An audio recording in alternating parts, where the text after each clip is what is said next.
Please like, share, and subscribe. Wishing you happiness and good luck every day. You know, we all want to succeed. It's this deep-seated desire we all have. But what's the actual formula? Is there some secret code that connects the world's most successful people? Well, today we're going to try and crack that code. Let's get into it. I mean, think about it. Is it just dumb luck? Pure, raw talent? Or is there something deeper going on? It's one of those huge questions, and honestly, the answer could pretty much change everything. So our guide on this quest is Tom Butler-Bowdon's 50 Success Classics. You should think of it like our treasure map. It takes the wisdom of absolute giants, people like Andrew Carnegie, visionaries like Nelson Mandela, and boils it all down. We're talking centuries of insight, all right here for us to unpack. Okay, now, before we go any further, we got to get one thing straight. This isn't just about making a ton of money or grabbing power. The classics talk about something way more meaningful, authentic achievement. It's about becoming the best version of yourself in a way that doesn't just make your life better, but actually makes the world around you a little bit richer too. So the real question is, how do we do that? Well, what's incredible is that the book shows that all these achievers across different centuries and industries built their success on 4 foundational pillars. So we're going to break them down one by one. All right, pillar number 1. This one is huge. It tells us that success is really an inside job. Before you can achieve anything out there in the world, you have to win the battle between your own ears. It all starts with your mindset. And this quote from Claude Bristol, man, it just perfectly captures the heart of this first pillar. He said there's a golden thread that runs through every single teaching on success, and that thread is belief. The whole idea is that what you truly, deep down, expect to happen has this strange, powerful way of becoming your reality. So how do you actually build a winning mindset? Well, the classics point to these 3 core traits. First, tough-minded optimism. That's the ability to see things as they really are, even when they're harsh, but still believe in a positive outcome. Second, having a definite aim. I mean, you can't hit a target you can't even see, right? And third, the power of expectation. Simply believing you're going to succeed actually pushes you to work harder and make it a reality. Okay, so a powerful mindset is like having a Ferrari engine. It's awesome, but it's totally useless if you never actually put the car in gear. And that brings us to pillar number 2, the discipline of action. The greatest achievers don't just sit around thinking, they get up and do. You know, the 1-Minute Manager gives us a brilliant, simple playbook for this. It all boils down to 3 super simple steps. Set goals that are crystal clear. Give immediate praise when someone does good work. And offer quick, fair corrections when things go off track. It's a simple discipline that can drive absolutely massive results. Now, the classics show us there are kind of 2 sides to this whole action coin. On one side, you've got to have that willingness to work, to roll up your sleeves and do the hard, unglamorous stuff for a cause you really believe in. But on the other side, you need a mastery of time.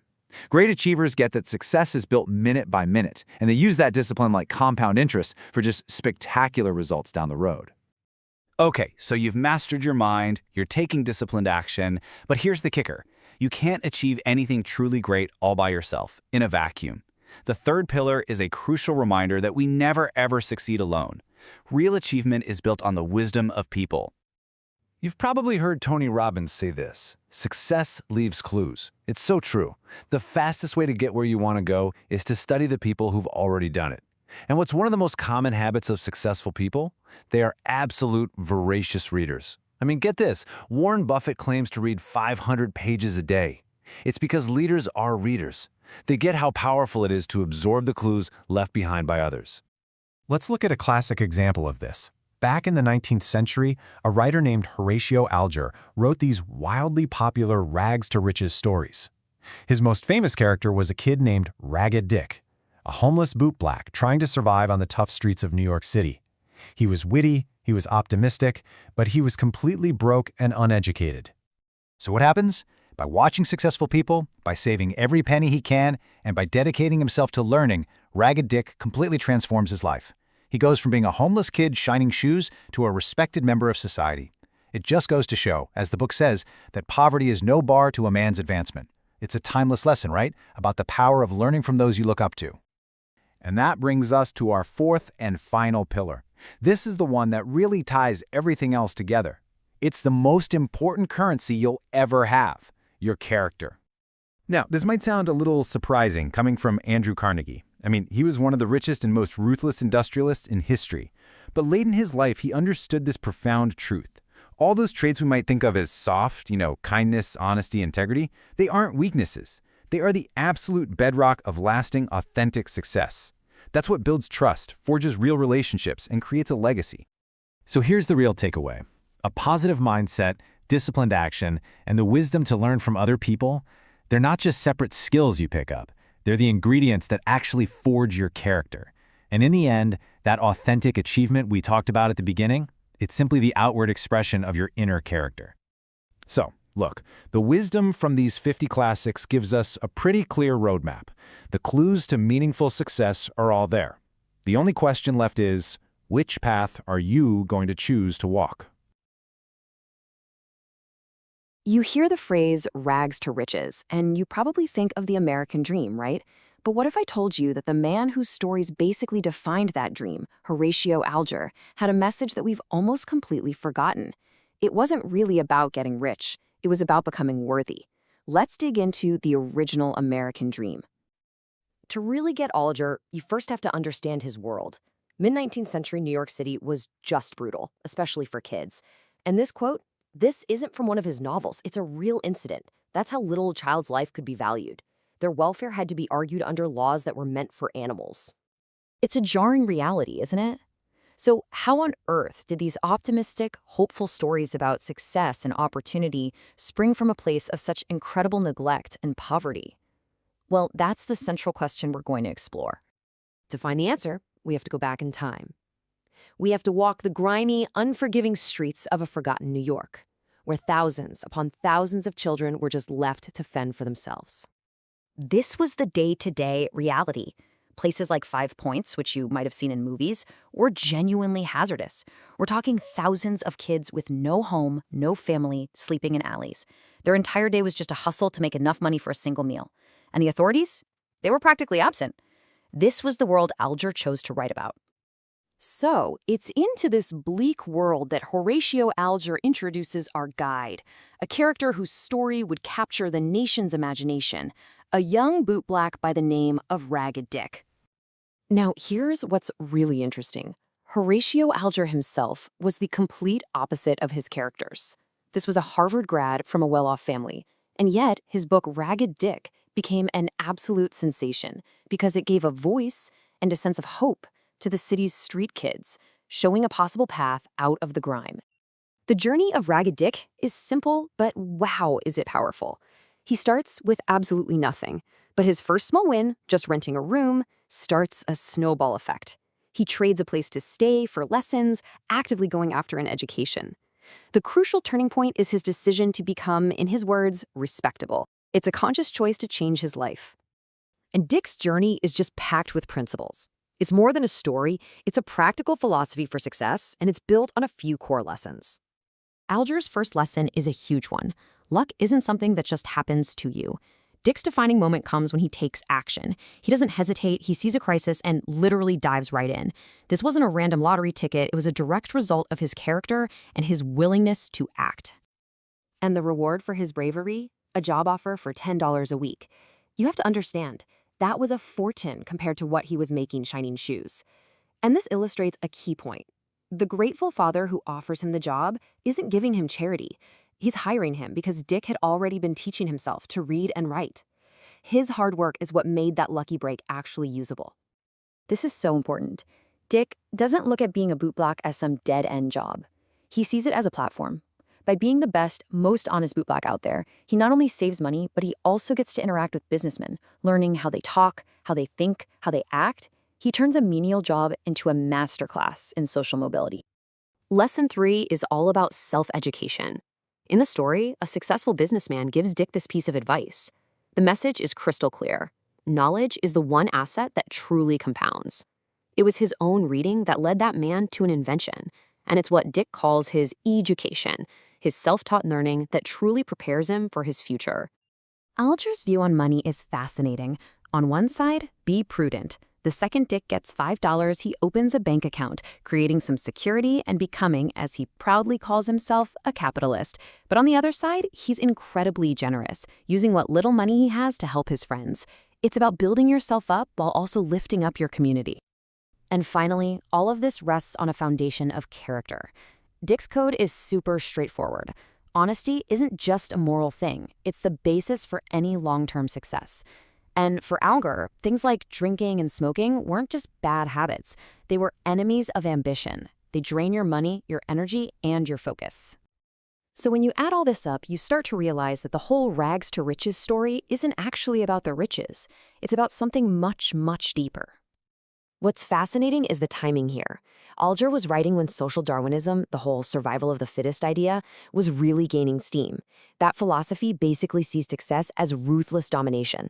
But Alger offered this powerful alternative, a kind of compassionate capitalism, where success comes with a responsibility to lift others up, not just climb over them. And here it is. This is the core message of Horatio Alger, the one we've mostly forgotten. The struggle, the hard work, the saving, it's not for the money. The money is just a byproduct. The true prize is the person you become in the process. These are the real riches in Alger's world. Tenacity, that refusal to quit. Discipline, the ability to do what's hard. Frugality, the wisdom to manage your resources. And optimism, the belief that a better future is possible. You can't inherit these qualities, and you sure can't buy them. You have to earn them. So why does this 150-year-old story still matter today? Yeah, the language can feel a little old-fashioned today, a bit quaint, but the core message captivated a nation for a reason.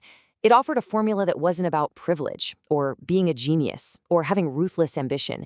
It was about building a life and a fortune on the bedrock of who you are. And that brings us right back to the present. Alger's work leaves us with a really powerful question.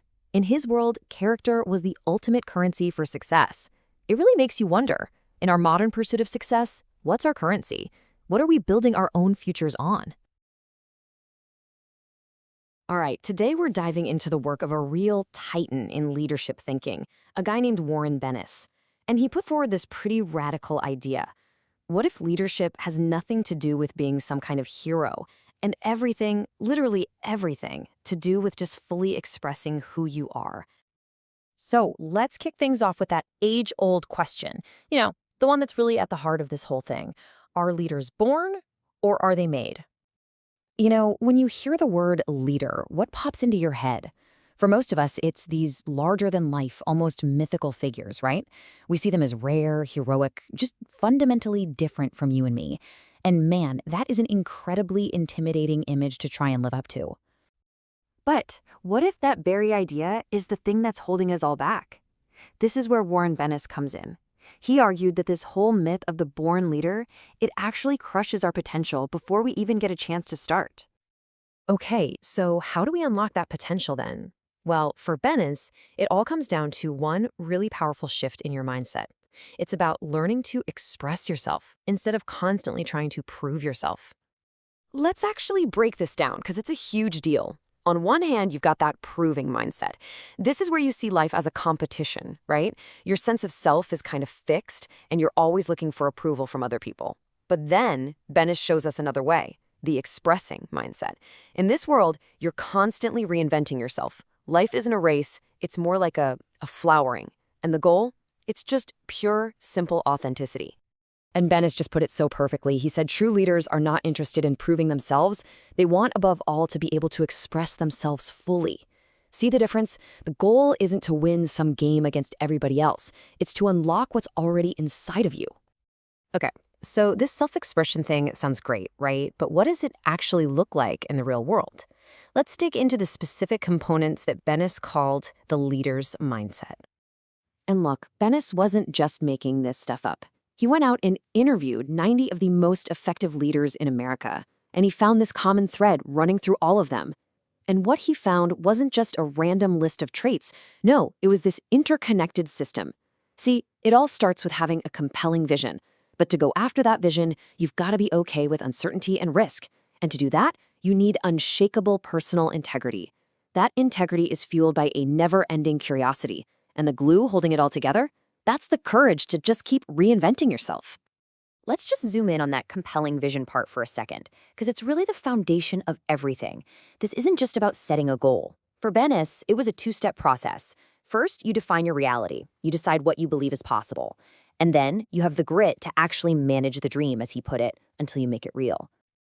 And that whole idea of managing a dream, well, it leads us right into the next really big point here. True leaders don't just react to the world around them. They actively create the very context they operate in.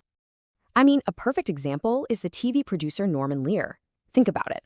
Back in the day, TV was all cowboys and these perfect cookie-cutter families. But Lear saw a totally different reality, a world filled with complex, messy, real people. That was his vision, and it was just waiting to be expressed. So what'd he do? He created shows like All in the Family. And by doing that, he didn't just make a hit show. No way. He created a whole new context for what television could even be. Bennis even applied this same lens to US presidents. And he saw this really clear split. On one side, you had what he called driven presidents, think Johnson or Nixon, who seemed to project their own personal baggage onto the country. But then you had the self-reinventing presidents, like Roosevelt or Kennedy. They lived in the present, but their eyes were always on actively reshaping the future. It's the difference between being a product of your context and creating it. In all of this, it brings us to what might be the single most important takeaway from all of Bennis's work. Leadership isn't some destiny you're born with, it's a choice. He just completely shattered that old myth that leadership is some exclusive club, reserved for a special few. Instead, he said we live in a democracy of leadership.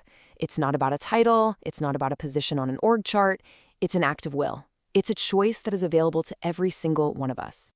But wait a minute, right? If everyone can be a leader, doesn't that just lead to total chaos and crazy competition? Well, Bennis had a brilliant answer for this. He said, look, that kind of intense competition only really happens when everybody is running after the exact same thing. But think about it. The moment your focus shifts to expressing yourself, you're not in that race anymore. You've completely exited it. Why? Because the unique vision that only you can bring to the world is, by its very definition, one of a kind. You're not fighting for a spot in somebody else's game. You're creating your own. And this really all comes together in one last powerful quote from him. Bennis said, "To become a leader is to claim the power and assurance that come from being a one-off." It's really about that. Fully, unapologetically embracing what makes you original. So as we wrap this up, I'll just leave you with this question to really think about. What is that unique vision that only you can express? So what happens when your dream career just ends, right before it even gets started? Well, for most people, that's the end of the story. It's a story of failure.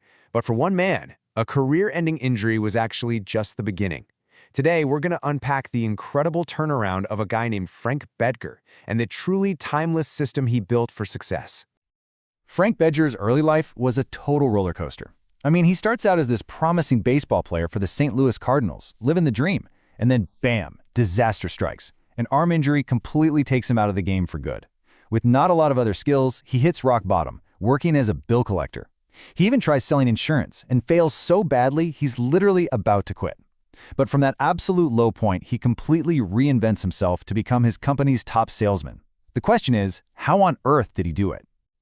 Well, it all started with this core philosophy. This single mindset really reveals the big secret Bedger discovered. Success wasn't about some magic trick or finding an easy way out. Nope. It was about embracing hard work, but, and this is the key, applying that work intelligently. This quote right here became the foundation for everything that came next.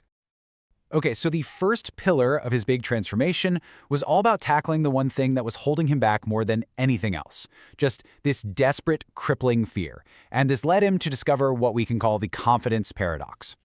Bedger knew. He just knew. His fear was a massive roadblock. So he walks into a YMCA and asks about public speaking courses. And as luck would have it, the course was being taught at that very moment by none other than Dale Carnegie. You know, the guy who wrote How to Win Friends and Influence People? This one decision, just to face his biggest fear head-on, not only helped him overcome it, but it also kicked off a lifelong friendship with the legendary author. Pretty incredible, right? So Bedger stumbled upon this really powerful truth. The fastest way to build real self-confidence is to do the thing that terrifies you most, like speaking in front of a group. See, once you can do that, talking to an important client or your boss, well, it just doesn't seem so scary anymore. It's a cornerstone skill that gives you courage for literally every other part of your life. But, confidence alone doesn't get you through that day-to-day grind. For that, he needed his second big discovery, what he called the enthusiasm engine. And this reveals a really counterintuitive secret about where motivation actually comes from. The impact of this idea is just captured in this one staggering number. See, earlier in his baseball days, Bedger got dropped from a team because his manager said he was too lazy, too laid back. So, kind of annoyed, he decided that on his next team, he was just going to act more enthusiastic. He would consciously double his energy. And the result? His performance went through the roof, and his income jumped by 700%. He later did the exact same thing in his insurance career, with the same jaw-dropping results.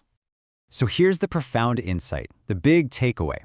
We usually think the feeling has to come first, right? You do a good job so you feel enthusiastic.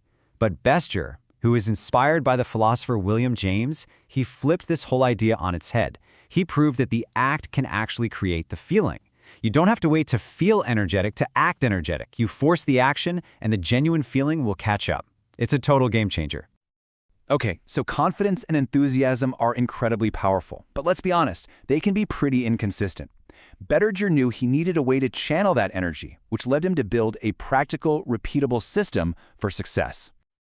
This is where it all becomes real. This is how Bedger's big ideas became a concrete plan, not through luck, but through pure discipline. Every single Saturday, he planned his entire week. He knew exactly who he was going to see and what he needed to achieve. By committing to a set number of calls and tracking absolutely everything, he could figure out exactly how much money each call was worth to him on average.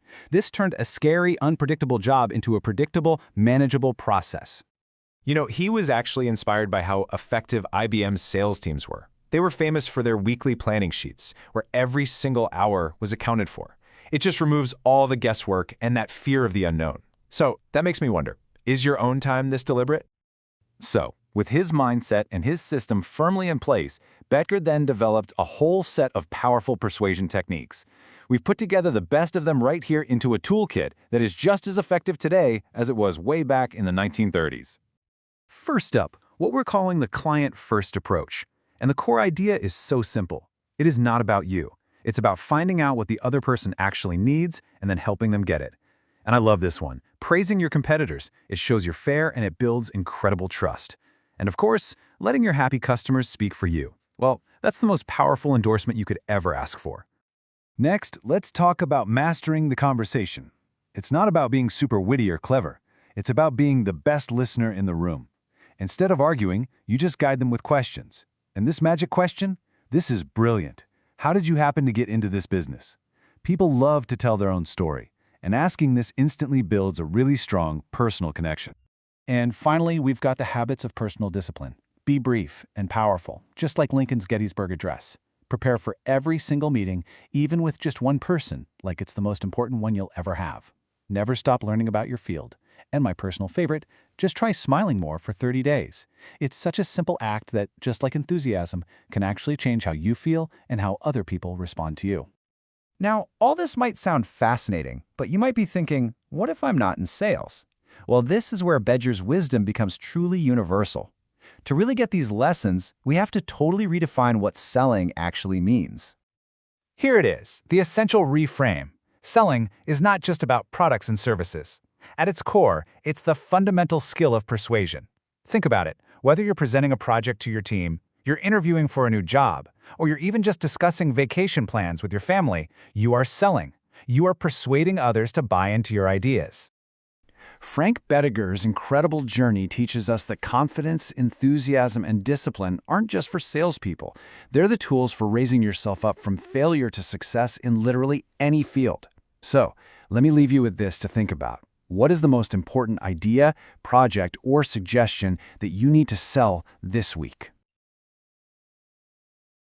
Welcome to The Explainer. Today, we are diving into a management classic that's, honestly, a game changer, The 1-Minute Manager. It's a tiny book with a huge idea, and it kicks off by tackling a problem that, let's face it, pretty much all of us have experienced. So the book starts with this story, right? There's this young guy, super ambitious, and he's on a quest to find the perfect manager to learn from. But what he finds instead is, well, it's a classic and kind of frustrating choice that happens in just about every office. You know these two types. First up, you've got the hard-nosed manager. Yeah, they hit their numbers, but everyone who works for them is completely miserable and burned out. On the flip side, there's the pleasant manager. Everybody loves them, they're super nice, but the team just isn't getting the job done. So it feels like you have to pick one, right? Results or people. But is that really the only choice? And that's the big question the book tackles head-on. Is it actually possible to get amazing results and have a happy, motivated team? The whole point of the 1-Minute Manager is to scream yes. Not only is it possible, it's the only way that truly works in the long run. Okay, so that brings us to the core idea, the 1-minute promise. But let's get one thing straight right away. This is not about timing everything with a stopwatch. Think of that minute as a symbol. It's all about being incredibly efficient and focused. The whole philosophy is that if you spend just a little bit of time on the right things, you get massive results. It's about being smart and simple with your time, not just fast. All right, so how do you actually do this? It all boils down to 3 surprisingly simple but really powerful secrets. This is the core of the whole method. And here they are: 1-minute goal setting, 1-minute praisings, and something called 1-minute redirects. Each one of these is like a specific tool designed to make everything super clear and help everyone on the team get better constantly. First things first, everyone has to be on the same page. This starts with the manager and employee sitting down together and agreeing on just a handful of really important goals. And get this, each goal is written on its own single sheet of paper. Why? Because it makes it impossible to misunderstand. There's zero ambiguity. Everyone knows exactly what a good job looks like. Okay, so once the goals are crystal clear, the manager's job becomes something really cool. They have to try and catch people doing something right. We're not talking about waiting for the yearly performance review here. Nope. It's about seeing good work happen and right then and there, giving specific positive feedback. It builds people up and keeps the good work coming. But, mistakes happen. We're all human. So what do you do then? The redirect is just as quick. The manager pulls the person aside, talks about the specific mistake, the behavior, not the person, and explains why it was a problem. And then, and this is so important, they end by reminding the person that they are still a valued member of the team. It's about fixing the problem, not attacking the person. So, why does this simple stuff work so well? Is it magic? Not at all. It actually taps right into some basic human psychology. Here's the big secret behind it all. The book says the number one thing that motivates people is feedback on results. Think about it. We all just want to know, how am I doing? Am I on the right track? It's a basic human need. And that's what each of the 3 secrets is built to do. Give constant feedback. The goal setting tells you where the target is. The praisings tell you, bullseye, you hit it. And the redirects are like a quick nudge to say, hey, you're a little off course, let's get back on track. It creates this super clear world where people know exactly where they stand and they can actually succeed. I love this quote from the book because it shows you the real goal here. It's not about the manager watching over your shoulder. It's about empowering people to manage themselves. When you know the goal and you know how you're doing, you don't need someone breathing down your neck. You can see for yourself if your work is matching the goal. Okay, but let's be real. This book came out a while ago. Does this stuff still work in our crazy modern workplaces? Well, you might be surprised. Let's look at how these ideas show up in the real world. You can totally see bits and pieces of this philosophy and how some legendary leaders operate. Take Warren Buffett. He's famous for giving his managers just a few super clear objectives and then getting out of their way. Or think about Jack Welch at GE. His whole kicks and hugs thing, controversial as it was all based on everyone knowing exactly what the goals were and getting very direct feedback. Now look, the book isn't perfect. Some people argue it feels a little old school, a bit top-down for today's collaborative teams. And that's a fair point. But even if some of the language is a bit dated, the core ideas, clarity, being fair, giving feedback, man, those are absolutely timeless. And that's the thing to really get here. This system isn't about control or micromanagement. It's the exact opposite. The whole point is to create this awesome environment where things are relaxed, but everyone knows exactly what they're supposed to be doing. It gives people the freedom to just do great work. So in the end, the 1-Minute Manager leaves us with a really powerful question to ask ourselves. As leaders, where is our time going? Are we just running around putting out fires all day? Or are we actually taking the time to build our people up and set them up to win? It's a simple choice, really, but it changes everything. Welcome to The Explainer. Today, we're talking about a guy you've probably never heard of, Edward Bach. But I guarantee you, his ideas and his work absolutely shaped the way millions of Americans live their lives. So this is the big question, right? How in the world does a young boy who shows up in this country with nothing, broke, and not speaking a word of English, end up becoming one of the most powerful voices in the entire nation? It seems almost impossible. Let's just start with a number. 2 million. What is that? Well, that's how many copies of his magazine, The Ladies' Home Journal, were sold for a single issue at its peak. I mean, at that point, you're not just publishing a magazine. You're a national institution. And he was the man running the whole show. Okay, so how did he get there? To figure that out, we've got to rewind, all the way back to the beginning. His story starts out like a lot of immigrant stories you've heard before. But trust me, it takes a turn you won't see coming. Just try to put yourself in his shoes for a second. You're 6 years old, you land in New York City in 1870. You don't speak the language, and your family, who used to be pretty well off back in the Netherlands, has lost every penny. I mean, talk about a tough start. For young Edward, though, that pressure, well, that was the spark that lit the fire. So what do you do if you're that kid? How do you even begin to climb out of a situation like that? For Buck, the answer was simple. You hustle. And his hustle started, well, almost immediately. And his hustle was honestly next level. This wasn't just about making a quick buck. Every single job was a stepping stone. He started small, selling lemonade to people on streetcars. Then he moved up, cleaning a bakery's windows for 50 cents a week. But then it gets really interesting. He starts writing up stories about local parties and selling them to newspapers. He's basically a kid journalist. But the real game changer? The autograph business. And here's the brilliant part. He figured out it wasn't about the signature, it was about getting a direct line to the minds of the most successful people in America. And get this, it actually worked. This little hobby of his became his golden ticket into the most powerful rooms in the country. I'm talking about writing letters to presidents, guys like Ulysses S. Grant, and they actually wrote him back. This whole thing gets him noticed by the newspapers, and pretty soon he's not just getting letters, he's getting actual face-to-face meetings with his heroes. It's just unbelievable. So you see what's happening here, right? All this writing, all this networking, it wasn't just some side gig. He was basically giving himself a world-class education. He was building the skills and the contacts he'd need for a real career in the world of publishing. And this quote from him really tells you everything you need to know about his mindset. He said, he looks at the top, and instead of finding it overcrowded, he was surprised at the few who had reached there. The top fairly begged for more to climb its heights. I mean, think about that. Most people imagine success as this ruthless, crowded battle. Bunk looked up and saw empty space. He was basically shouting, hey, there's plenty of room up here if you're just willing to do the work. And then in 1889, he gets the job.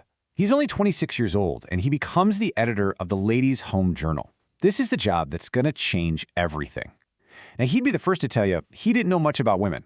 But what he did see was this huge, totally untapped potential in what a women's magazine could be.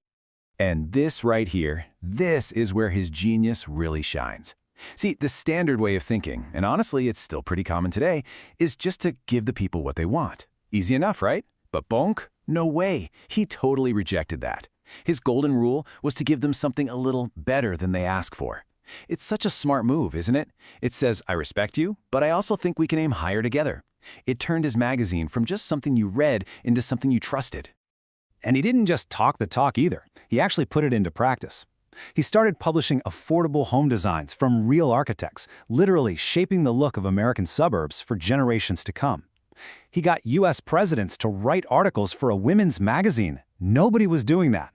He even printed color pictures of what homes could look like on the inside. And he wasn't afraid to get into the tough stuff, pushing for sex education and fighting against all the fake patent medicines out there. He truly turned his magazine into what he called a great clearinghouse of information. But being a leader isn't always popular. Here's a number for you, 75,000. That's how many readers canceled their subscriptions when he started writing about the need for sex education. 75,000. That is a massive hit. But Boak and the magazine's owner believed it was the right thing to do. So they held their ground, and in the long run, their readers' trust and loyalty only grew stronger. So after 30 years of incredible success, with his magazine at the absolute peak of its power and influence, Bork did something that shocked absolutely everyone. He walked away. At just 56 years old, he retired. At an age when most men were still clawing their way up the ladder, he decided he was done. He even said that he remained European in his mindset, that he prioritized quality of life over the American obsession with working yourself into the ground.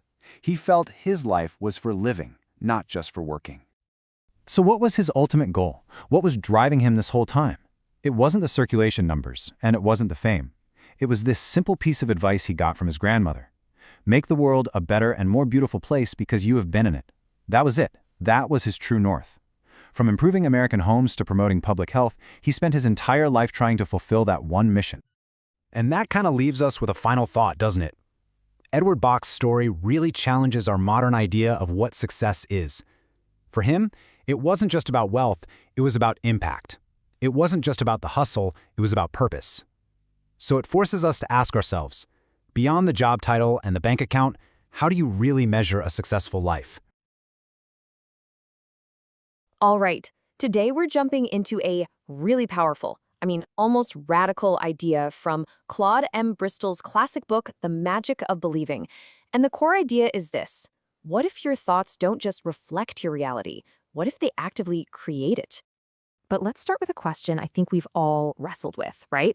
Why is it that the things we want the most, that huge career move, starting that business, that personal breakthrough, why do they so often feel completely and totally out of reach? Well, Claude Bristol, who was, believe me, far from a mystic, he found this startlingly simple answer. He wasn't a guru, he was a tough, hard-headed journalist. And his big conclusion was this: if your desires are vague, you're going to get vague outcomes. Simple as that. Okay, so let's really dig into this, because this exact problem was the starting point for all of Bristol's work. He saw this as the single biggest thing holding people back. What's so interesting about Bristol is where he came from. He's not the guy you'd expect to be writing about the power of the mind. He was a World War I vet, a police reporter, he was even a church editor. And through all that, he studied pretty much everything: psychology, religion, even science. He was searching for what he called a golden thread, some kind of unifying principle that connected all of it. And you know what? He found it. This one powerful idea became his whole solution to that problem of vague desires. It's the absolute core of his philosophy. So let's see just how it works. So first, Bristol tested this idea on himself. During World War I, he was totally broke, but he didn't just wish for money. No, he made a firm, concrete decision that he was going to become wealthy. And the result? The moment he gets home, a banker calls him completely out of the blue with a job offer. Throughout his career, he kept this vivid mental picture of wealth. He was even constantly doodling dollar signs, and he said that was the reason for his massive success. It was all about that unwavering, specific belief. And Bristol wasn't just making this stuff up. He was tapping into a much deeper philosophical idea, summed up perfectly by the psychologist William James, who said, "Belief creates its verification in fact." Think about that. What you truly believe will happen has this weird way of actually happening. Just look at a giant of history like Napoleon. As a boy, he was given a star sapphire along with a prophecy that he'd become emperor. Now, he didn't just hope it was true. He completely accepted it as fact. So for him, his incredible rise to power wasn't a surprise. It was just his destiny playing out exactly as he knew it would. And then you've got this totally bizarre and fascinating story of Opal Whiteley. Okay, so she's the daughter of a logger in Oregon, but she was 100% convinced that she was actually displaced French royalty. And here's the wild part. Years later, she's found living in the royal household of an Indian Maharaja. An old friend of hers said it was just uncanny, the manner in which circumstances suited themselves to her plans. So how does this actually work? Is it really magic? Well, not exactly. According to Bristol, the whole mechanism is right there inside your own head. It's all about understanding the relationship between your two minds. I want you to think of it like this. Your conscious mind is the captain of a ship. It's the part that's thinking, reasoning, and giving all the orders. But your subconscious mind, that's the engine room. It's the tireless servant that takes those orders and just works 24/7 to carry them out, to make your deepest beliefs real. And here's the thing, the servant doesn't question the captain. It just fulfills the orders. So the key then, the absolutely crucial part, is that you have to give your servant clear instructions. And you do this by feeding it these vivid, super convincing mental pictures of exactly what you want. Once that image is planted, the subconscious just gets to work. And it's not just in the background. It starts giving you these little hunches, these intuitions, these ideas, guiding you on what to do next, where you should go, who you need to meet. But how do you make that mental picture strong enough to actually stick? You know, how do you go from just kind of wishing for something to truly deeply expecting it? This is where Bristol's practical techniques come into play. Bristol called it the white magic of repetition. He noticed that for all of human history, we've used tools to focus our belief. Things like chanting, repeating affirmations, even using good luck charms or talismans. The object itself doesn't have any power, right? The power comes from how it focuses your belief through consistent ritual and repetition. So the whole goal of all these techniques is to basically bypass your skeptical, conscious mind and plant a suggestion directly into the subconscious. It's all about taking a flimsy wish and, through sheer repetition, turning it into a solid, concrete expectation, a total, absolute knowing that it is about to become real. So let's pull back for a second. What does all this really mean for us? What's the lasting impact of this big idea? Now, we have to be honest here. The Magic of Believing is not a perfect book. It can be a little repetitive, a bit rambling, the references are definitely dated, and it is absolutely not a scientific textbook. But its power is just undeniable.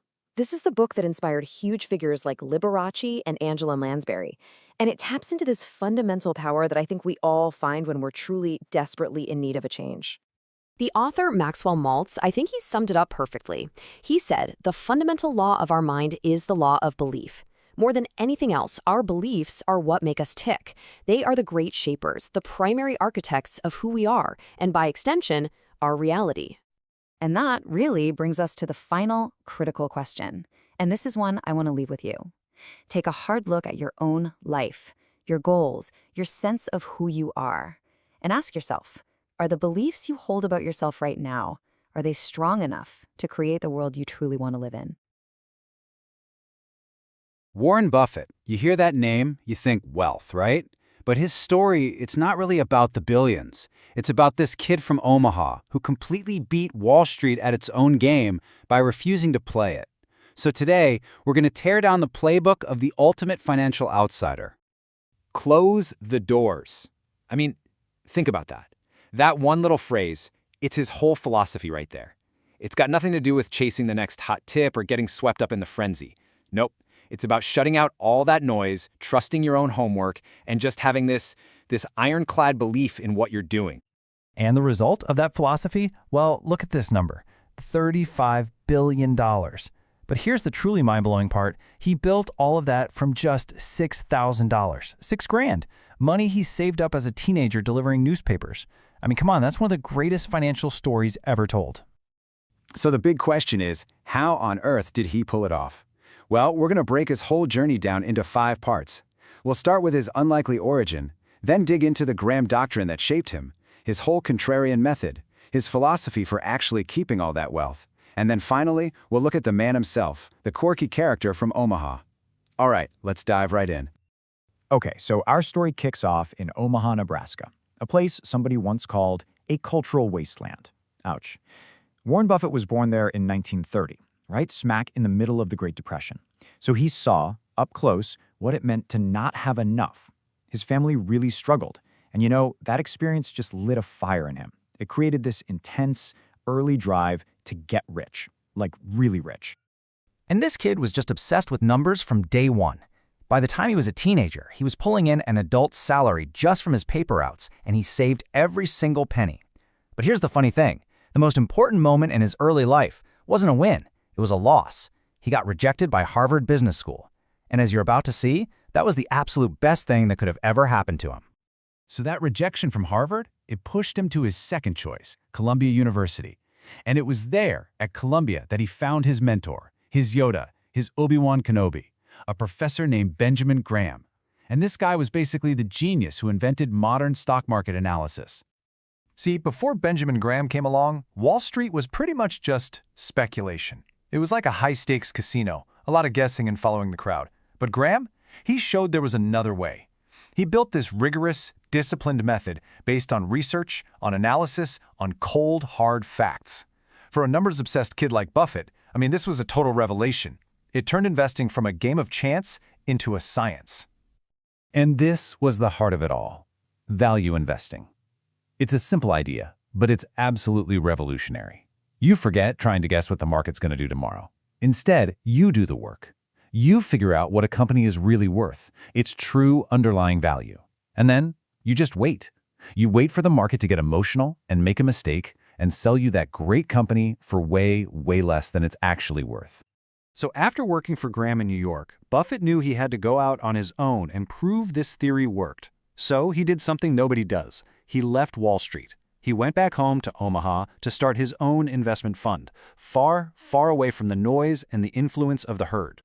And the results? Whoa, they were absolutely staggering. In his first 5 years, the Dow Jones Index went up a pretty decent 74%. Not bad. But Buffett's fund, applying Graham's principles from his little office in Omaha, it went up 251%. I mean, there it is. That's the proof. The system didn't just work, it crushed it.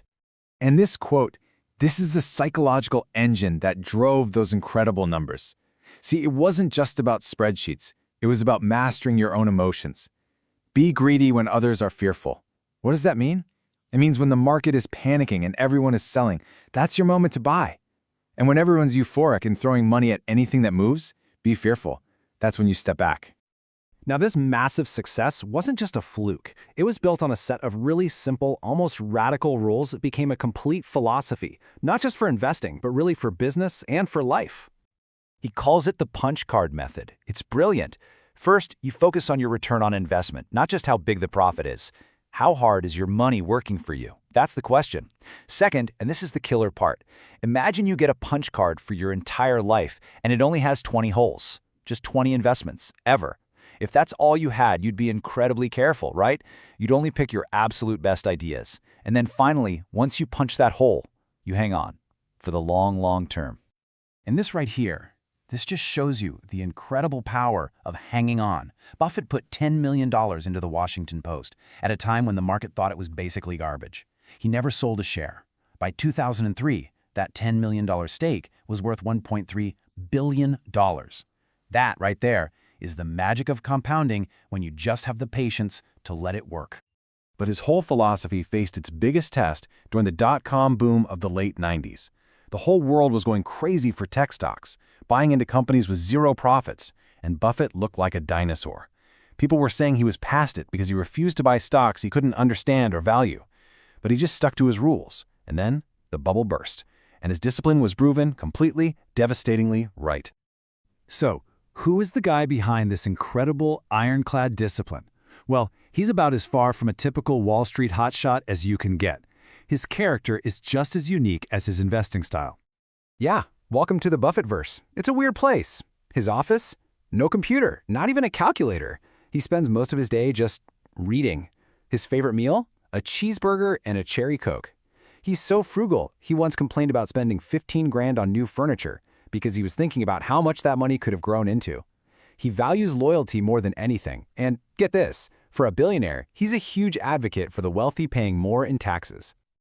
His biographer, Roger Lowenstein, I think he summed it up perfectly. He said, hanging on was a metaphor for his life.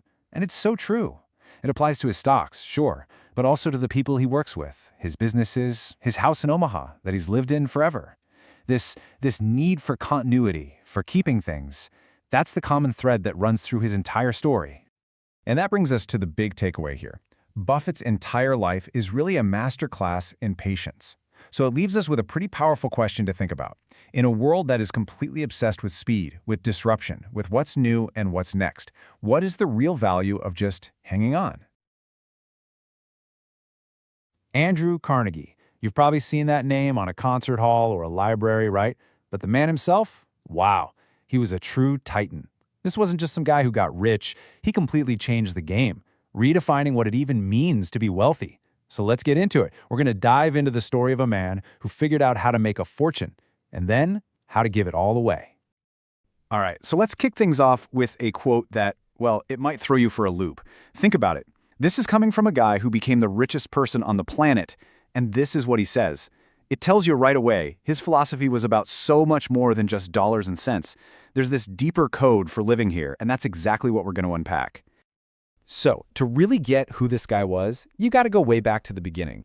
I mean, his life is one of the most incredible rags to riches stories you'll ever hear. And when I say rags, I mean it. Just look at this.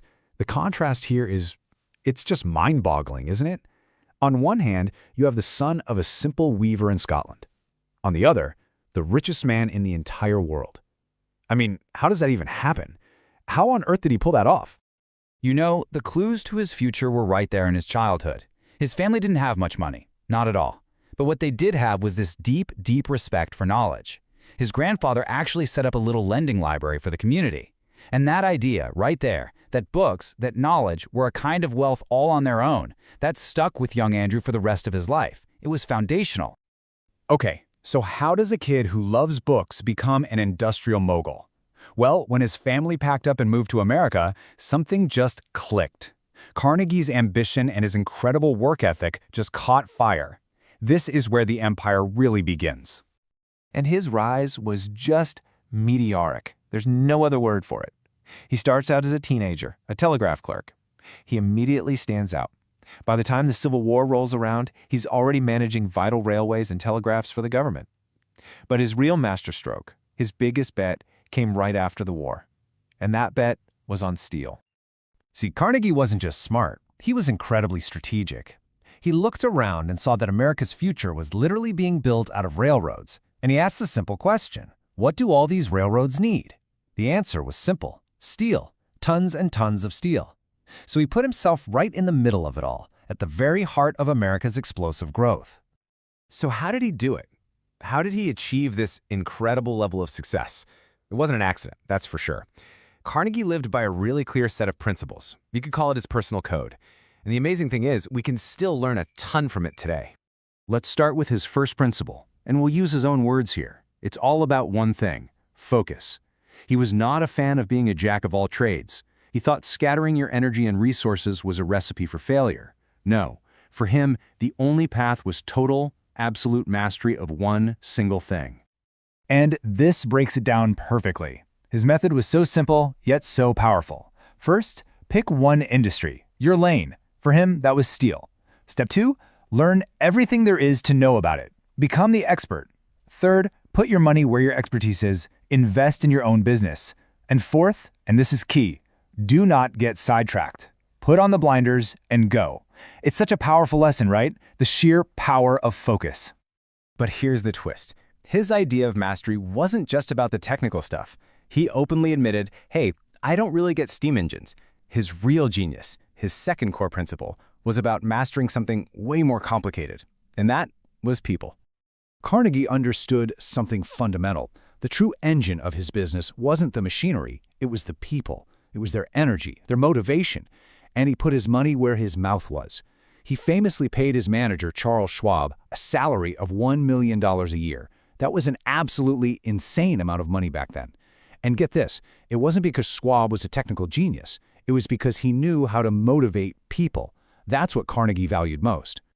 And you know, this whole idea of giving his fortune away, that wasn't some idea he came up with when he was an old man. No way. He wrote this private memo to himself when he was only 33 years old. He basically lays out a plan to retire in 2 years. Even then, at that young age, he already saw money not as the goal, but as a tool to achieve what he really wanted, a life dedicated to learning and doing good. Which brings us perfectly to the second act of his life, which is maybe even more famous than the first. So he'd already mastered the art of making money. Now he was going to dedicate the rest of his days to mastering the art of giving it away. And just look at this number. We're talking about $100 million from his own pocket. To put that in perspective, that was an absolutely mind-blowing amount of money at the time. and he dedicated it to one main thing: building free, public libraries all across America and Britain. Let there be light. That's what he had carved into his very first library. And it all comes full circle, doesn't it? It goes right back to his childhood, to his grandfather's little lending library. It shows his deepest belief that giving people access to knowledge was the best way, the ultimate way, to empower them and bring light into their lives. Now, libraries were definitely his passion project, but his giving didn't stop there. He poured huge amounts of money into universities, he created institutions dedicated to world peace, and he funded all kinds of important scientific research. But you see the common thread, right? It was all about empowering people through knowledge. So, when you step back and look at the whole picture, what is Andrew Carnegie's real legacy? What did he leave behind?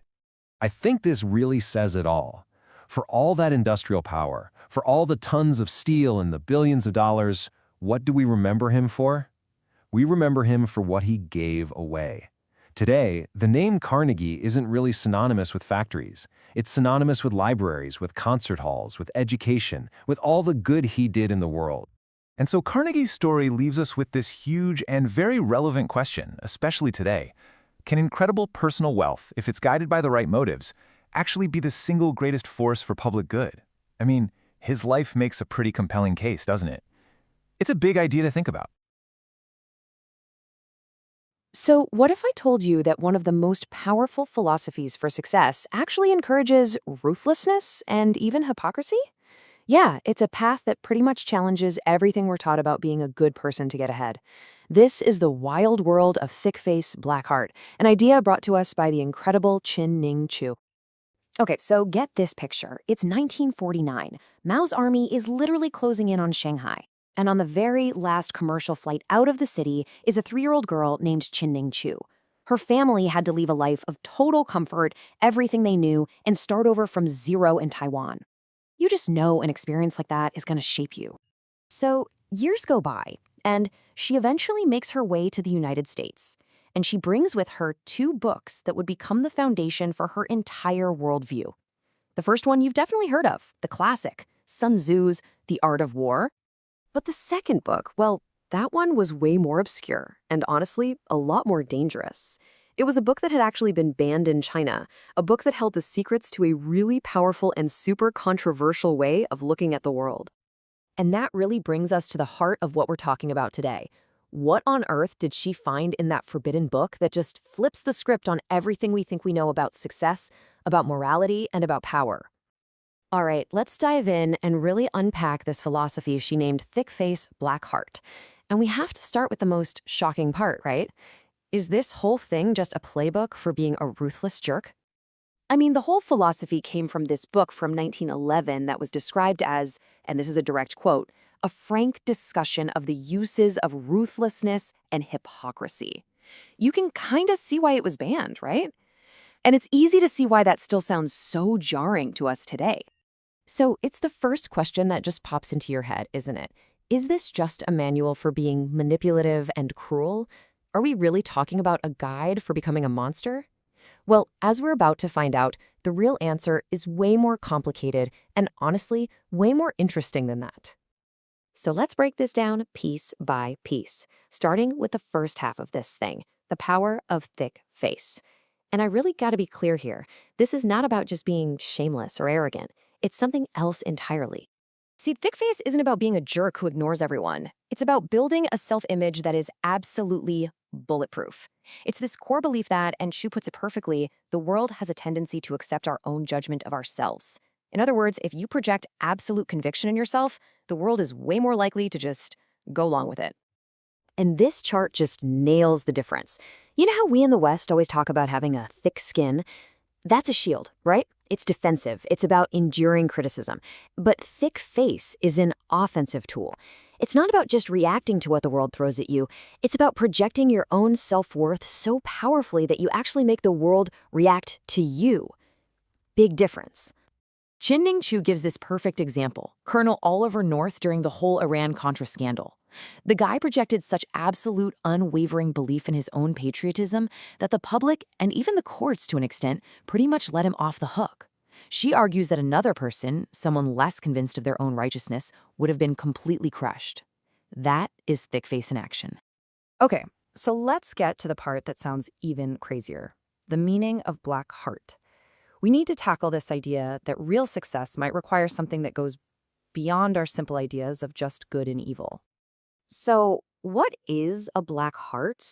Well, it's not about being evil, not at all. It's about having the ability to take calm, strategic action to get to your goals, even if other people might see those actions as bad or ruthless right now. It's really about taking your emotions out of the equation so you can make the move that needs to be made. I just love this quote because it totally flips what we expect. Contrary to common understanding, a good man's actions are not always gentle. They may be ruthless, cold, and dispassionate. It's this idea that sometimes real goodness requires you to make tough, even seemingly harsh decisions. And this is a super important point. There are two levels to this. You've got the lower level black heart, which is all about ego and emotion. Think con artist, right? But then there's the higher level, which is driven by a bigger purpose. Think of a surgeon. They have to be cruel to be kind, literally cutting someone open to save their life. It's all about the intention behind that ruthless-looking action. So how do thick face and black heart actually fit together? Well, they aren't just a couple of random tricks. They're part of a whole system for how to operate in the world, almost like a modern warrior's code. And it breaks down into 3 key ideas. First, you got to embrace duality. That means using both the light and the dark parts of yourself. Second, you have to follow your dharma. That's your unique purpose, the thing only you can do. And third, and this is a big one, you have to master yielding, understanding that sometimes patience and even appearing to lose a battle can be your biggest source of strength. Now, if you want to see how this all works in the real world, just look at Abraham Lincoln. As he was climbing the political ladder, he totally mastered yielding. He strategically mirrored what most people were saying about slavery at the time because he knew it was the only way he could get into a position to actually do something about it. So, was that a kind of deception? Yeah, for sure. But was his ultimate goal deceitful? And here is the payoff. Once he had the power, he stood up and delivered the Gettysburg Address, declaring that all men are created equal. He used a black heart strategy, a kind of short-term deception, to achieve something profoundly good and timeless. He was playing the long game. So what's the final takeaway from all of this? I mean, it might sound like a philosophy all about being cunning and manipulative, but at the end of the day, it's actually about something totally different. It's about finding success through what you might call radical authenticity. Check this out. It's such a cool metaphor. The Chinese character for wealth is actually made of 2 different symbols. The first part is seashell, which was an ancient symbol for money and trade. And the second part is brilliance, which means your own unique special talent. And that right there is the absolute core of this whole thing. Real wealth, real success, it doesn't come from copying somebody else or pretending to be something you're not. It comes from fully embracing and then selling the world on what is uniquely you, your brilliance. And that's what thick face, black heart is all about, really. It's about having the unbreakable self-belief, the thick face to own your unique path, and having the discipline, the black heart, to take the tough steps needed to see it through. Which kind of leaves us all with one big question. What power could you unlock by embracing your full, authentic self? Today, we're diving into one of the all-time great books on personal finance, The Richest Man in Babylon. It's a classic for a reason. We're going to find out just how these ancient secrets can actually help us with our money problems right now. So let's just start with the big question. What on earth could a bunch of people from the richest city in ancient history possibly teach us about our bank accounts today? Well, as you're about to see, the answer is a whole lot. The principles they used are surprisingly simple, and they're just as powerful now as they were back then. All right, so first, let's get our bearings. We're talking about ancient Babylon, and you got to understand, this wasn't just some old city with cool buildings. This place was basically the Wall Street of the ancient world. They had concepts like money, property deeds, even written IOUs. This was a city that was literally built on financial know-how. Now, the book kicks off with a story that honestly feels like it could be happening right now. You've got these 2 friends, a chariot builder and a musician. They're good at their jobs, they work their tails off every single day, but at the end of it all, they're broke. They look at their lives and just know something isn't right. And that leads them to ask this one gut-wrenching question. Why are we failing? You know that feeling, right? When you're putting in the hours, doing everything you're supposed to do, but you're just not getting ahead. That's exactly where they were, and they couldn't figure out the secret. So they go to their childhood buddy Arkad, and Arkad is the richest man in Babylon. When they ask him how he got so lucky, he stops them right there. He's like, "Whoa, guys, this has nothing to do with luck." He tells them, straight up, the reason you're poor is because you never bothered to learn the laws that govern money. His point is huge. Building wealth isn't an accident. It's a skill you learn. And that right there brings us to the single biggest idea in the entire book, the one law that changed everything for Arkad, and it's the foundation for everything else we're going to talk about. So how did Arkad even learn this secret?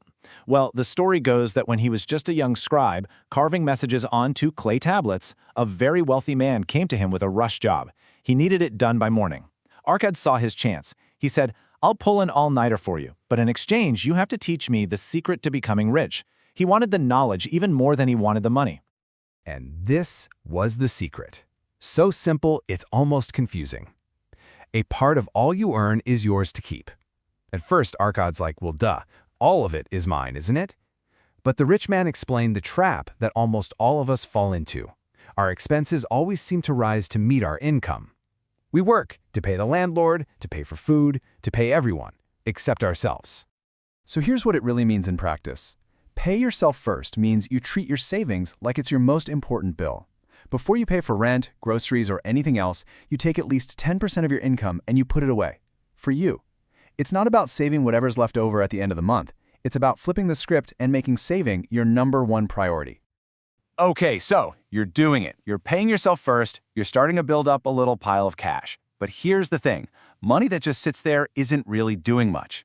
The next step is to make that money start working for you, and just as important, to protect it. That's where the 5 laws of gold come in. And the book teaches us these laws through another great little story. Arkad is old and wise now, and he wants to teach his son, Nomasser, how to handle the family fortune. But he doesn't just hand it over. He gives him a bag of gold to get started, but he also gives him a clay tablet with the 5 laws carved right into it. The message was crystal clear. This wisdom is just as valuable as the money itself. So what do you think Nomasser does? Being young and impulsive, he completely ignores the tablet. He takes the gold and probably loses every last bit of it on a sketchy horse racing bet and a dumb business partnership. Classic. It's only after he hits rock bottom that he finally reads the laws his father gave him. He applies them, and he not only earns all the money back but grows it tenfold. The lesson is simple. Ignore these laws, you lose. Follow them, you win. So what are these powerful laws? Let's break them down. The first one we already know, save at least 10%. The second and third are about growth, put your money to work in profitable ventures, and only take advice from people who actually know what they're talking about. And the last 2 are all about defense. You will lose your money if you invest in things you don't understand, and you will absolutely lose it if you fall for get-rich-quick schemes. It's a timeless guide to managing your money. Okay, so these stories from thousands of years ago are great, but what does that mean for us, right now? What's the actual concrete plan? Well, the book boils it all down to one incredibly simple blueprint that anyone can follow. And here it is. It's the 70-20-10 plan. So simple. For every dollar you make, 70% is for living expenses. You budget to live within that. The next 20% is your weapon. You use it to aggressively pay down any and all of your debts. And that final 10%? That's yours. That's the part you pay yourself first. You save it, you invest it, you build your future with it. It's an actionable plan you can start tomorrow.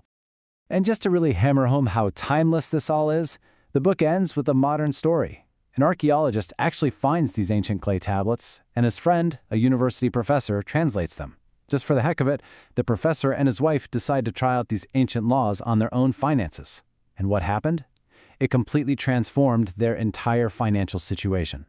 The professor's own words really say it all. The difference between having a simple, disciplined plan and just kind of drifting along, hoping things work out, it's monumental. It's the difference between actually building wealth and constantly wondering where all your money went. And all of this leads us to the final and maybe the most profound takeaway from Babylon. The ultimate goal isn't just to stack up gold coins. It's to get something far more valuable. Think about it for a second. What is gold or money really?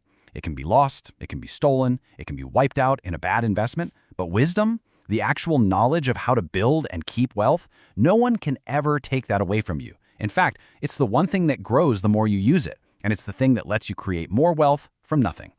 And this quote from Nomasser, after he learned his lesson the hard way, just captures the entire message. Give a fortune to someone without financial wisdom, and it'll soon be gone. but give a person armed with that wisdom almost nothing, and they can build a fortune. So the ultimate lesson from Babylon isn't just about saving 10%. It's that true lasting wealth is the knowledge itself. All right, so let's jump right in. We're going to travel back in time, about 100 years, to a book that made a huge promise to reveal the timeless secrets of success. It's called The Secret of the Ages by Robert Collier. This thing was a bestseller, just packed with this incredible belief in what people are capable of. And today, we're going to unpack its core message. I mean, talk about a powerful opening. Collier doesn't ease you in. He hits you with this idea of a mental whirlpool. He's not just saying that the strong desire motivates you. No, he's claiming it literally reshapes the world around you, pulling in everything you need. This one idea, it sets the tone for everything else we're about to get into. And really, that brings us to the core question of the entire book. See, this isn't just a collection of success tips. It's framed as a journey of discovery. Collier's whole argument is that there's this massive untapped power plant sitting right inside your own mind, just waiting for you to find the on switch. So, let's start that journey. Collier saw the mind as this huge, uncharted territory, an unknown land. He believed that most of us live our entire lives on this tiny little island of what we know, completely unaware that there are these vast continents of power and potential just over the horizon of our everyday thoughts. And to explore this new land, you need a map, and Collier provides one. He breaks the mind down into 3 different but connected levels. He says that understanding this mental landscape is the absolute first step to using its power. So, what are these 3 minds? Well, first up, you've got the conscious mind. This is the part you're using right now. It's the you that you think of as you, the part that analyzes, worries, and makes plans. But Collier says this is just the tip of the iceberg. It's the captain shouting orders from the deck of the ship, but it's not the engine room. Next, we go down to the engine room, the subconscious mind. This thing is a powerhouse. It keeps your heart beating, stores every single memory you've ever had, and holds this incredible wealth of knowledge. Collier describes it as a loyal, powerful servant. It doesn't ask questions, it doesn't judge, it just does. It carries out whatever instructions it's given. And then there's the third level, the superconscious mind. This is Collier's term for our connection to something bigger, a universal intelligence. You know that gut feeling? That flash of intuition that comes out of nowhere? He would say that's your superconscious at work, your own personal guardian angel offering guidance, if you just learn how to listen. So here's the kicker. Just look at the difference in power here. The conscious mind thinks and analyzes, sure, but the subconscious creates and solves. One is limited, the other is practically infinite. The real secret, Collier says, isn't to think harder with your conscious mind. It's to learn how to give clear directions to the powerhouse that is your subconscious. Okay, so we've got the map of the mind. Now what about the tools? How do we actually start building the reality we want? Because Collier was totally convinced that success is not an accident. It's a construction project, and every project needs a blueprint. And this is it. This is the foundation of his whole method. The blueprint is a mental image. He believed that nothing, a chair, a company, a life, can exist in the real world until it first exists as a clear, detailed picture in someone's mind. The trick is to turn those vague daydreams into a focused, deliberate vision. And here's his very practical technique for doing just that. He called it treasure mapping, which, today we'd probably just call a vision board. The idea is simple. Create a collage of all the things you want. Look at it every day.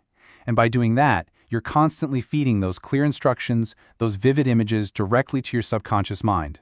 You're basically paving the road for them to drive right into your life.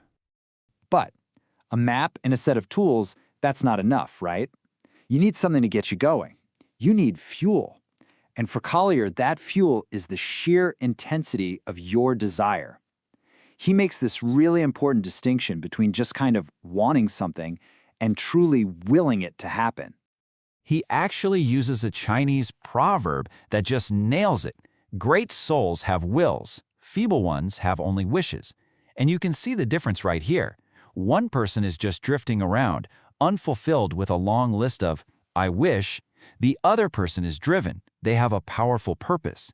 That focus, that will, is what separates them. What a beautiful way to put it. To get from a wish to a will, Collier says you need a definite ideal, a single, clear, powerful purpose. This ideal becomes like that tiny grain of sand inside an oyster. It's the central point that everything else, your energy, your ideas, opportunities, all that pearly material starts to gather around and build upon. So let's bring this all home. We've got the map of the three minds, we've got the tool of visualization, and we have the fuel of a definite, powerful purpose. Collier's big final message is that the real wealth, the real power we're all looking for, it isn't out there somewhere. It's an enormous, untapped resource that's already inside of us. To give you some perspective, Collier often brought up the psychologist William James, who famously estimated that most of us are only using about 10% of our brain power. Now look, whether that number is scientifically exact isn't really the point. The idea is what's staggering. Just imagine what you could accomplish if you could tap into even a little bit of that other 90%. And this is what happens when you do. Collier used this great analogy of a plain piece of metal versus one that's been magnetized. The magnetized one can lift 10 times its own weight. He said a person who is charged up with a clear purpose and a strong belief becomes just like that.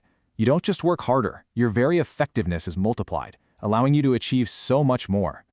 So here we are 100 years later, and the secret is pretty much the same. The most incredible creative force you will ever encounter is already locked and loaded inside your own mind. The map is there, the tools are there.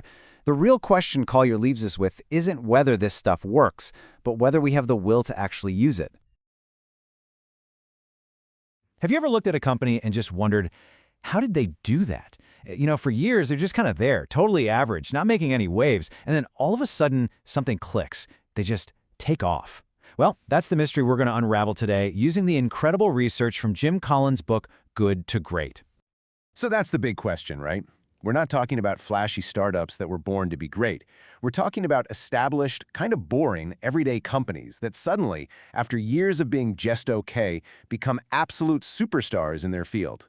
What's the secret sauce? I mean, just look at this. Take Walgreens. For 40 years, it was a totally average company, basically just keeping pace with the stock market. And then boom, 1975, something shifted. Over the next quarter century, its stock didn't just beat the market, it demolished it by 15 times. It even outperformed huge tech companies like Intel. So what on earth happened? Okay, so the first place our minds usually go is to the top. The conventional wisdom, right? You got to bring in some big shot celebrity CEO from the outside to come in, shake things up, and be the hero. But it turns out that's not what great companies do at all. And this is where the research just flips that whole idea on its head. The companies that made the leap to greatness, they were almost always led by someone who was already inside the company, a quiet, humble, often totally unknown person. Collins gave them a special name, Level 5 leaders.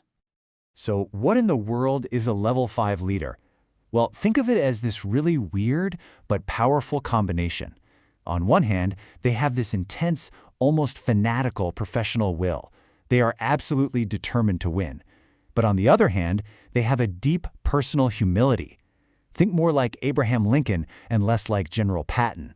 It's a paradox, but it works because they're not driven by their own ego, they're driven by the cause. And this really shows you what's going on inside their heads. All their ambition, all their drive is channeled into the company, not into making themselves famous. When things go right, they look out the window and give credit to the team or even to good luck. But when things go wrong, they look straight in the mirror. And this is crucial. They're obsessed with making the company so strong that it will be great long after they're gone. They actually want their successor to be even more successful than they were. Okay, so if it's not the superstar CEO, then it has to be a brilliant, visionary strategy, right? You've got to have the perfect plan laid out before you make a single move. Well, let's see about that. This is probably one of the biggest takeaways from the entire book, and it's so powerful. The leaders who took their companies from good to great did things backwards. They didn't start by figuring out where to go. They started by being absolutely fanatical about getting the right people on the bus, and just as important, getting the wrong people off the bus. Only after they had the right team in place did they figure out the destination. And it all boils down to this. If you start with who before you start with what, you can adapt to a changing world. Think about it. The right people, they don't need to be tightly managed or constantly motivated. They're self-motivated. They'll argue and debate and find the best answers, and if you have to change direction, they'll be able to handle it, because they're on the bus because of who else is on it with them. All right, let's move on to our third myth. This is the one we see in movies all the time. The idea that greatness comes from some huge heroic dream, some new management fad, or a charismatic leader giving a big, inspiring speech that magically transforms everyone. But the reality, as it turns out, is a lot less glamorous. It's way more disciplined.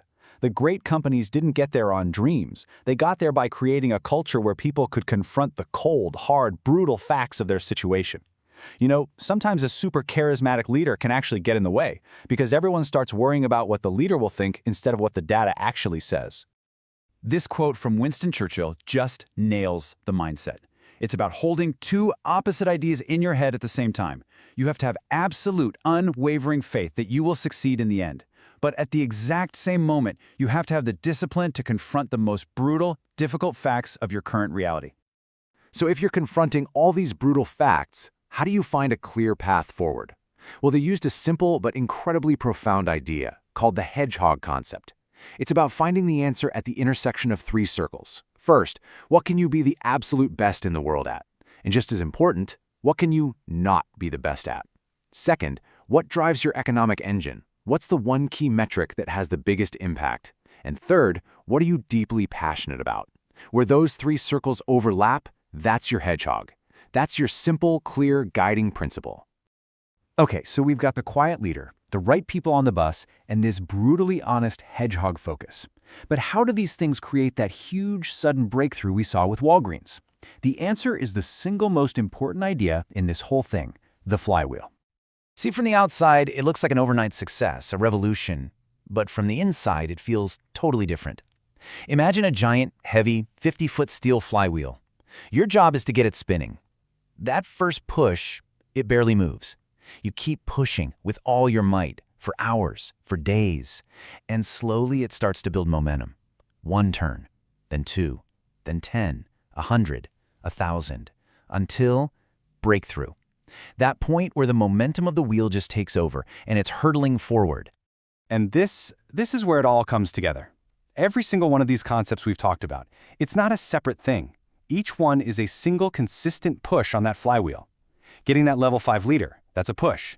Getting the right people on the bus, another push. Confronting the brutal facts, push. Finding your hedgehog concept, push. Building a culture of discipline, push. It's the relentless consistency of all these small pushes, over time, that builds unstoppable momentum. You know, the most amazing thing about this is that it doesn't just apply to big companies. These ideas work for any organization, any team. They even work in your own personal life. So the question I want to leave you with is this: what's your flywheel? And what is the one consistent push, no matter how small, that you can make on it starting today?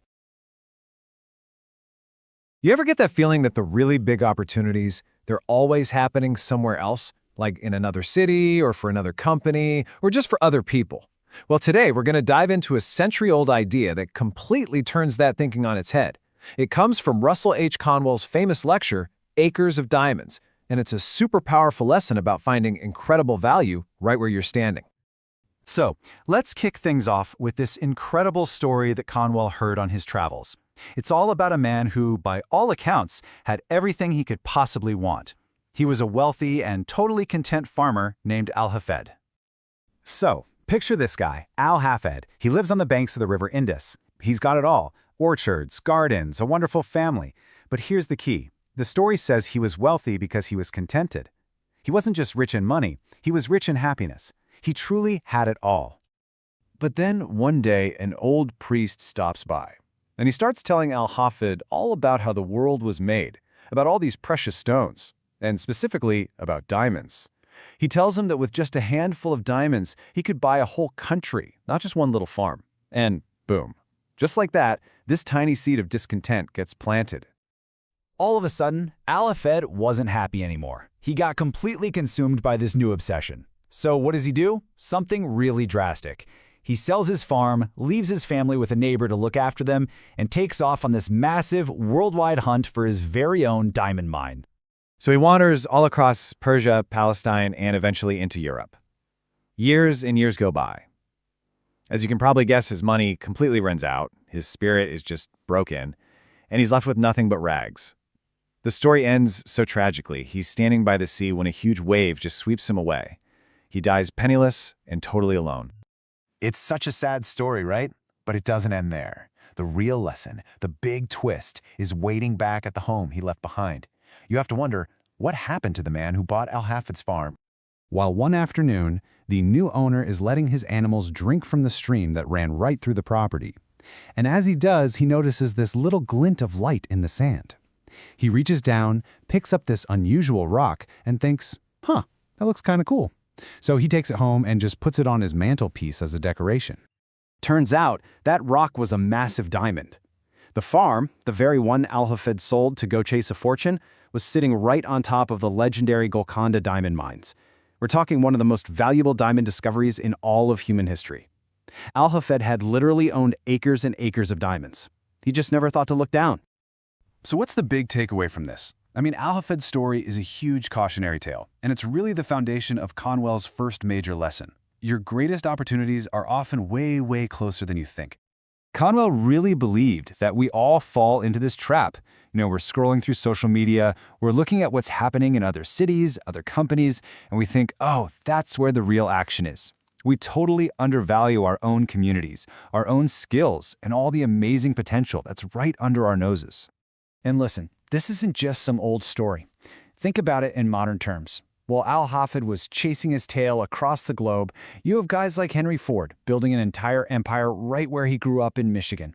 Or Warren Buffett, who famously stayed in Omaha instead of running off to Wall Street. They are proof that you don't have to go somewhere else to find your diamonds. Okay, but just knowing where to look, that's not quite enough. Conwell says there's a second piece to this puzzle that's just as important. You have to understand what people actually need. And that all comes down to the idea of true service. And to show us what he means, he tells this great story about the famous financier John Jacob Astor. So, Astor ends up as the reluctant owner of this women's hat store that was failing. It couldn't even pay its mortgage. He didn't know the first thing about hats, but he definitely knew how to spot an opportunity.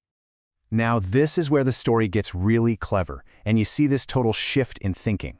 Instead of guessing what kind of hats women wanted, Astor just went to the park and watched. He took detailed notes of the hats that the most fashionable, elegant women were already wearing. Then he went back to the store and told his team, copy those. Exactly. And the result? The store absolutely exploded. Why? Because they never made a hat that a woman didn't already want. It was that simple. This principle of observation and service turned that failing shop into a business that made, and get this is back in the 19th century, a staggering $17 million.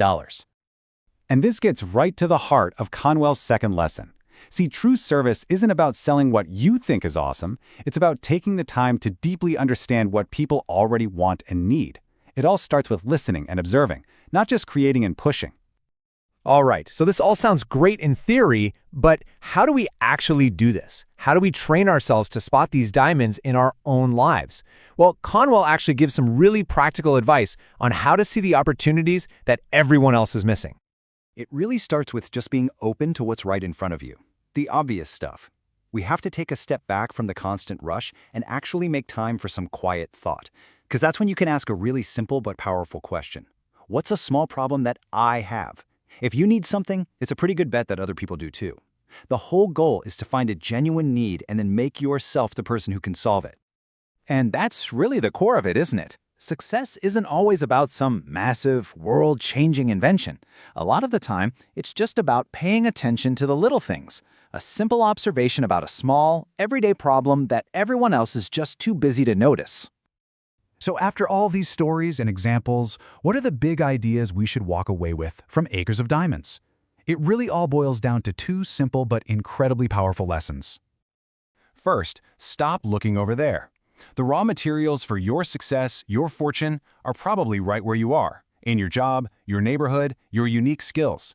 And second, focus on serving people. Don't just go out and build a better mousetrap. Take the time to figure out if people even have a mouse problem to begin with. And that kind of leaves us with one final thought. The whole idea of Acres of Diamonds is just as true today as it was 100 years ago. It's a challenge for all of us to look around with fresh eyes and ask ourselves that one big question. What amazing opportunity have I been completely overlooking just because it was too close to see? All right, so I'm willing to bet most of you have heard of The 7 Habits of Highly Effective People, right? It's a total classic. But here's the thing. We're not just going to rehash the habits today. Nope. We're going deeper. We're going to uncover the powerful philosophy that Stephen Covey built that entire framework on. Think of it as going from just skating on the surface of life right down to its very core. Which brings us to this big question. What actually makes a person truly effective? I mean, really. Is it just about those productivity hacks you see everywhere? Is it about some new time management trick? Or is it something way, way deeper? That's the question we're going to dig into. And here's Covey's answer, which honestly is kind of radical. He says the habits, they're just the branches on the tree. The real strength, the thing that makes it all work, that comes from the roots. It's not really about what you do, it's all about who you are. You see, true success for Covey is an inside-out job. So, let's start peeling back those layers, shall we? In this first part, we're going to explore the real foundation that makes those 7 habits actually, work. You know, this quote, it just nails the feeling Covey is talking about. It's for that sense you get when you're busy, you're checking things off your list, you're achieving stuff, but something just feels hollow. You ever feel that? Like you're just skating on the surface, just going through the motions, instead of being driven by something deeper. Well, that's the exact problem Covey is trying to solve. And Covey's solution? Well, it starts right here. It's all about a fundamental shift in how we think about success. It's about moving away from just mastering external techniques and instead turning inward to build our character. Okay, look at this. This really puts it into perspective, right? Our society, for the most part, is constantly screaming at us to focus on having the perfect job, having the nice car, having the status. But Covey flips that script completely. He pushes us to focus on being. So the most important question isn't what do I get out of this? It's who am I becoming in the process? It's a total game changer. And the bedrock of that whole being philosophy, it's integrity. But Covey has a really specific take on this. It's not just about, being honest. It's about having this stable, principled center, a changeless core inside you. The idea is, when you have that, you can handle pretty much anything the world throws at you without getting completely knocked off your feet. So what does this person of integrity actually look like? Well, first off, they make and keep their commitments. They do what they say they're going to do. They also admit their mistakes, and they do it quickly and openly. No excuses. That takes real strength, right? They understand that crucial space between what happens to them and how they react. That space is where their choice lies. They get the time is precious, and they don't waste it. And finally, they're willing to do the hard stuff, the things other people won't, to achieve something bigger. And this quote, wow, it just perfectly illustrates where real, meaningful change starts. Covey was super influenced by this idea. It basically says that our biggest impact doesn't come from these grand public gestures. It comes from the courage we show in our one-on-one relationships. Like finally resolving that conflict with the coworker, or truly, deeply listening to a family member. That's where character is really built and tested. Okay, so when you build this internal character, it completely changes how you see everything. And that brings us to the next massive idea, the power of paradigms. Covey uses this absolutely brilliant analogy of the map versus the territory. Think about it. We all walk around with these mental maps of the world, our beliefs, our assumptions, our personal rulebooks. The big problem is we start to think our map is the territory. We mistake our perception for objective reality. So when we get lost in life, what do? We usually blame the territory, the world, instead of stopping to think, maybe my map is wrong. And this is the key takeaway, right here. A real paradigm shift isn't about learning a new life hack, it's a total transformation of yourself. When you fundamentally change your internal map, the external world you experience literally transforms with it, even if nothing on the outside is actually changed at all. It's powerful stuff. I mean, Einstein said it best, didn't he? To solve the really big problems we face, we can't just try harder using the same old ways of thinking. We actually have to elevate our thinking. We have to become different people. Okay, so this all sounds great in theory, but how do we actually apply it? How does this whole inside-out thing lead to real-world results? Well, it all starts with this principle of creating everything twice. Just think about it with this simple classic rule from carpentry. Measure twice, cut once. A good carpenter would never just grab a piece of wood and start sawing away, right? The most important work happens long before the saw even gets turned on. And that's the law of two creations. See? All things are created twice. First, there's the mental creation. This is the blueprint for a house, the business plan, the vision you have for your life. And only after that first creation is crystal clear, only then can the second, physical creation, actually begin. You know, most failures in life, they're really failures in that first creation. This, by the way, is the absolute soul of habit 2, begin with the end in mind. It's all about the discipline of consciously designing that perfect mental blueprint before you ever pick up a tool. But wait a second, what about this famous line from John Lennon? Life is what happens to you while you are making other plans. I mean, doesn't life just happen? Isn't trying to create a detailed plan just ignoring all the beautiful chaos and randomness of it all? It's a really fair question, right? Is Covey suggesting we can just script out our entire life? Is this whole first creation idea just a waste of time, a futile attempt to control what's totally uncontrollable? Well, here's the paradox that Covey points out, and it's brilliant. Having a clear purpose, a clear vision of your destination, it doesn't restrict you, it actually liberates you. Because when you know where you're ultimately going, you can be more relaxed, more adaptable, and way more spontaneous during the journey. You're not just reacting to everything, you're being guided by a clear internal compass. So when you put all these pieces together, the strong character, the accurate mental map, the clear purpose, that's when we get to the ultimate goal, creating a legacy that actually lasts. Ultimately, Covey's message is all about getting back to these timeless principles. It's the law of the harvest. You reap what you sow. You can't just cram for a successful life the night before the test. Lasting, meaningful achievement is always, and I mean always, the result of building a strong character first. There are just no shortcuts. And that brings us to what might be Covey's most powerful exercise of all. He asks you to imagine your own funeral. Seriously, what would you want your family, your friends, your colleagues to say about you when you're gone? The answer to that question, that reveals your deepest, most authentic values. And that, right there, is your first creation. That's the blueprint for a truly effective life. So the question is, what will your blueprint be? You know, you always hear those classic tech startup stories, right? The ones that start in a Silicon Valley garage. Well, forget the garage. One of the biggest names in tech history was actually born in a University of Texas dorm room with just $1,000. This is the incredible story of how Michael Dell took on the giants. So that brings us to the central question, doesn't it? How on earth did a 19-year-old college kid working out of his dorm room take on an absolute behemoth like IBM? I mean, it sounds impossible. But the answer is, well, it's a simple, brilliant idea that somehow everyone else had completely missed. So let's dive in and break it down. Okay, so to really get Dell's genius, we actually have to go way back.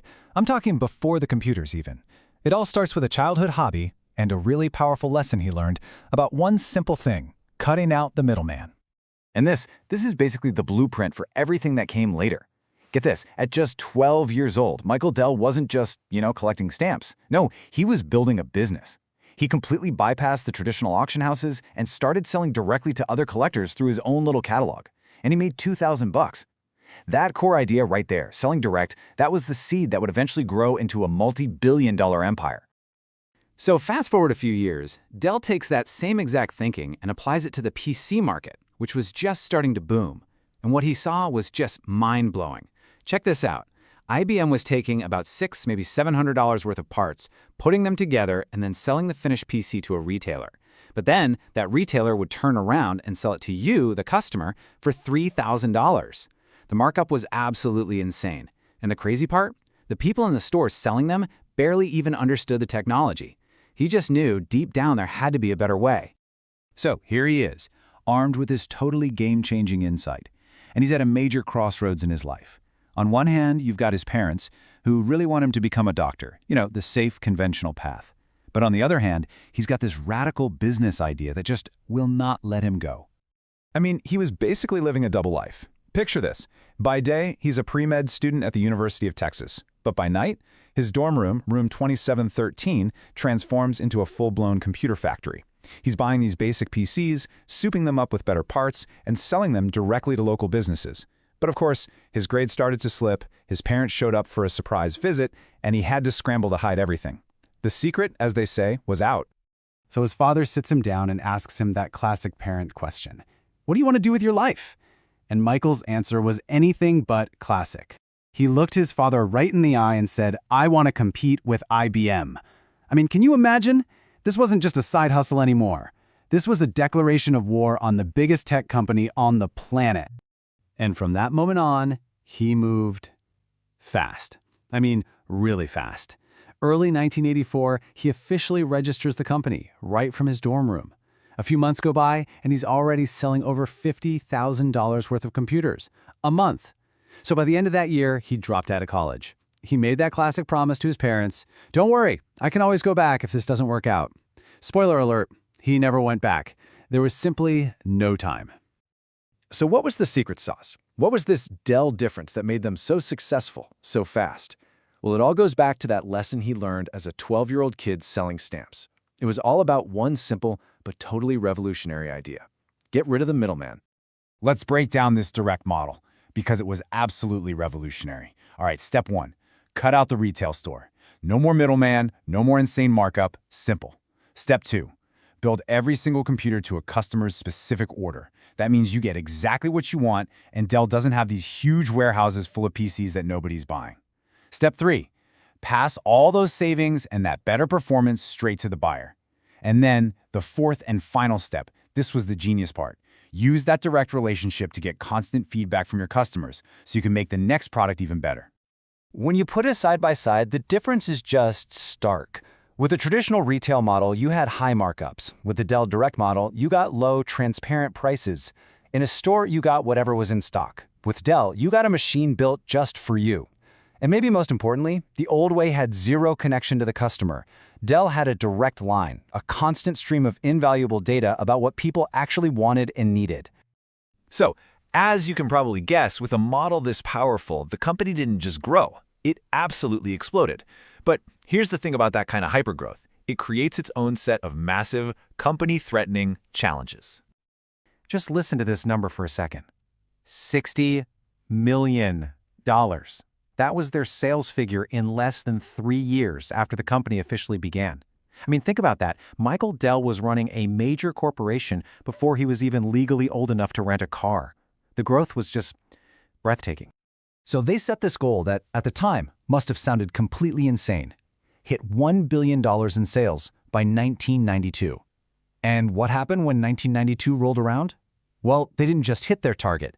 They absolutely smashed it. They doubled it. $2 billion in sales. The rocket ship was still accelerating. But this is where the story takes a really interesting turn. Michael Dell had this huge realization. Their biggest strength, that explosive growth, was actually becoming their biggest weakness. They were so focused on chasing bigger and bigger sales numbers that they were losing sight of what really mattered: profitability and having enough cash on hand to actually run the business. He called it the growth trap, and they were caught right in it. So what was the solution? It was a really radical shift in thinking. As Dell himself said, they had to figure out what not to do. So, instead of chasing every shiny new opportunity, they got focused. They used their data to ruthlessly cut product lines that weren't profitable, and they poured all their resources into a few key areas that were winners, like the iconic Latitude notebook, which became a massive, runaway success. And just when you think things couldn't possibly get any better for them, a new technology comes along that was practically tailor-made for Dell's direct business model, the Internet. They jumped on e-commerce way before almost anyone else, and by December of 1996, they were selling $1 million worth of computers online every single day. It was the ultimate turbo boost for their business. All right, so after this incredible journey, what are the big lessons? What's the playbook we can take away from all this? Well, Michael Dell's entire philosophy can really be boiled down into a few super powerful principles. Okay, first up, think unconventionally. Just because everyone's doing something one way, that doesn't mean it's the right way. Second, absolutely despise the status quo. Dell saw an industry that was built to serve the retailer, not the customer, and he hated it. Third, set big, scary goals that just might be doable. Aiming for $1 billion? That forced them to completely reinvent how they operated. Fourth, love change. Don't fear it. The internet wasn't a threat to Dell, it was the ultimate opportunity. And finally, number 5, focus on your own possibilities, not on your competitors. Don't waste energy obsessing over what IBM is doing, obsess about what you can do. And that really brings us to the final thought, doesn't it? Michael Dell looked at the computer industry and saw this massive, inefficient system that everyone else just accepted as, well, the way things are. He dared to challenge it, and he built an empire because of it. So it leaves us with a really powerful question to think about. In our own jobs, in our own lives, what status quo is out there just waiting for us to challenge it? You know, Henry Ford didn't just build a car. He built the modern world as we know it. Today, we're going to dive into his revolutionary mindset and try to figure out the principles that really drove his incredible success.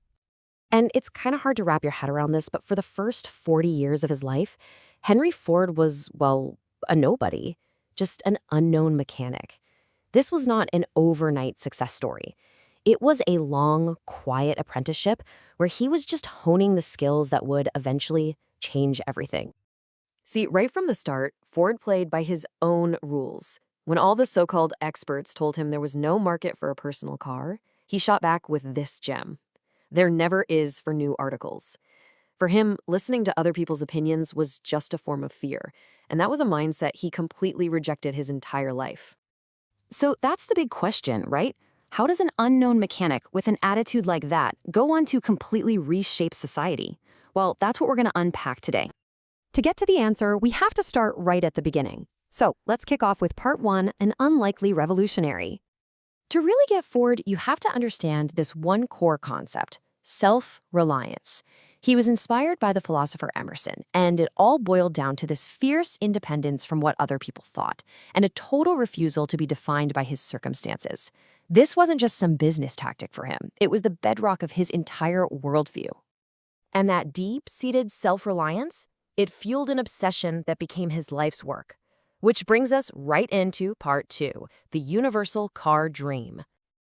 Just look at this timeline. We're talking decades of prep work. By the time he was 15, he could fix just about any watch you put in front of him. At 17, he was an apprentice machinist. Then came this huge moment in his 20s when his personal hero, Thomas Edison, told him to stick with his gasoline engine idea. All of that led to 1899, when he put it all on a line and quit his stable, high-paying job. Get this, his employer offered him a massive promotion, but with one condition: he had to give up his tinkering with the automobile. For Ford, it wasn't even a real choice. The dream was everything. He was all in. Okay, so turning that dream into a reality meant he had to break every rule in the book. This leads us perfectly into part 3, one model, one color. You know, his first company actually failed in just a year. Why? Because his investors wanted quick profits. They were pushing for multiple models, higher prices, the usual stuff. But Ford was obsessed with perfecting one single, affordable, universal car. He quickly realized that to make his vision happen, he needed total control. And that need for control led to this, his most famous and probably most misunderstood statement. He was getting all this pressure to expand the product line, and he just went in the complete opposite direction. He announced they would only sell one model, the Model T. And yeah, it would only be available in black, because black paint dried the fastest, which made his whole production line way more efficient. So in 1909, when he launched this strategy, the Model T cost $950. And trust me, that was a lot of money back then. But then, just 10 years later, that price had plummeted all the way down to $355. This just shows you the power of his system, right? Relentless efficiency meant lower prices, which opened up the market to way more people, which in turn funded even more efficiency. It was like this perfect, unstoppable flywheel. So what was the engine driving this unbelievable success? Let's break it down in part 4, the system behind success.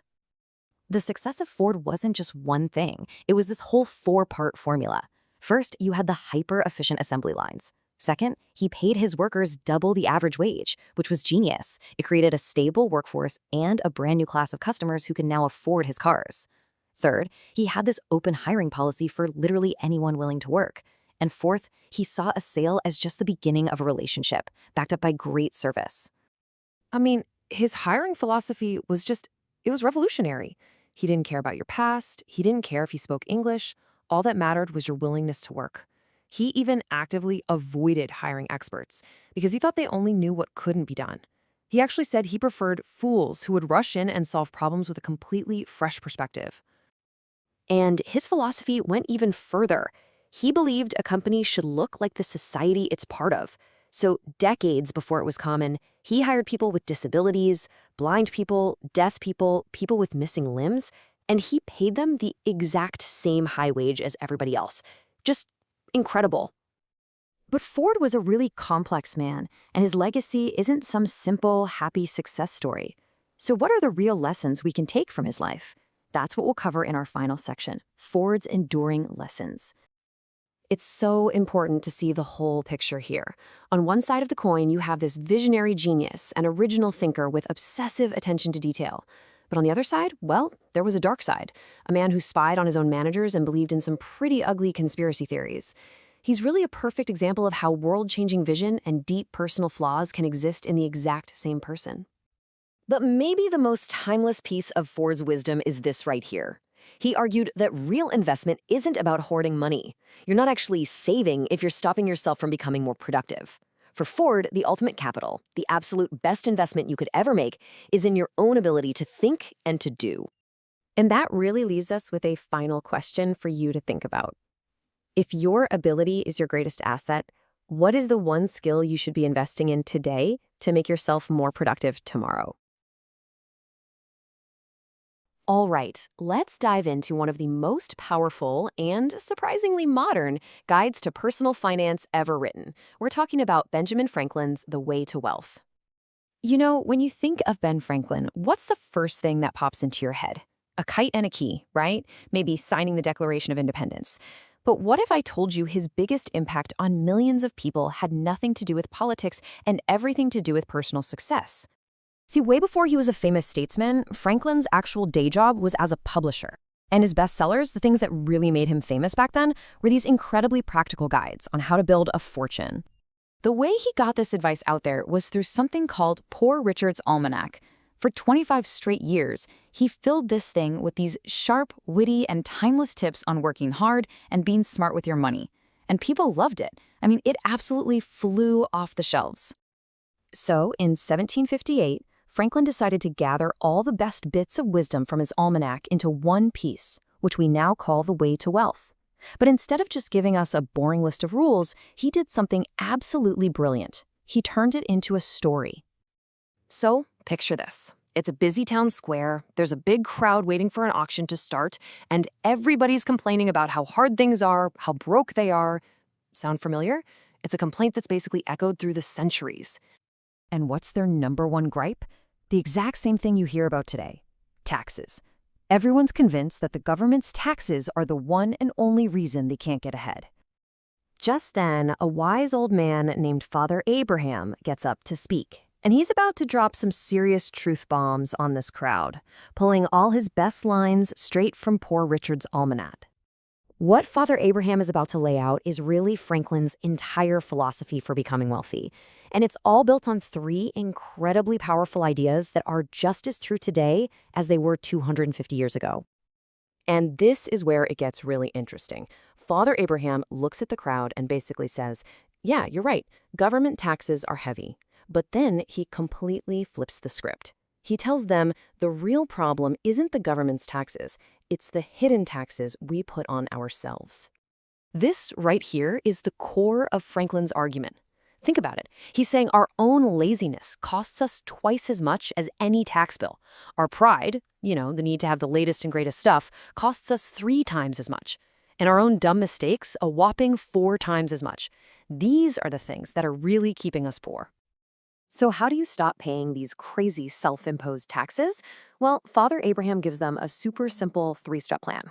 First, master your time. Second, learn to be frugal. And third, whatever you do, avoid debt.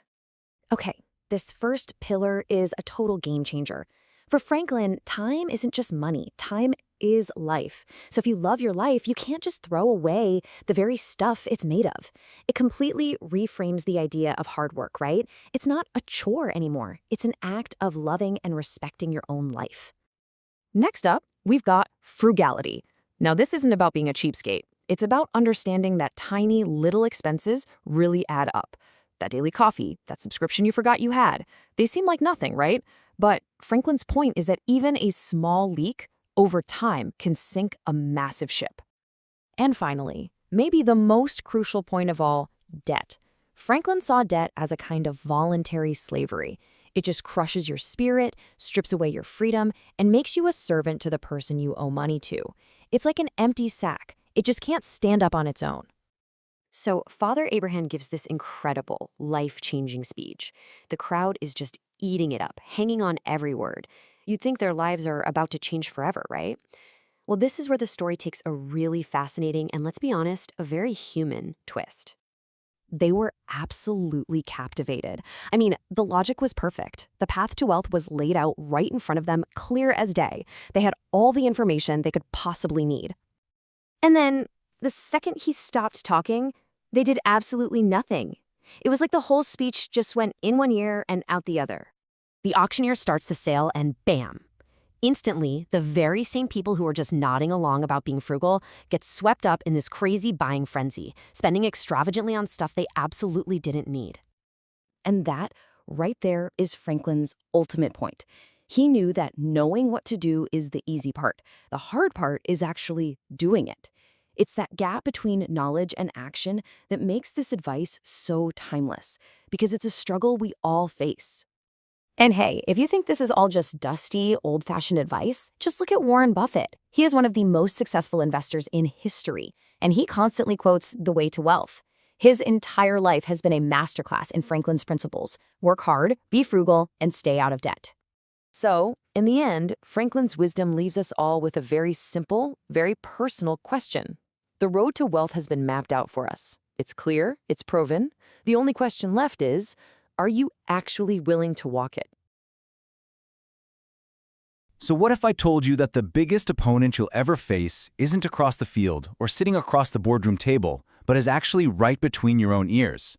Today, we're going to dive into the inner game, a truly revolutionary idea that's all about how to win that battle inside your own head. I mean, you know the feeling, right? You've practiced, you've prepped, you know exactly what you're supposed to do, but the second the pressure's on, it's like something inside just freezes up. It feels like you're literally fighting yourself, and man, it is one of the most frustrating things ever. So what's the advice we always get? Just try harder, focus. But what if that's not just unhelpful? What if that advice is actually the problem? Okay, let's jump back to the 1970s for a second. Back then, nobody was really talking about the mental side of things. The common wisdom was super simple: just grind. Success was all about practicing until you dropped and then forcing a win with brute willpower. That was the whole game plan. And this is where a tennis coach named W. Timothy Galway has this huge breakthrough. He started noticing something weird. The more he shouted instructions at his students, keep your wrist firm, bend your knees, the worse they actually played. They got all tight, awkward, and were just overthinking everything. He realized that trying to consciously control every little movement, it often just completely backfires. Think about it. Have you ever been in the zone? Playing a sport, maybe nailing a presentation, anything. You weren't thinking step by step, you were just doing it. Everything felt smooth, easy, totally fluid. Galway called this state effortless concentration, and he basically got obsessed with figuring out how to get there on command. And that leads us to the absolute core idea of the inner game. Galway said that inside our heads, it's not just one me. Nope, there are two of them. He called them Self 1 and Self 2. Now, Self 1 is the teller. That's the nagging voice, your inner critic. It's the one that's always barking orders, judging every move you make. But Self 2? Self 2 is the doer. This is your body's natural, intuitive self. It's the part of you that has stored every single thing you've learned from hours and hours of practice. Self 2 just knows what to do. It's the one actually hitting the ball. And here it is, the root of the problem. All that choking, all that self-sabotage, it happens because Self 1 is getting in the way. It just doesn't trust Self 2 to do its job, so it's constantly micromanaging and criticizing, totally messing up the natural, fluid performance of Self 2. So if you've got this battle raging between these two selves, how in the world do you win? Well, the answer is totally counterintuitive. It's not about trying harder. It's actually about trying softer. Galway's method for this has three main steps. First, you gotta quiet the mind. Tell that inner critic, Self 1, to just take a break. Second, you have to let go of judgment. A missed shot isn't bad, it's just information. The label bad just adds a bunch of emotional noise. And finally, this is the most important part, just notice. Instead of analyzing, just observe what's really there, the raw data. Galway himself actually cited this quote, and it just nails the whole idea. Our best stuff happens when that calculating, analytical brain of ours finally gets out of the way and lets our deeper, more intuitive intelligence take over. See, this whole thing shifts your approach from forcing an outcome to just discovering it. By focusing on something simple and non-judgmental, like the spin of the tennis ball, you're basically giving Self 1 a boring job to do so it stays quiet. And that frees up Self 2 to tap into all of its skills and just perform. You stop trying to make the perfect shot happen, and instead you create the conditions where it can just emerge naturally. But Galway started to see that this whole thing was about way more than just improving a tennis swing. It was about totally redefining what it even means to win. For him, the deep satisfaction he got from conquering his own internal hurdles, his anxiety, his self-doubt, that was way more meaningful than any trophy. The real victory wasn't about beating the person on the other side of the net. It was about achieving that inner calm and being able to play without sabotaging himself. As Galway himself wrote, the value of a win is directly tied to the value of the goal. Yeah, chasing that external goal is great, but the self-knowledge you get during the struggle, that's often the real prize. He even had a great word for the ultimate prize, unfreakability. I love that. It's that ability to stay calm, cool, and focused when the pressure is on. And let's be real, those skills, concentration, resilience, they don't just stay on the tennis court. They're useful everywhere, from a high-stakes meeting to a tough conversation at home. So, what happened with this simple, powerful idea from a tennis coach back in the 70s? Well, its long-term impact was massive. I'm not even exaggerating here. The principles from the inner game basically created the blueprint for the entire modern coaching industry as we know it. It was a fundamental shift away from a coach just teaching someone to a coach helping someone discover their own potential. And its influence just spread like wildfire. It became a huge part of sports psychology, obviously, but then corporate giants like Apple and Coca-Cola were bringing Galway in to teach this stuff to their leaders. The inner game applies to management, to creative arts, to public speaking, really just to navigating the pressures of life. At its very heart, the inner game is a philosophy of trust. It's about trusting your own amazing ability to learn and adapt. And if you're a coach or a manager, it's about trusting your people to find their own answers. A great coach doesn't just give you the solution. They ask you the questions that quiet your Self 1 and awaken your Self 2. And so that really leaves us with one big question to ask ourselves. Think about your own goals, your own ambitions. What incredible potential, what effortless performance is just sitting there, waiting to be unlocked. If only you could finally win that inner game. So today, we're going to get inside the head of one of history's most fascinating and honestly most misunderstood tycoons, John Paul Getty. He actually wrote a book for Playboy magazine, believe it or not, but it's not what you think. It was basically his guide to life, to business, and what it really, truly means to be rich. All right, let's just start with the one story that everybody knows, the big puzzle that pretty much defined J. Paul Getty for decades.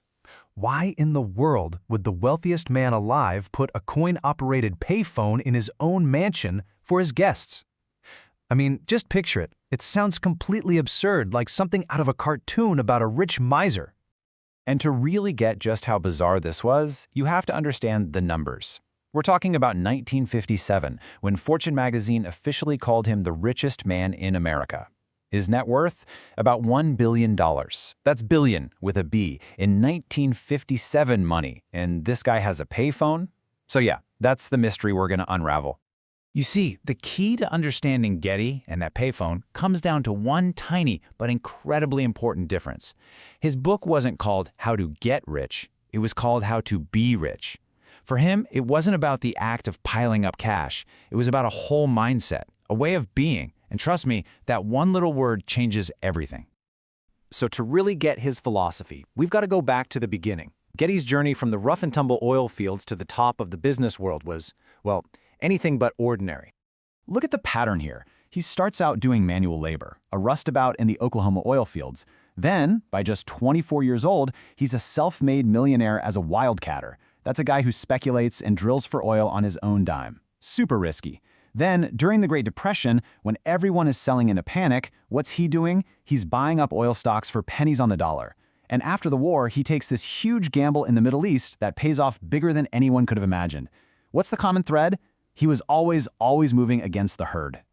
And here's a little bit of family drama that totally shaped him.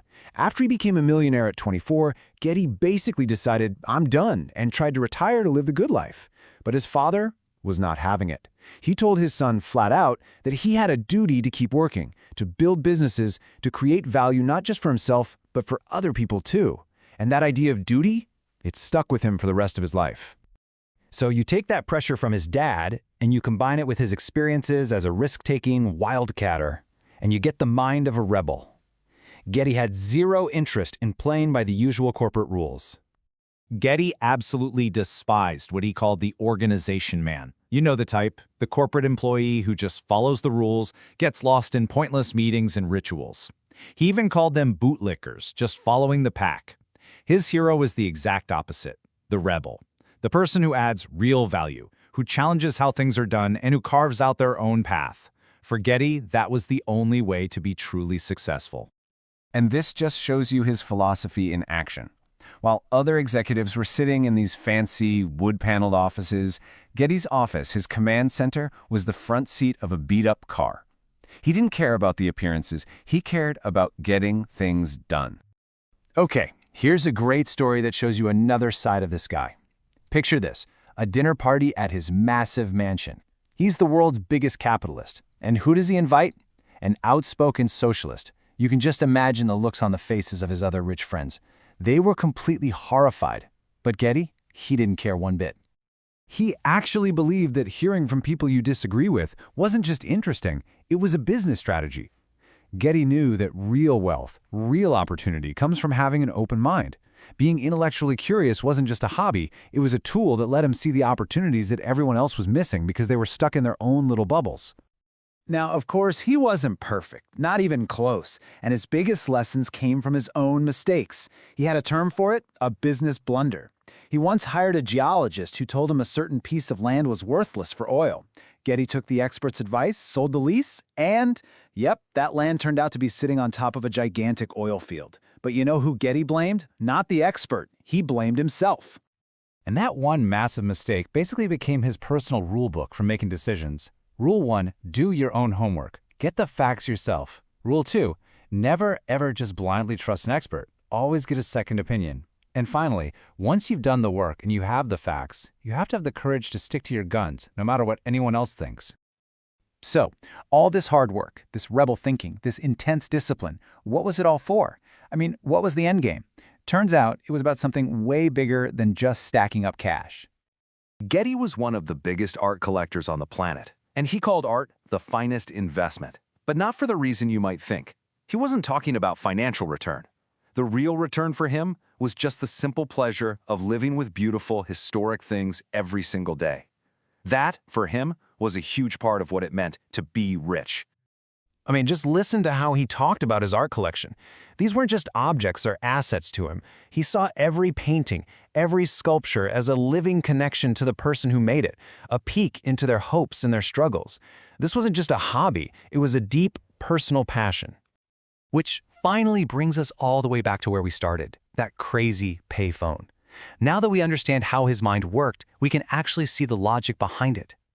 And this is it, the whole thing in a nutshell. That payphone wasn't about being cheap. It was a symbol of his entire philosophy. Step 1, eliminate all waste. To him, guests making expensive international calls for free was just wasteful. Step 2, maximize your resources. Every single dollar he saved wasn't just a dollar in his pocket, it was a dollar he could put to better use. But use for what? That's step 3, fund a lasting legacy. The money he saved on phone bills and a million other little things was funneled directly into building one of the greatest private art collections the world has ever seen. And that's the wild result of the payphone philosophy. Today, millions of people go to the Getty Center in California to see all this incredible art for free. His legacy isn't really that of a penny-pinching tycoon anymore. It's the legacy of a major philanthropist. And that infamous payphone, well, it was just one of the tools that he used to build it. So we end by going back to that crucial idea. Getty's whole life wasn't about the process of getting rich. It was about the state of being rich. And for him, that meant using discipline and a rebel mindset to build a life of purpose and beauty and meaning. So the last question isn't about him, it's for you. What does that distinction mean in your own life? Welcome to The Explainer. Have you ever wondered why some people just seem to get along with everybody and success just kind of follows them around? Well, it's not luck, and it's definitely not magic. Today, we're jumping into the work of Les Giblin to pull back the curtain on the one skill that really makes all the difference. Okay, let's kick things off with a fact from Giblin's research that might just blow your mind. It turns out your technical skills are rarely the reason people get into trouble at work. Get this, for every one person who gets fired because they can't do the job, 2 people are shown the door because they just can't deal with other people. That's right, 2/3 of job losses all boil down to people skills. So what is the secret, right? How do you get good at this? Well, Giblin says it has nothing to do with being a good person or a bad person. It's not about wishing people were different. No, it's about understanding one powerful, universal thing that drives every single one of us. And once you get it, really get it, everything changes. And what is that one thing? It's the human ego. Now, hold on. Before your mind jumps to arrogance or big-headed people, let's just pause right there. That's not what we're talking about. This is the most important concept to get your head around if you want to get better with people. We're talking about something way deeper, something fundamental inside all of us. So Giblin frames the ego as this core, fundamental need we all have to feel like we matter, to feel important. He even calls it our divine spark. You know, that little voice inside that says, hey, I can do something great. Think of it this way. Just like your body needs food to survive, your ego needs affirmation to be healthy and productive. It gets hungry. And this is where it gets super interesting, because the ego really has 2 sides to it. When it's fed, when it feels valued, that's your divine spark. That's where ambition, drive, and self-respect come from. But when it's threatened or starved, that's when you get the wounded ego. And that is the root of almost all the difficult behavior we have to deal with. The defensiveness, the irrational outbursts that need to control everything. And this quote from Giblin just nails it, doesn't it? A hungry dog is a mean dog. It's a perfect analogy. A person who's being difficult often just has a hungry ego. Now, if you fight them, you're just fighting the meanness. It doesn't work. But if you actually want to influence them, you've got to feed that need for self-worth. You can't reason with a hungry dog, right? And you can't reason with a starving ego. Okay, so that's the theory. But how does this actually work in the real world? Well, understanding the ego isn't just for smoothing over arguments. It is the absolute master key to persuasion. Let's look at a pretty amazing historical example of this in action. So let me tell you a story about this guy, General Oglethorpe. He had this massive vision for a new colony in America. The problem? He needed a ton of money from the King of England. And, well, his first few attempts were going absolutely nowhere. He tried all the things you'd expect. He brought logical arguments, charts about economic benefits. He pleaded for the good of the empire. And you know what happened? Every single rational appeal fell completely flat. The king just wasn't buying it. So Oglethorpe did a complete 180. He stopped appealing to the king's mind and started appealing to his ego. And this was the genius move. Oglethorpe just casually pointed out that of all the colonies popping up in the New World, not a single one had the honor of carrying the king's name. That simple little sentence went straight to the king's ego, his legacy, his importance. And the result? Boom. The colony of Georgia was born, and it was fully funded. Now, this isn't just about persuading kings, obviously. This is absolutely critical for our day-to-day lives, our conversations, our disagreements, our relationships. It's all about winning people over, not just winning the argument. So how do you actually do this when you disagree with someone? The key is you have to protect their ego. So instead of pointing a finger and saying you're wrong, you speak through a third party. You say something like, I read an article that found. It introduces a fact without making it a personal attack. And this is crucial. You always have to give the other person a way to save face, a graceful exit, so they can back down without feeling humiliated. And the same idea goes for just having a conversation. You know that small talk we all say we hate? Don't hate it. It's how you build a bridge. Ask people questions about the one topic they're a world-class expert on, themselves. And you gotta be patient. Sometimes you have to sift through some low-grade ore to find the gems, but the one absolute golden rule, never, ever be sarcastic. It's a direct attack on someone's self-esteem. Even if they laugh, it's poison. So when we pull all of this together, you start to see that real, genuine influence isn't about having a bag of clever tricks or manipulating people. It's a much deeper, much more authentic way of dealing with others. Winston Churchill put it so beautifully. He said, basically, if you want someone to be reliable, you have to treat them as if they already are. When you impute the virtue, you're feeding their ego in the best possible way. You're saying, I believe you are this kind of person, and that creates this powerful motivation for them to live up to that belief.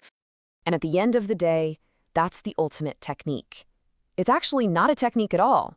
It's a mindset. The most influential people you'll ever meet are the ones who genuinely believe that other people are important.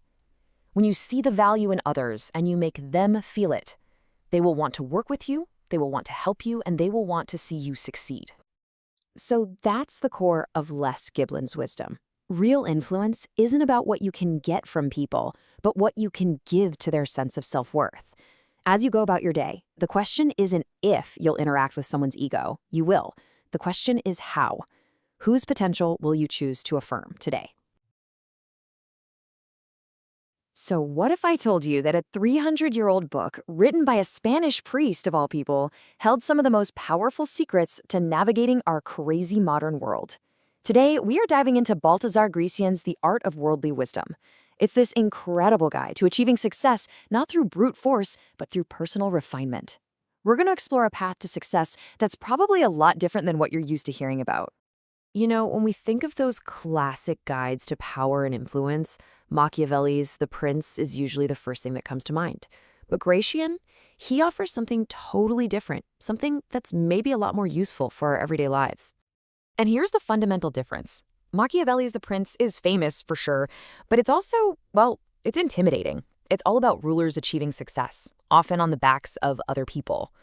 Gracian, on the other hand, is all about success through personal refinement. It's about self-improvement, not about conquering anyone. It's way more philosophical, and honestly, a lot more relevant to you and me today. And if you're wondering if this is just some forgotten self-help book, think again.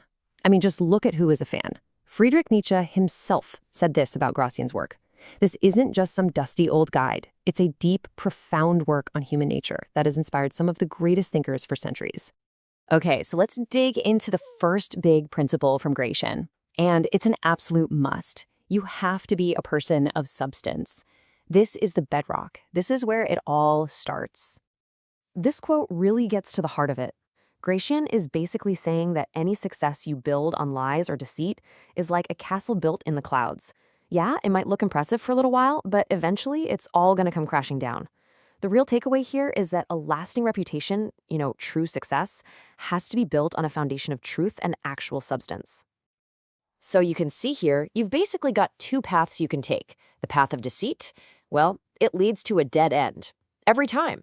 We see this constantly, right? Think about all the modern trends and bandwagons that look huge but have no real value underneath. They just fizzle out. But the path of substance, now that's the one that lasts. It might be slower, it might take more work, but it's the only way to get to something real and profitable in the long run. And look, this isn't some old, dusty idea that doesn't apply anymore. This principle has been echoed for centuries. Think about people like Benjamin Franklin or, more recently, Stephen Covey's 7 Habits. They all built their philosophies on this exact same idea. It's a timeless truth about what it really takes to build lasting success. All right, so once you've got that foundation of substance, what's next? This next idea is so important, especially in our hyper-fast world. It's all about mastering the art of timing and patience. I just love this imagery. Stroll through the open spaces of time. Gracian is telling us to stop rushing. He believed that holding back, hesitating strategically, and just letting a situation breathe often leads to way better results than jumping in impulsively. In his world, patience isn't about doing nothing. It's a powerful strategic weapon. And he uses this brilliant metaphor to explain the difference. You can be a bright torch, super bright, super flashy, but you burn out fast. Or you can be a precious metal. It takes a lot longer to refine, sure, but it's substantial, it has weight, and it endures. What looks like immediate, flashy success is often just that, a flash in the pan. So this really makes you stop and think, right? In your own life, in your career, which one are you chasing? Are you going for that quick, fleeting flame of the torch? Or are you patiently doing the hard work of refining yourself into something that has real, lasting value? Okay, this brings us to the third and maybe the most important pillar of Gracian's wisdom. This is where that substance and patience really come together. It's the idea that true success has to start from within. It starts with self-knowledge and self-control. This is the real work. And the key word here is prudence. Now, we usually think of prudence as just being cautious or timid, but the original Latin root, prudentia, actually means foresight. It's about being shrewd, wise, discerning, and even penetrating. It's an active, powerful quality. This isn't about avoiding risk, it's about navigating it intelligently. And this is exactly where that idea of prudence really shines. Gracian says that the ability to stay cool, to master your emotions, is the ultimate sign that you've got it together. When you can stay completely calm in the best of times and the worst of times, whether a project is a wild success or a total disaster, you earn people's respect. This is basically 17th century emotional intelligence. But mastering yourself isn't just about control. It's also about discovery. Gracian knew what he was good at. He called himself a scientist of success and character. And he pushes us to figure out our own unique strengths. Discovering that one area where you can truly excel is one of the most important things you can do in life, because that's what you need to focus on and polish to achieve real eminence. So you might be asking, how does all this inner work, this substance, this patience, this self-mastery, how does that actually translate into real-world influence? Well, it all comes down to how you present that refined version of yourself to the world. It's all about your manner, how you carry yourself, and how you communicate.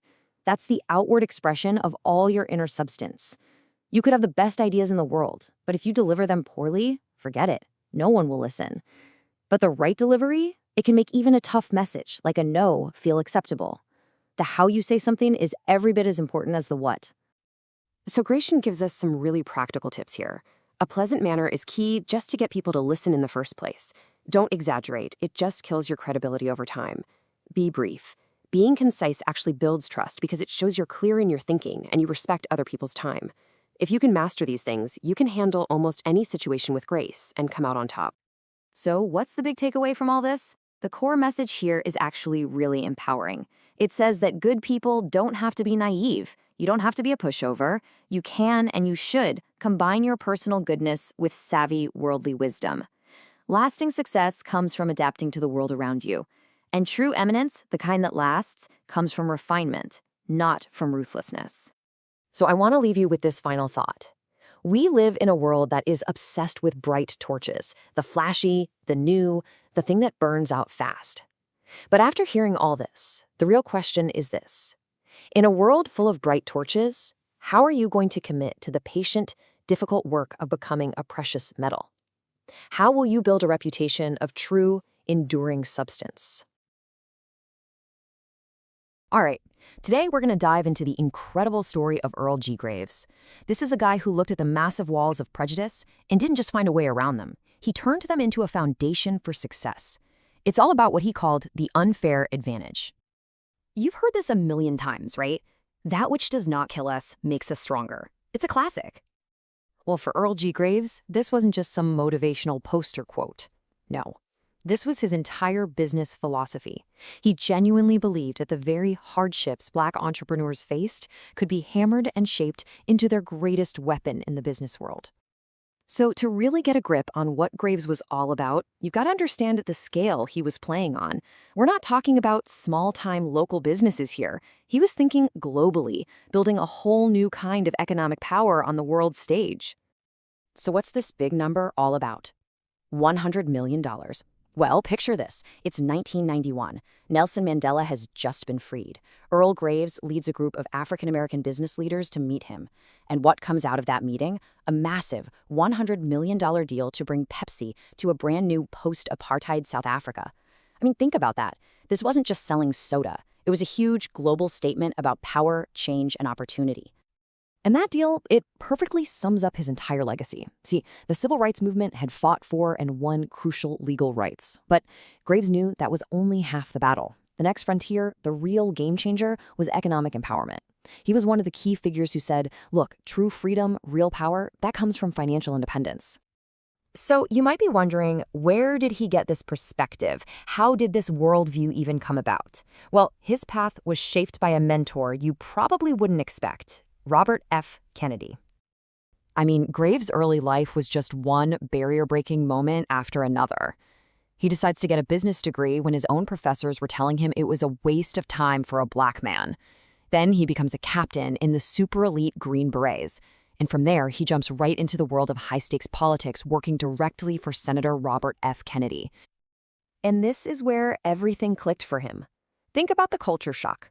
You have Earl Graves, a guy who grew up knowing the value of every single penny.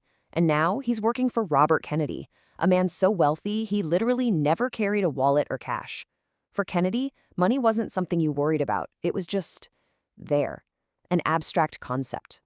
Now, for Graves, this wasn't about jealousy. It was a light bulb moment, a total epiphany.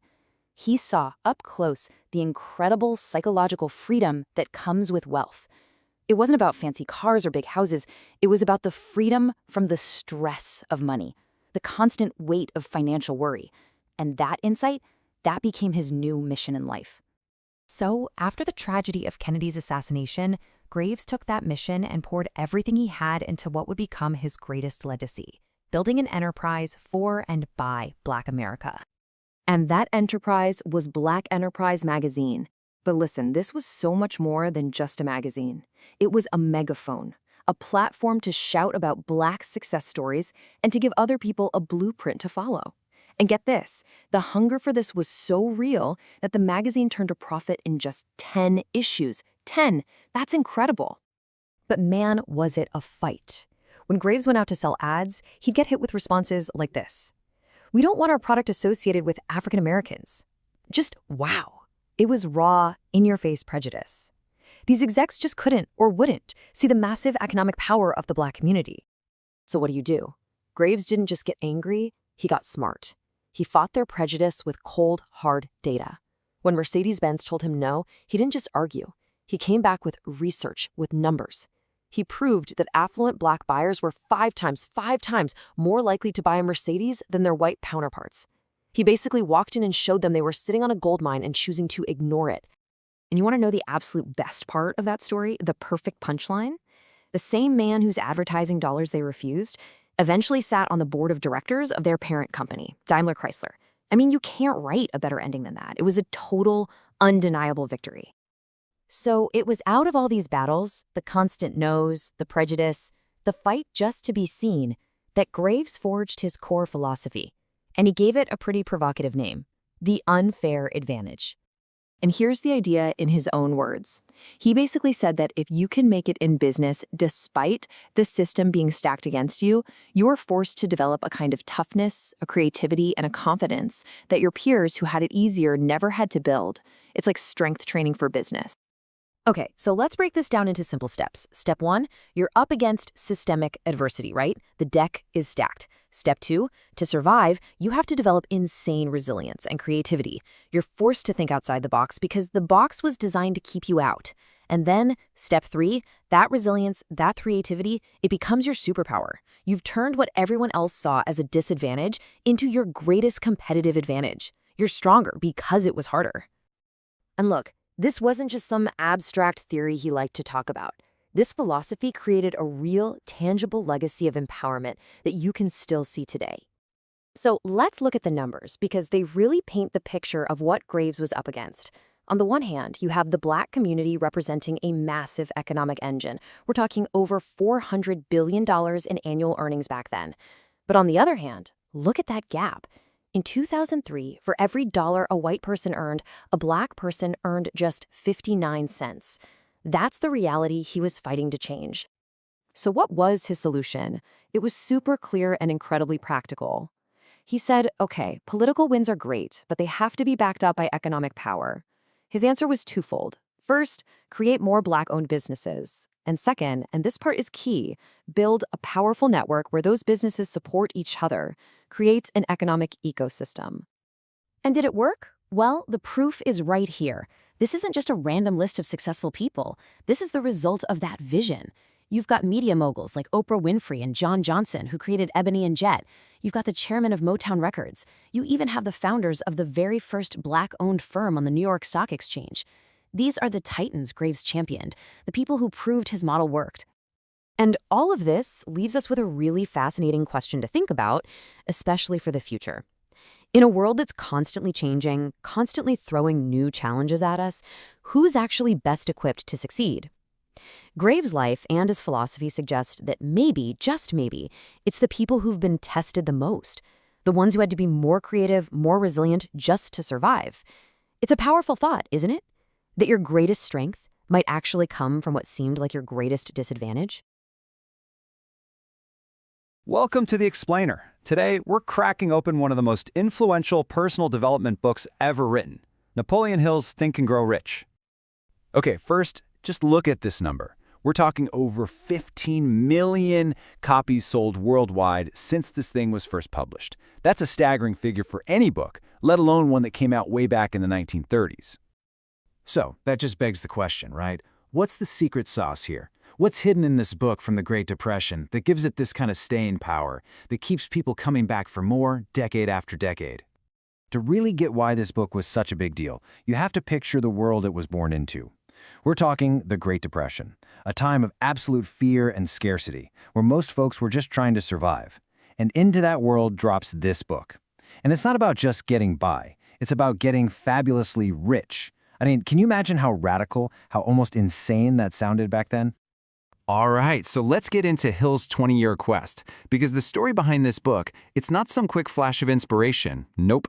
It's this incredible 2-decade-long journey to basically crack the code of success. And it all kicked off with this one meeting. On one side, you've got Napoleon Hill, a young, hungry journalist. And on the other, Andrew Carnegie, the steel baron, literally one of the richest men on the planet. And Carnegie, he had this big idea. He was convinced that success wasn't some secret you were born with. It was a formula, a set of principles that anyone, and he meant anyone, could learn and apply. So in 1908, Carnegie basically throws down the gauntlet.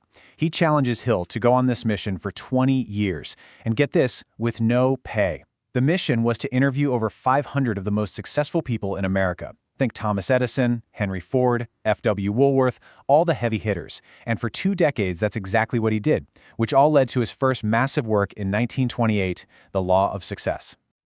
So let's get to the good stuff. After 20 years of talking to all these amazing people, what was the big takeaway? What was the secret? Well, it turns out wealth begins in the mind. The core idea Hill landed on was this. He completely refused to accept that success was just about luck, or who your parents were, or some kind of destiny. No way. He said it's a system, a process, and it all comes down to you. And he boiled this whole philosophy down into one of the most famous quotes in this entire genre. What the mind of man can conceive and believe, it can achieve. It sounds so simple, right? But just think about that for a second. Your entire reality starts with a thought. If you can truly, deeply believe it in your mind, you can make it happen. I mean, this is wild. Decades before anyone was talking about the information age or the knowledge economy, Hill was talking about brain capital. He was basically saying that your most valuable asset isn't your house or your bank account. It's your mind, your ability to think, to dream, and to just keep going. That's where real wealth comes from. Okay, so how do we actually do this? How do we use this brain capital to our advantage? Well, Hill's answer has everything to do with harnessing the subconscious mind. We're talking about tapping into that part of your brain that's running in the background, the part you're not even consciously aware of most of the time. According to Hill, the very first step isn't just having a nice little wish. Nope, it has to be what he called a white-hot desire, a burning obsession.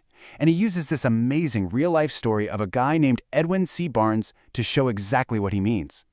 So check out the Barnes method. First, he just declares his goal. He shows up at Thomas Edison's office and says, "I'm going to be your business partner." Then he fully commits. He takes whatever low-level job he can get just to be in the building. But the key, the real game changer, is step 3. He mentally burned the bridges. In his mind, there was no going back, no plan B. And it was that absolute all-in commitment that finally got him what he wanted. All right, now this is where things get a little out there for some people. Hill believed that this intense focus lets you connect with something he called infinite intelligence. Now I know, that sounds pretty mystical, but you can think of it in modern terms. It's like finding your flow state, or tapping into your intuition, or maybe it's just that moment when a brilliant idea seems to come from nowhere. It's about aligning yourself with something bigger. And Hill, trying to explain this pretty abstract idea, came up with a great analogy for his time.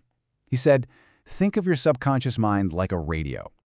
So here's how the analogy works. The goal is to program your subconscious with a super clear desire. Why? Because that bypasses all the doubt and noise from your conscious mind.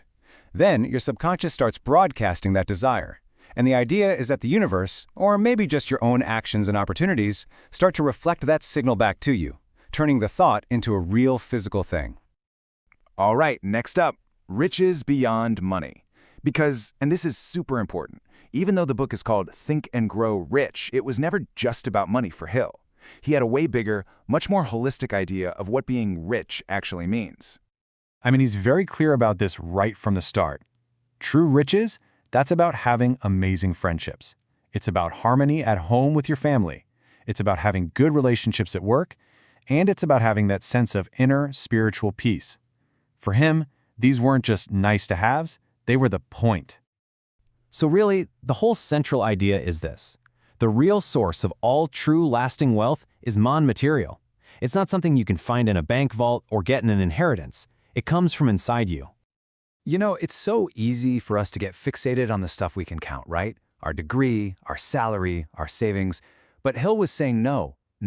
Your most powerful assets are the things you can't measure. Things like your persistence, your vision, your imagination. That's the real engine that makes everything else happen. And this quote he uses just hit so hard. Any wage I had asked of life, life would have willingly paid. It's this powerful idea that, look, it takes the same amount of effort to aim high as it does to just settle for misery and mediocrity. It's a reminder that sometimes life is just waiting for you to have the guts to ask for what you really want. So that really just leaves us with one big question to chew on. If Napoleon Hill was right, if the ultimate source of wealth is non-material and it's already inside of us, what's the true value of your own persistence, your own vision, your own imagination? And what untapped potential are you holding right now? Welcome! Today we are diving deep into a classic, Success Through a Positive Mental Attitude by Napoleon Hill and W. Clement Stone.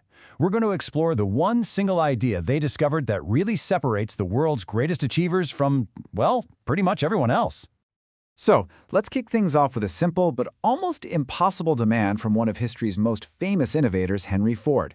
When his entire team of experts hit a dead end, his response was just those two words: produce it anyway.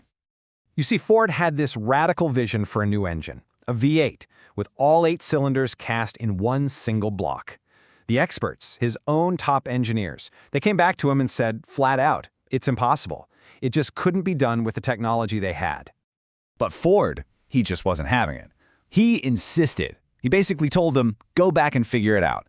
He sent them back to the drawing board again and again until, finally, they cracked it. And the result was the legendary Ford V8, an engine that completely changed the car industry and launched his company light years ahead of the competition. This whole story makes you wonder, right? The engineers were the ones with all the technical knowledge, yet Ford, the visionary, saw something they couldn't. So what was the real difference between them? I mean, it wasn't about knowledge or skill. It was something way deeper. And that difference, well, that's what Napoleon Hill and W. Clement Stone called the golden thread. After studying the lives of literally countless successful people, from titans of industry to world leaders, they found this one common denominator that connected every single one of them. So what is this golden thread? It's what they called a positive mental attitude, or PMA for short. And look, this isn't just some vague idea about thinking happy thoughts. For Hill and Stone, PMA was a concrete, real-world philosophy that was the bedrock of every great achievement they studied. So what does this actually look like? Well, the PMA mindset, it always starts from a place of, it can be done, just like Henry Ford. It focuses on having faith that there's a way, instead of being paralyzed by the fear of failure. It's a mindset that's always asking, what if we tried this? On the flip side, you have the negative mindset. It sees a wall, says, it can't be done, and the whole journey just stops right there. All right, so let's really get into the nitty-gritty here. What are the specific characteristics that actually define this winning mindset? Because it's a lot more than just a single thought. It's a whole set of powerful habits and beliefs. Think about this number for a second. 10,000. That is roughly how many different experiments Thomas Edison ran before he finally invented a working incandescent light bulb. Can you even imagine the mindset it takes to fail 9,999 times and still decide to try again? That incredible persistence is what it's all about. People with PMA consistently go the extra mile, just like Edison did with every single experiment. They see failure as feedback. It's just data telling them what not to do next. It's not the end of the road.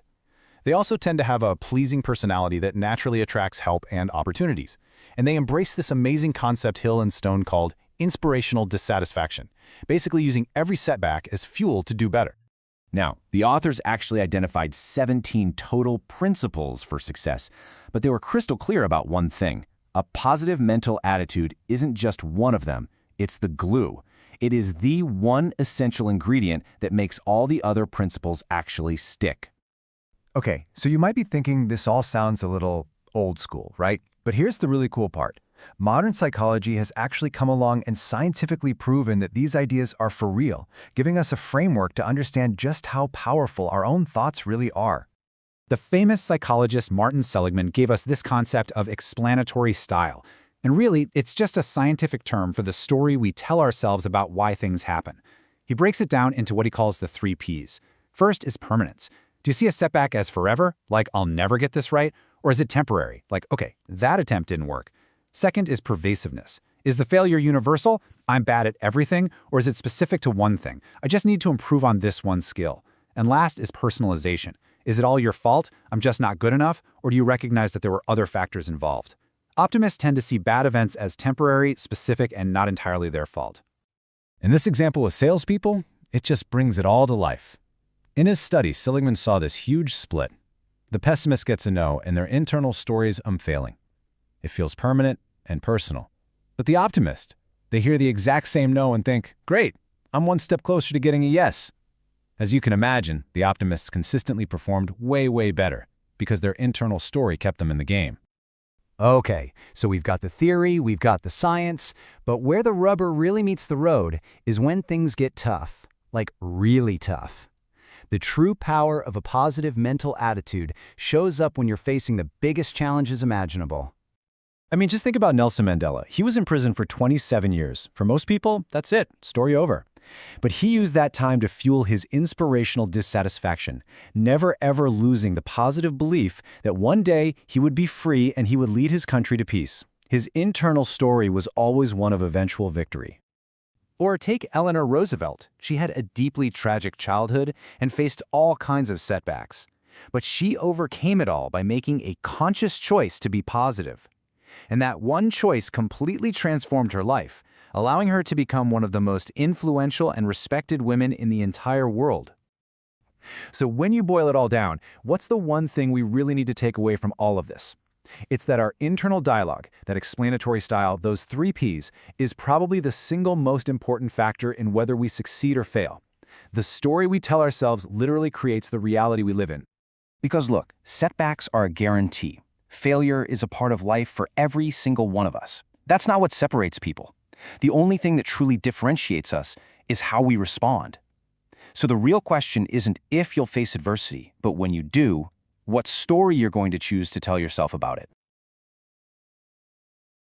All right, let's dive in. Today, we're going to unlock some of the secrets from a true legend in the world of sales, Tom Hopkins.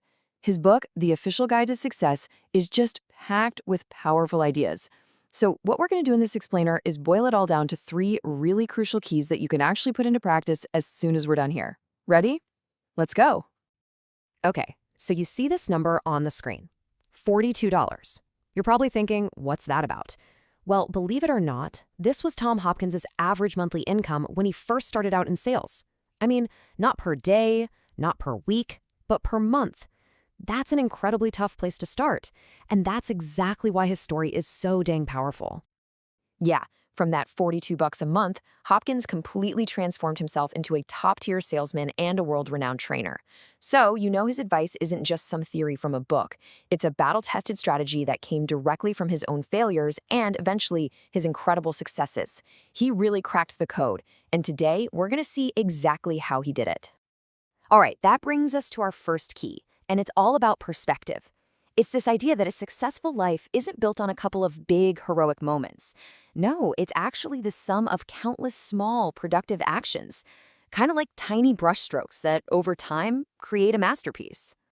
And this quote right here, this is pretty much the core of it. It's the dividing line.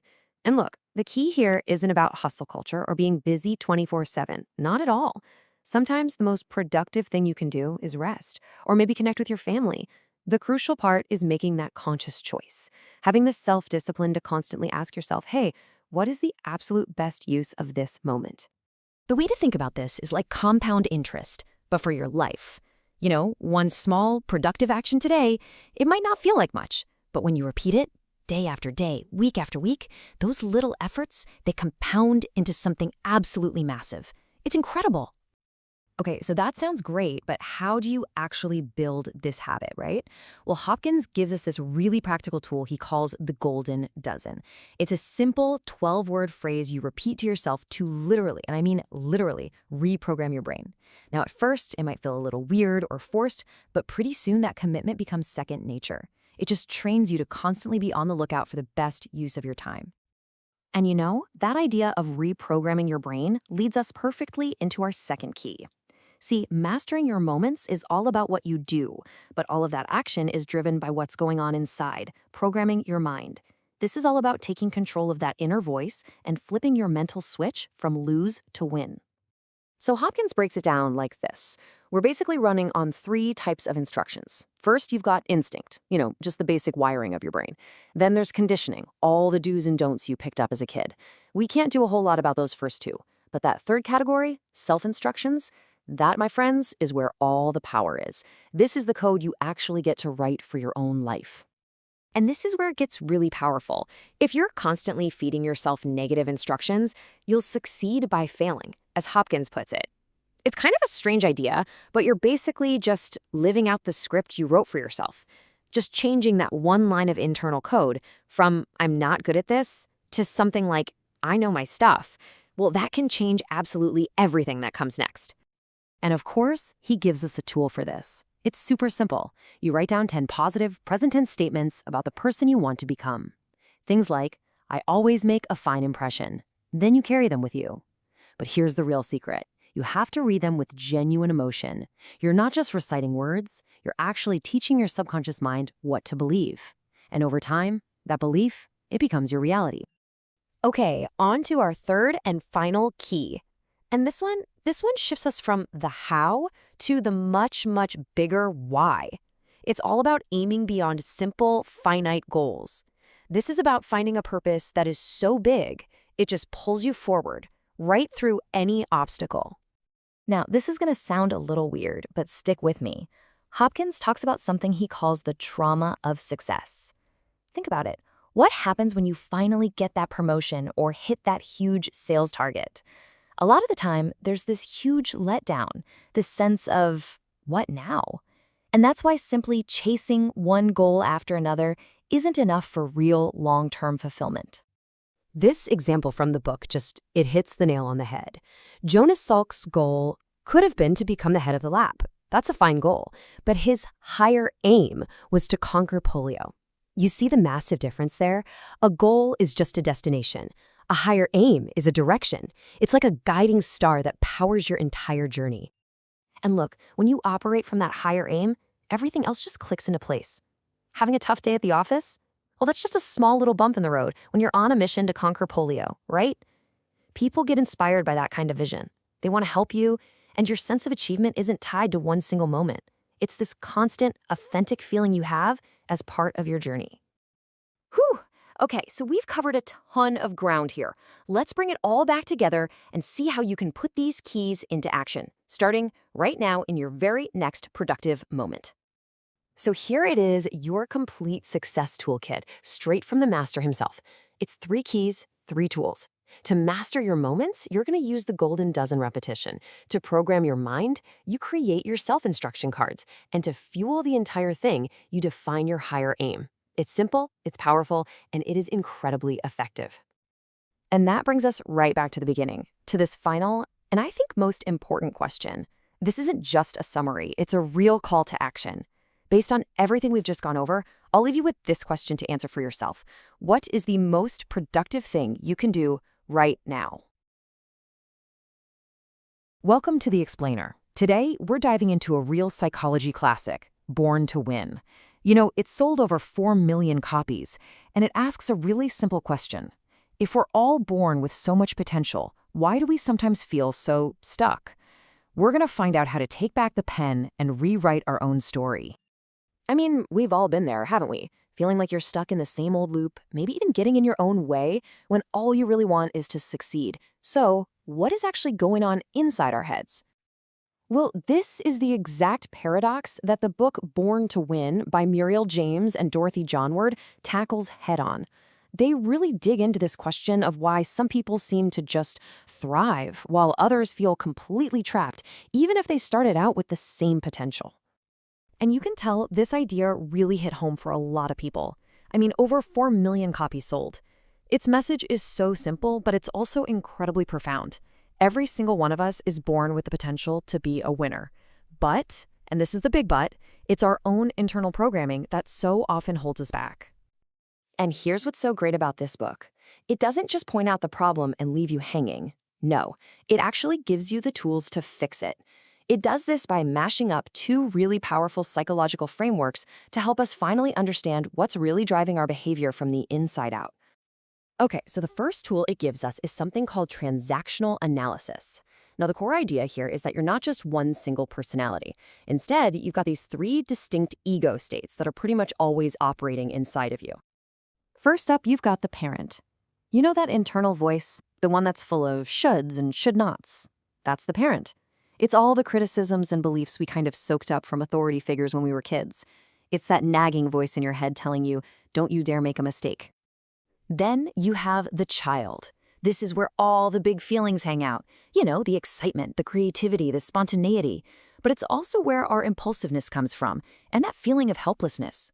It's that part of you that just wants to procrastinate or gets super frustrated when things don't go your way. And finally, there's the adult. Think of this as the rational, clear-headed part of you. The adult is all about the here and now.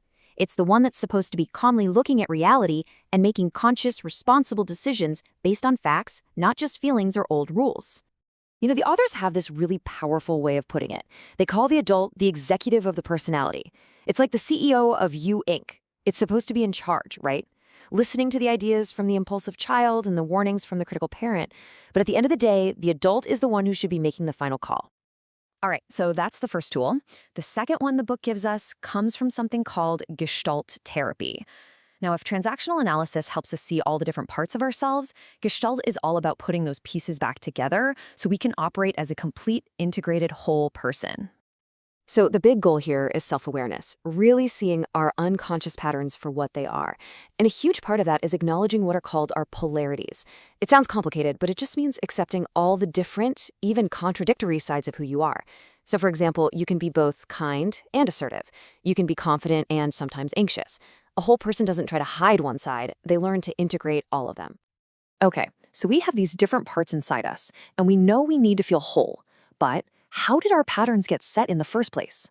This brings us to what might be the most powerful idea in the whole book, the concept of the life script. Just imagine being handed an actual script for a play the day you were born. That's pretty much your life script. It's this unconscious plan for your life, where the roles, the dialogue, even the plot were written for you by your family and your culture. It tells you exactly who you're supposed to be, what you should believe, and how you need to act. And this sets us up for a really crucial journey. First, we get the script. Then we spend years, maybe decades, just acting it out. But then, if we're lucky, we have this critical moment of realization where we go, wait a minute, this is just a script. This isn't who I have to be. And that awareness, that's what gives you the freedom to pick up the pen and finally start writing your own story. So, what does it actually look like to throw out that old script? The book frames this in really direct terms. It's the choice between being a loser, and that's their word, someone stuck acting out their given script, and a winner, someone who has the courage to write their own. And this chart just lays out the difference so perfectly. Winners are authentic, they're genuine, they live right here in the present moment, they take responsibility for their lives, and they look for solutions where everybody wins.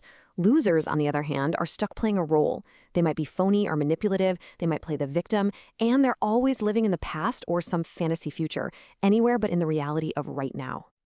Yeah, and this quote really gets to the heart of the tragedy of being stuck in that script. It says, losers are repeaters. It's all about being caught in this loop, repeating the same mistakes over and over. And often they're the very same mistakes our families made without even being aware of it. It's just this cycle of unconscious repetition. But a winner? A winner breaks that cycle. And how do they do it? By activating their adult ego state to consciously look at what's happening. They look at reality, they listen to feedback, and they actually learn from their experiences. And most importantly, they find the courage to change course when that old script just isn't working anymore. And really, this is the book's ultimate, most empowering message.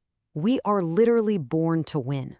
You don't need to go find some missing piece to succeed. You already have everything you need right inside of you.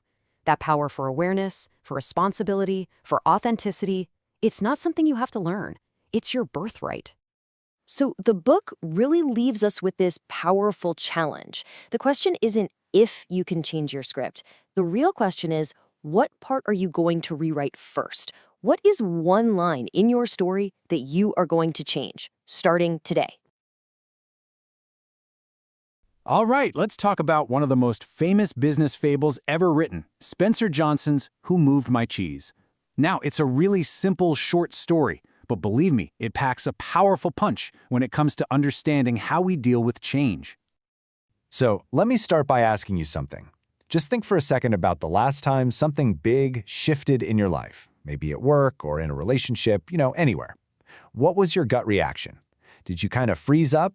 Did you get angry? Or did you immediately start looking for what's next? This is the big question at the heart of the story. To get to the answer, our story takes us into a maze. You can think of this maze as, well, life. It's the place where we all look for what we want. And inside this maze, we're about to meet 4 very different characters. First up, we've got 2 mice, Sniff and Scurry. These guys are pretty simple. They operate on pure instinct. Sniff, as his name suggests, has a great nose for sniffing out change early. And Scurry, well, he doesn't waste any time, he just scurries right into action. And then we have our little people, Hem and Haw. Now they're meant to be complex beings, a lot like you and me. They're driven by thoughts, emotions, and all sorts of beliefs, which, as we're about to see, can be both a huge advantage and a major roadblock. So what is everybody in this maze looking for? Cheese. Of course, in the story, cheese is just a metaphor. It represents whatever it is we want out of life. A good job, a great relationship, money, health, you name it. And for a while, all 4 of our characters have found the ultimate prize, a gigantic stash of their favorite cheese. And this is where things get really interesting. Hem and Haw, the little people, get comfortable. So comfortable, in fact, that they build their entire lives and their whole sense of security around this one big pile of cheese. They just assume it's going to be there forever. But then, one morning, the thing they never expected to happen happens. They show up at their usual spot, and it's completely empty. The cheese is gone. This is that moment of change, the crisis that shows you what everyone is really made of. And their reactions could not be more different. The mice, they don't overthink it for a second. They see the cheese is gone, and they're immediately off back into the maze searching for more. But Hem and Haw? Oh no, they feel totally victimized. It's that classic human response, right? We hate losing something way more than we enjoy gaining something new. So what do? They complain, they analyze, and they just stand there, hoping the old cheese will somehow magically reappear. The consequence of this is pretty stark, and it's immediate. Hem and Haw's refusal to accept reality just means they go hungry. All their thinking and analyzing gets them absolutely nowhere. Meanwhile, the mice, who just took action, have already found a brand new source of cheese. But the story isn't over. We actually get to follow one of the little people, Haw, as he begins this slow, pretty painful, but ultimately freeing journey. He starts to realize that, you know what, just waiting around for things to go back to the way they were, that's a losing strategy. To motivate himself, Hall starts writing his new insights on the walls of the maze. And the first one he writes is this harsh but really necessary truth. If you just stand still while the world is changing around you, you're putting yourself in serious danger. You either adapt or you risk getting left behind entirely. Then he has this huge mental breakthrough. Haw actually starts to laugh at himself, laughing at how his own fears had completely paralyzed him. And that simple act of just not taking himself so seriously is what finally frees him. It helps him let go of the old cheese and gives him the guts to finally move on. And this leads to what is probably the most famous line from the entire book. Haw asks himself this one profound question that changes everything. What would you do if you weren't afraid? See, this question shifts his whole focus away from the fear of failure and toward the possibility of success. It allows him to imagine a future that's not defined by what he lost, but by what he might find. So, Haw's whole breakthrough can really be broken down into these 3 simple steps. First, he learns to laugh at his fear. Then, he starts to see the maze not as this terrifying place, but as an adventure. And finally, he uses his imagination, that amazing tool the mice don't have, to actually visualize himself finding that delicious new cheese. And here's the ultimate payoff. Haw discovers that real security doesn't come from having a guaranteed pile of cheese. No, it comes from having the confidence in yourself that you can find new cheese, no matter what happens.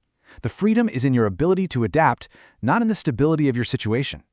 So, okay, how does this little story about mice and little people actually apply to us in the real world? Well, it's incredibly profound because it forces us to look inward and ask, what's the cheese that we're clinging to? Your cheese could be anything, really. It might be your career path, a specific role at work, or even a belief you have about who you are. The story is an amazing tool for getting teams ready for change at work because it gives everyone a simple, common language to talk about it.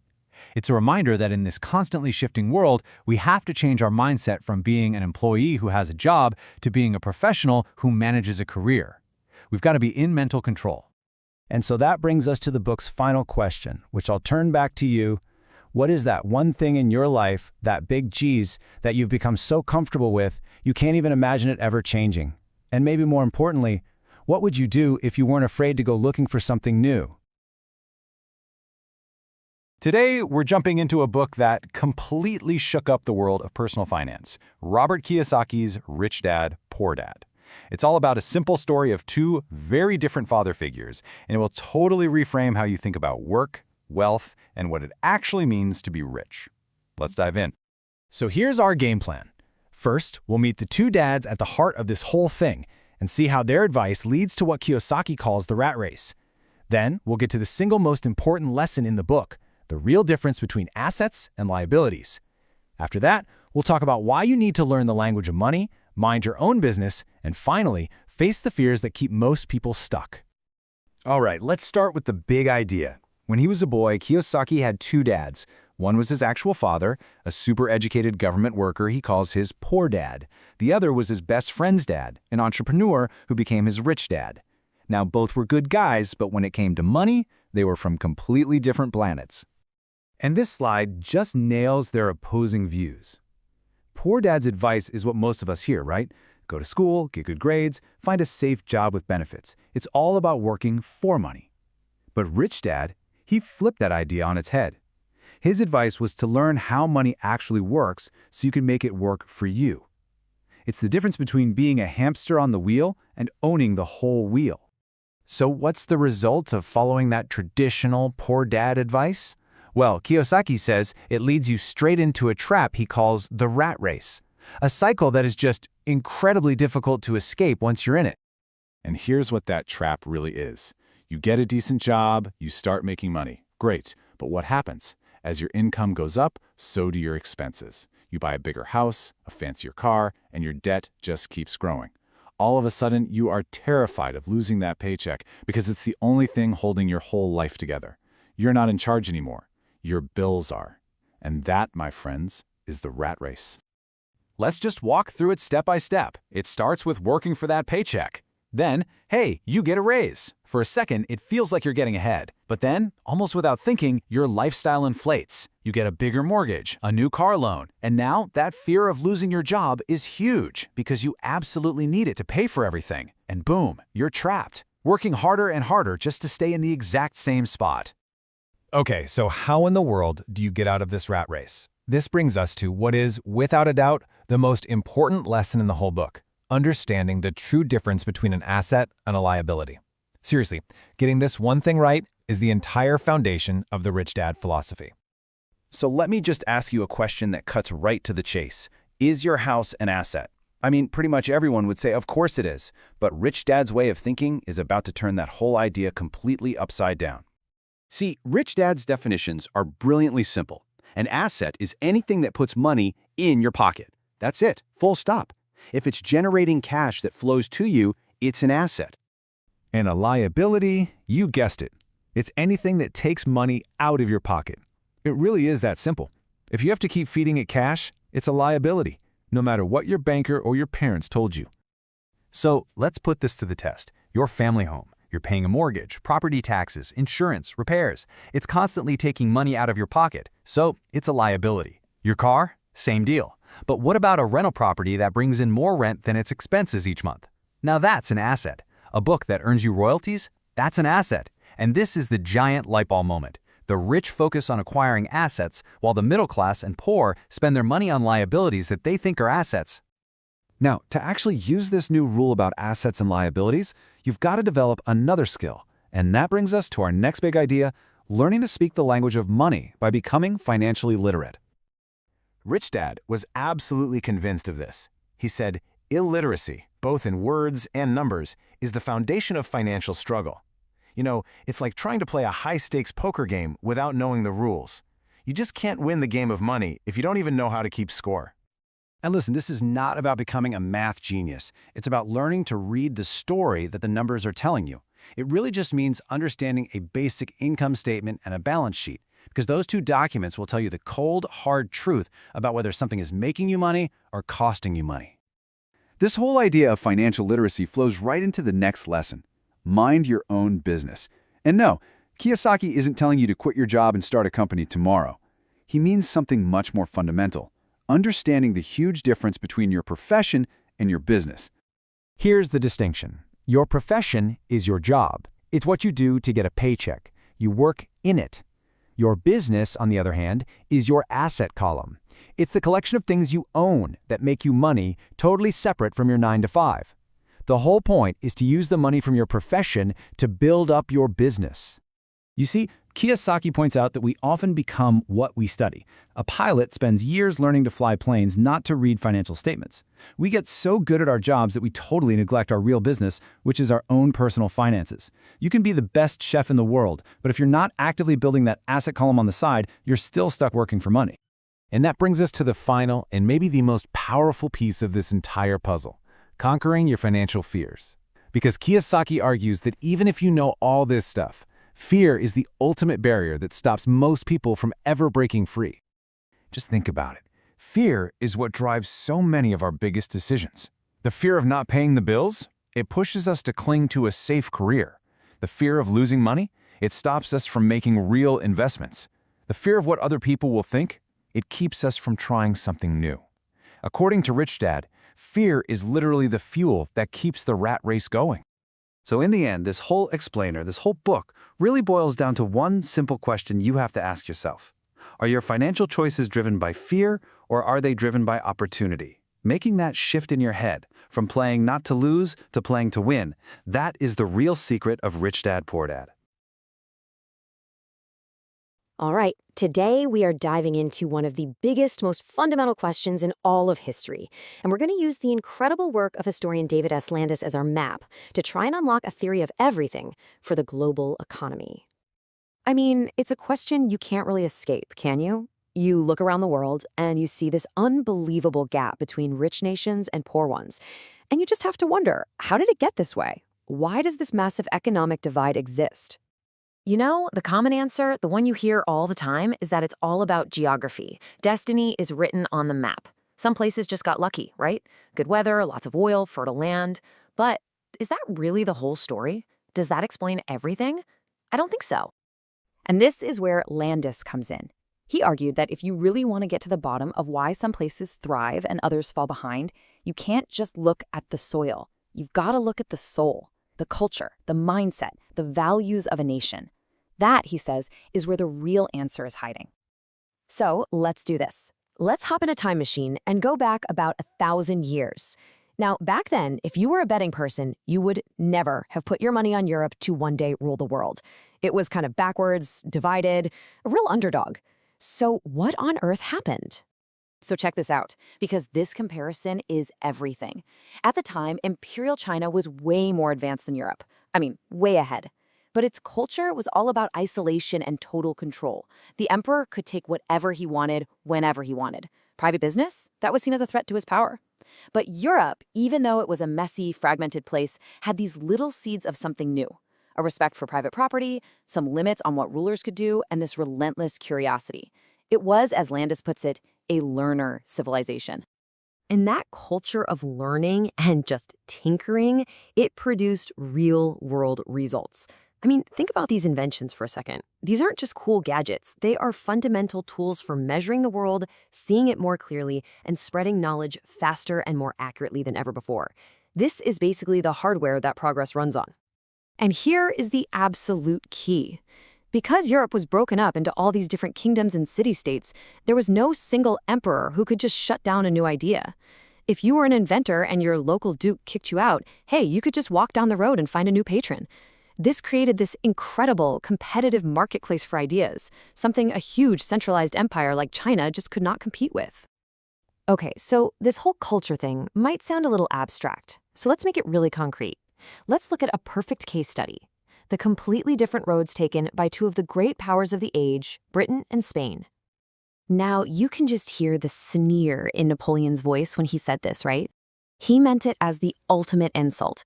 He saw the English as these grubby little merchants, not glorious conquerors like him. But he totally, completely missed the point. That shopkeeper mentality, that was Britain's secret weapon. And this just lays it out perfectly. You have two totally different models for getting rich. Spain basically became a kleptocracy, a system based on theft. They hit the jackpot in the Americas, plundering mountains of gold and silver. They got rich by taking.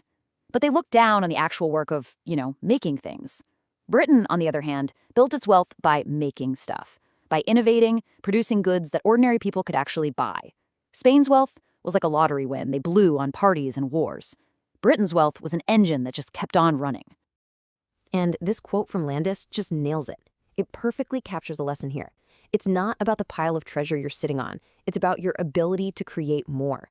Found riches disappear, but the capacity to earn, that's real, lasting power. So, if you thought the story of Spain was a warning, buckle up. Because that lesson, that real wealth is made, not taken, brings us to an even darker example. If Spain is a cautionary tale, Portugal is the tragic, smoking gun. It's what happens when a nation decides to slam its mind shut. Just look at this timeline. It's a story of national self-destruction. Portugal starts out as this tiny country that becomes a global titan of trade and exploration. And then, in this obsessive quest for religious purity, it kicks out its most valuable people, the traders, the scientists, the thinkers. The Inquisition comes in, and suddenly, new ideas aren't just wrong, they're heresy. Learning just stops. And the result? Within a couple hundred years, a world leader is a weak, forgotten backwater. It was a completely self-inflicted wound. So the lesson that history teaches us here, through Spain and Portugal, is just brutally simple. When a society gets obsessed with purity, when it becomes hostile to new ideas, to outsiders, to questions, economic failure is almost always right around the corner. It's a pattern we've seen again and again. Okay, so we've looked at all this history, from China to Britain to Portugal, and now we can finally start to zero in on that mysterious X factor, that special sauce that separates the nations that fly from the ones that just fizzle. And here it is. Landis gave it a name. The culture of progress. It's not something you can mine out of the ground or find on a map. It's a mindset. It's a whole society that believes in a few key things. A burning curiosity to figure things out, a drive to invent new stuff, and this is so important, a focus on actually putting those new ideas to practical use. Now, this culture of progress didn't just pop up out of thin air. It was built on these three pillars. First, you had the freedom to ask questions without being completely controlled by the church or the king. Second, you had a system, the scientific method, for testing your answers and proving what was true. And third, discovery became a routine. It became a process. They basically invented the idea of invention itself. And according to this theory, the Protestant Reformation was like pouring gasoline on this fire. It created a set of attitudes that were just perfect for this new world. It celebrated hard work and honesty. It pushed for literacy so everyone could read the Bible for themselves. And maybe most importantly, it normalized the idea of questioning authority, of challenging dogma. All of this created the perfect environment for science and capitalism to just explode. So after all this history, why does any of it matter for us right now? Well, as Landis pointed out, it's because sometimes we learn a lot more from failure than we ever do from success. When you boil it all down, it's like a fork in the road for a nation's destiny, and the signs are crystal clear. One path is openness, making things, and valuing facts and learning. The other path is about purity, taking things, and demanding obedience instead of questions. History has shown us very clearly where each of those paths leads. And this is where it all comes home for you and me, because the exact same qualities that make a nation's culture successful, things like honesty, hard work, curiosity, perseverance, are the very same things we call character in a person. And that's really the ultimate lesson here. Success, whether you're talking about a country or a person, is not an accident. It's not a lottery ticket. It's not about where you were born. It's something that has to be built and earned through work, through imagination, and through relentless enterprise. And so that leaves us with one final, really big question for our own time. In a world changing as fast as ours is, with AI and globalization and everything else, do these old lessons still apply? Does the soul of a nation and the character of a person still matter most? It's definitely something to think about. Thanks for watching. Today, we're going to dig into the mind of one of history's most fascinating and, frankly, unlikely leaders, Abraham Lincoln.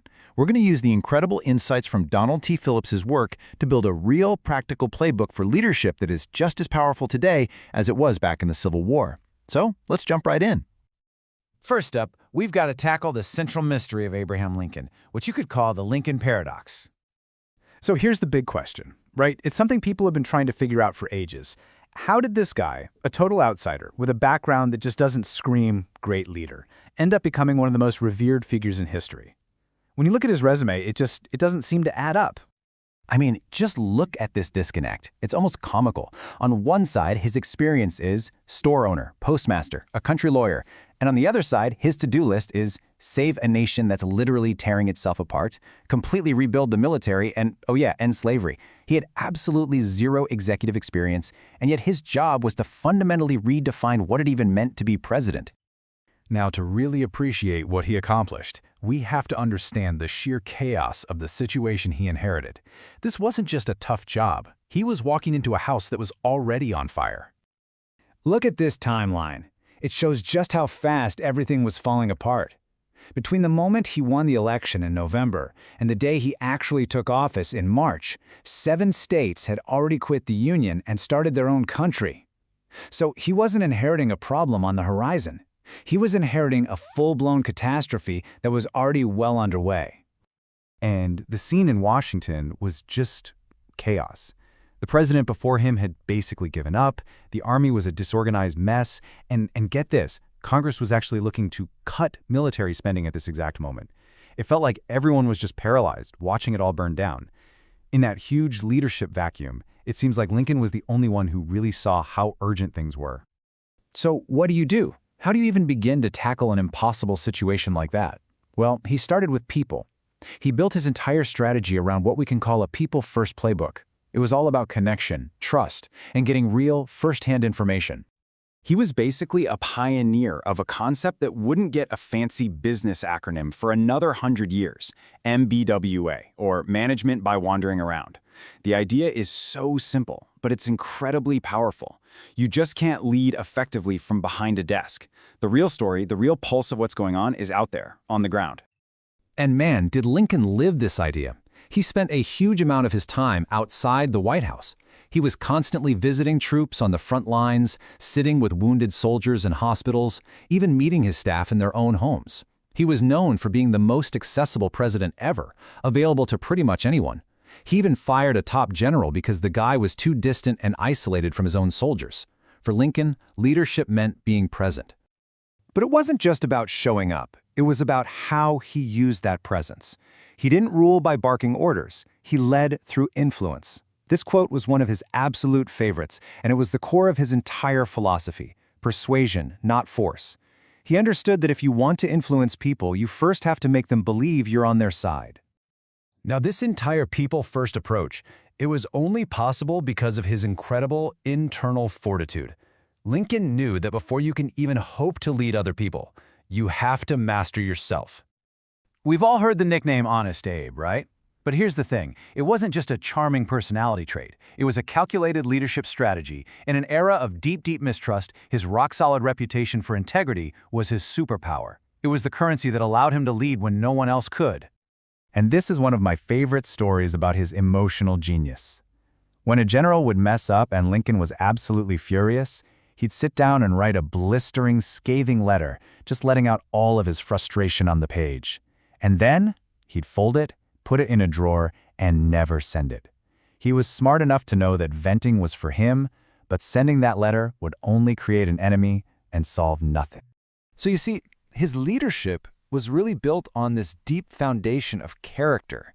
He made a conscious decision not to act out of spite or malice. He was famously compassionate. He was always pardoning soldiers who had deserted. And that well-known sense of humor, it wasn't just for show. It was a survival mechanism that helped him endure the unbelievable pressure he was under. Okay, so that brings us to the final piece of his playbook, his mastery of communication. Once he connected with people and mastered himself, he used his voice to pull a broken nation together. You know, by all accounts, Lincoln wasn't this physically impressive guy. He was tall and gangly, and he apparently had a high-pitched, reedy kind of voice. But when he spoke, none of that mattered. He had this incredible ability to use simple stories and clear, powerful language that just resonated with everyday people. He cut right through all the political noise. And this right here, from his second inaugural address, is the perfect example. The war was almost over, the country was bitter and hungry for revenge. But Lincoln's words pointed them toward a completely different path, one of forgiveness, unity, and healing. He wasn't just a commander-in-chief, he was the nation's moral compass, using his voice to guide people toward their better angels. So what does all this mean for us today? Why should this playbook from the 19th century still matter to any of us now? Well, the ultimate takeaway is this. Lincoln's greatness wasn't just some lucky accident of history. It was the result of a very deliberate, very consistent strategy. He combined that people-first approach, his unbreakable character, and his powerful, clear communication to achieve the impossible. He didn't just win a war. He managed to, as one historian put it, lift others into their better selves. And that really leaves us with one last powerful question. The next time you're facing a crisis, a really tough decision, a moment that demands real leadership, just take a second and ask yourself, what would Lincoln do? Because the playbook is right there, just waiting to be used. What if I told you that pretty much everything we've learned about productivity is, well, wrong? That's the big, bold idea we're diving into today, from Jim Lower and Tony Schwartz. They basically argue that we're all laser-focused on the wrong thing. It's not about managing your time, it's all about managing your energy. And to really get this, let's start with the question. What is it that truly separates the absolute best athletes on the planet from everyone else who is just, really, really good? Now, you might think it's their killer forehand or their lightning-fast serve, some amazing skill they pull off in the middle of a game. But when researcher Jim Lower dug into thousands of hours of pro tennis matches, he found out that wasn't it at all. The real secret wasn't in the action. It was in the quiet moments, the few seconds in between all the frantic points. Kind of wild, right? So let's call this the 20-second advantage. In that tiny little window of time between points, the top players are masters of mini recovery. They have these little rituals that let them lower their heart rate, calm their minds, and totally refocus. Over a long, grueling match, that small advantage, it becomes absolutely massive. And that, right there, is the whole idea in a nutshell. Sure, talent gets you into the game, but it's the smart, strategic management of your physical and emotional energy that keeps you at the top. And this doesn't just apply to athletes, it applies to all of us. So how does this all translate to the modern workplace? Well, our culture has it completely backwards. We don't celebrate strategic recovery, we celebrate burnout. We're just obsessed with this myth that putting in more hours automatically means getting more done. You know, this obsession is so serious that in Japan, they actually have a word for it, karoshi. It literally means death from overwork. It's a pretty chilling reminder of where that whole always-on path can lead. Our culture tends to reward workaholism, but man, it comes at a huge cost. And the stakes can be unbelievably high. I mean, think about this. The catastrophic decision to launch the Space Shuttle Challenger back in 1986, it was made by officials who had been working for 20 hours straight. You have to wonder, right? Would they have made that same devastating call if they'd had a good night's sleep? And hey, it's not just about these huge, high-profile disasters. On a personal level, this more hours myth can cause a total crisis. Study after study shows that workaholics are way more likely to suffer from stress-related illnesses, have their relationships fall apart, and deal with substance abuse. It's just not a sustainable way to live. Okay, so if grinding away for more and more hours is the problem, what's the answer? Well, the solution lies in a principle that's literally built into the fabric of nature, the incredible power of recovery, that rhythm of effort and then rest. And listen, this is not some new age idea. Leonardo da Vinci was talking about this centuries ago. He knew that taking strategic breaks, even just staring off into space while he was painting the Last Supper, that wasn't laziness. It was a crucial part of his creative process. It's what made his judgment sharper. The authors have a great word for this, oscillation. It's the natural pulse of life, right? Stress followed by recovery. But what do? We try to bulldoze right over that natural rhythm with caffeine and stress hormones, pushing through when our bodies and our minds are basically begging for a break. I mean, think about it. When do you get your best ideas? A study found it's almost never when you're staring at a computer screen. It's when you disconnect, when you're in the shower or on a walk or just chilling out. As the authors put it, intermittently disengaging is what allows us to passionately re-engage. So, how do we actually do this? How do we put it into practice? The framework they give us is to stop thinking about our energy as one big gas tank. Instead, think of it as 4 different but connected muscles that all need to be trained and renewed. So these are the 4 pillars. You've got your physical energy, which we recharge with good food, sleep, and exercise. You've got emotional energy, which gets refilled by positive feelings and joy. Then there's mental energy, which we sharpen by taking real, focused breaks. And finally, spiritual energy, which comes from connecting what we do every day to our deepest values. Let's go back to tennis for a minute because it's a perfect example of that emotional energy. John McEnroe was famous for his on-court meltdowns. He thought it fired him up, but he admitted later it just wasted his energy and probably cost him matches. And then you have Jimmy Connors, who had amazing emotional control. He had a much longer, more successful career because he knew how to manage his emotional energy like a pro. And that leads us to the ultimate source of power here, your spiritual energy. Your why. That's the engine that drives absolutely everything else. When you are crystal clear on your purpose, it becomes so much easier to manage your time and energy because you know exactly what matters and what you can just say no to. So, the million-dollar question is, how are we actually doing? If full engagement is the goal, how does the modern workplace really stack up? Well, the answer, when you look at the data, is pretty depressing, actually. A Gallup poll from back in 2001 really paints a stark picture. Only about 30% of workers felt fully engaged. A huge 55% were just not engaged. And what's even crazier, 15% were actively disengaged, meaning they were unhappy and probably making the workplace worse for everyone. That is a massive waste of human potential. And here it is. This might be the most damning finding of all. The data showed that the longer someone stays with a company, the less engaged they become. That just proves that our current way of doing things, all focused on time and attendance, is fundamentally broken. It's draining people, not energizing them. So what's the big takeaway from all this? It's simple, but man, it is not easy. If you want to be a top performer, a great leader, or even just live a happier, more fulfilling life, you have to shift your focus. You have to become a master of your own energy. All 4 types: physical, emotional, mental, and spiritual. So that leaves us with one final question to really chew on. Take a look at your own life, your own week. Are you just shuffling hours around on a calendar, trying to cram more stuff in? Or are you making deliberate, strategic choices about where and how you invest your most valuable resource of all, your energy? Welcome to The Explainer. Today we're talking about a man who showed the entire world that one person's determination can truly change the course of history, Nelson Mandela. We're going to explore how his incredible journey didn't just reshape a nation, but left a mark on all of us. Mandela's story is one of the most powerful of the 20th century. And this quote, it just hits you, right? It tells you everything you need to know about his journey. It was one defined by an immense struggle, giving him a perspective on his country that few could ever imagine. So that's the big question, isn't it? How does a man, literally nicknamed troublemaker at birth, end up becoming a worldwide symbol for peace? To really get that, we have to go all the way back to the beginning. Okay, let's dive in. Now, our story doesn't start in a prison cell, not at all. It begins in a traditional village in the Transkei region of South Africa. It was right here, in this humble setting, that this whole extraordinary journey kicked off.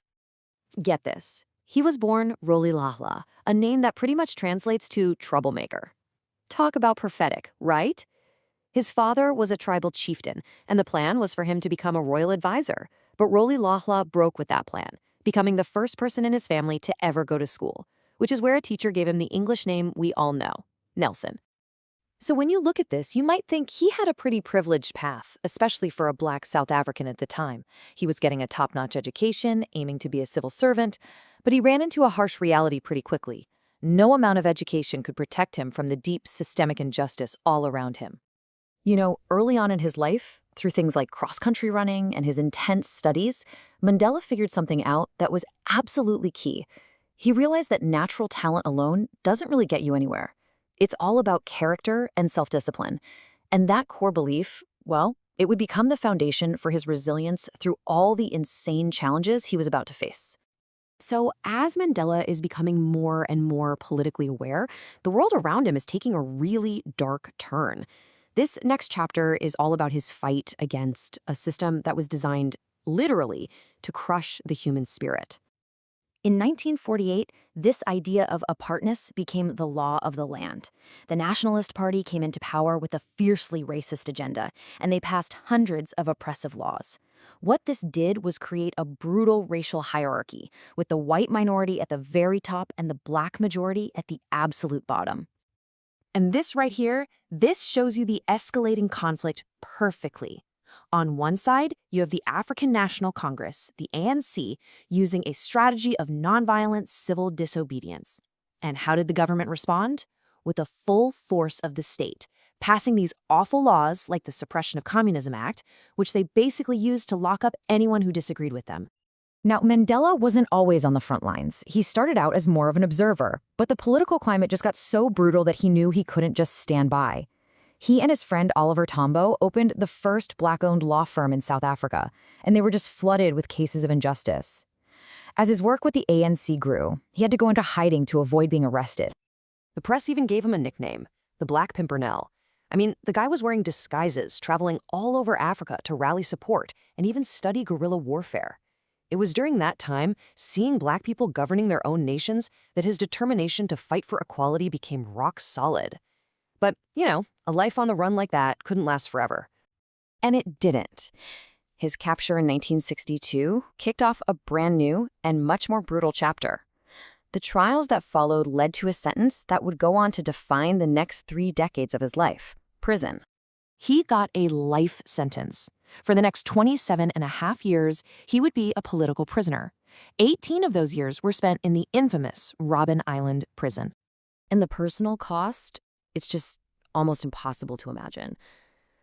The state didn't just strip him of his freedom. They systematically cut him off from his family, denying him the chance to be there for them in their absolute worst moments.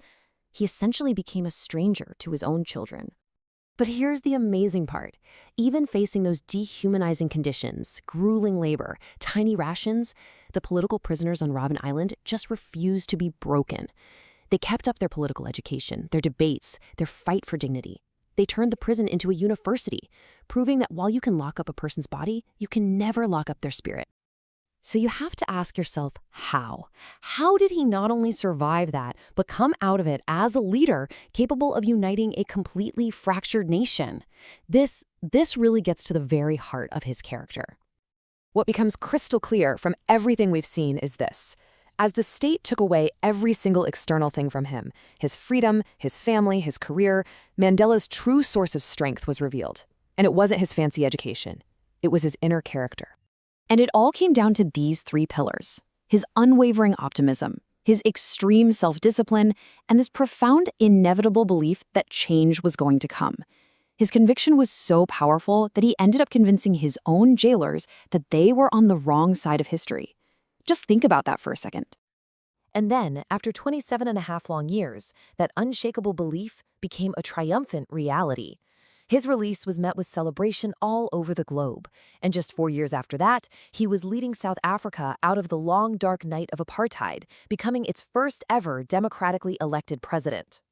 You know, in the end, Mandela's life is just a powerful testament to this idea, that perseverance, when it's rooted in discipline and an unyielding sense of optimism, is the most powerful force for change there is.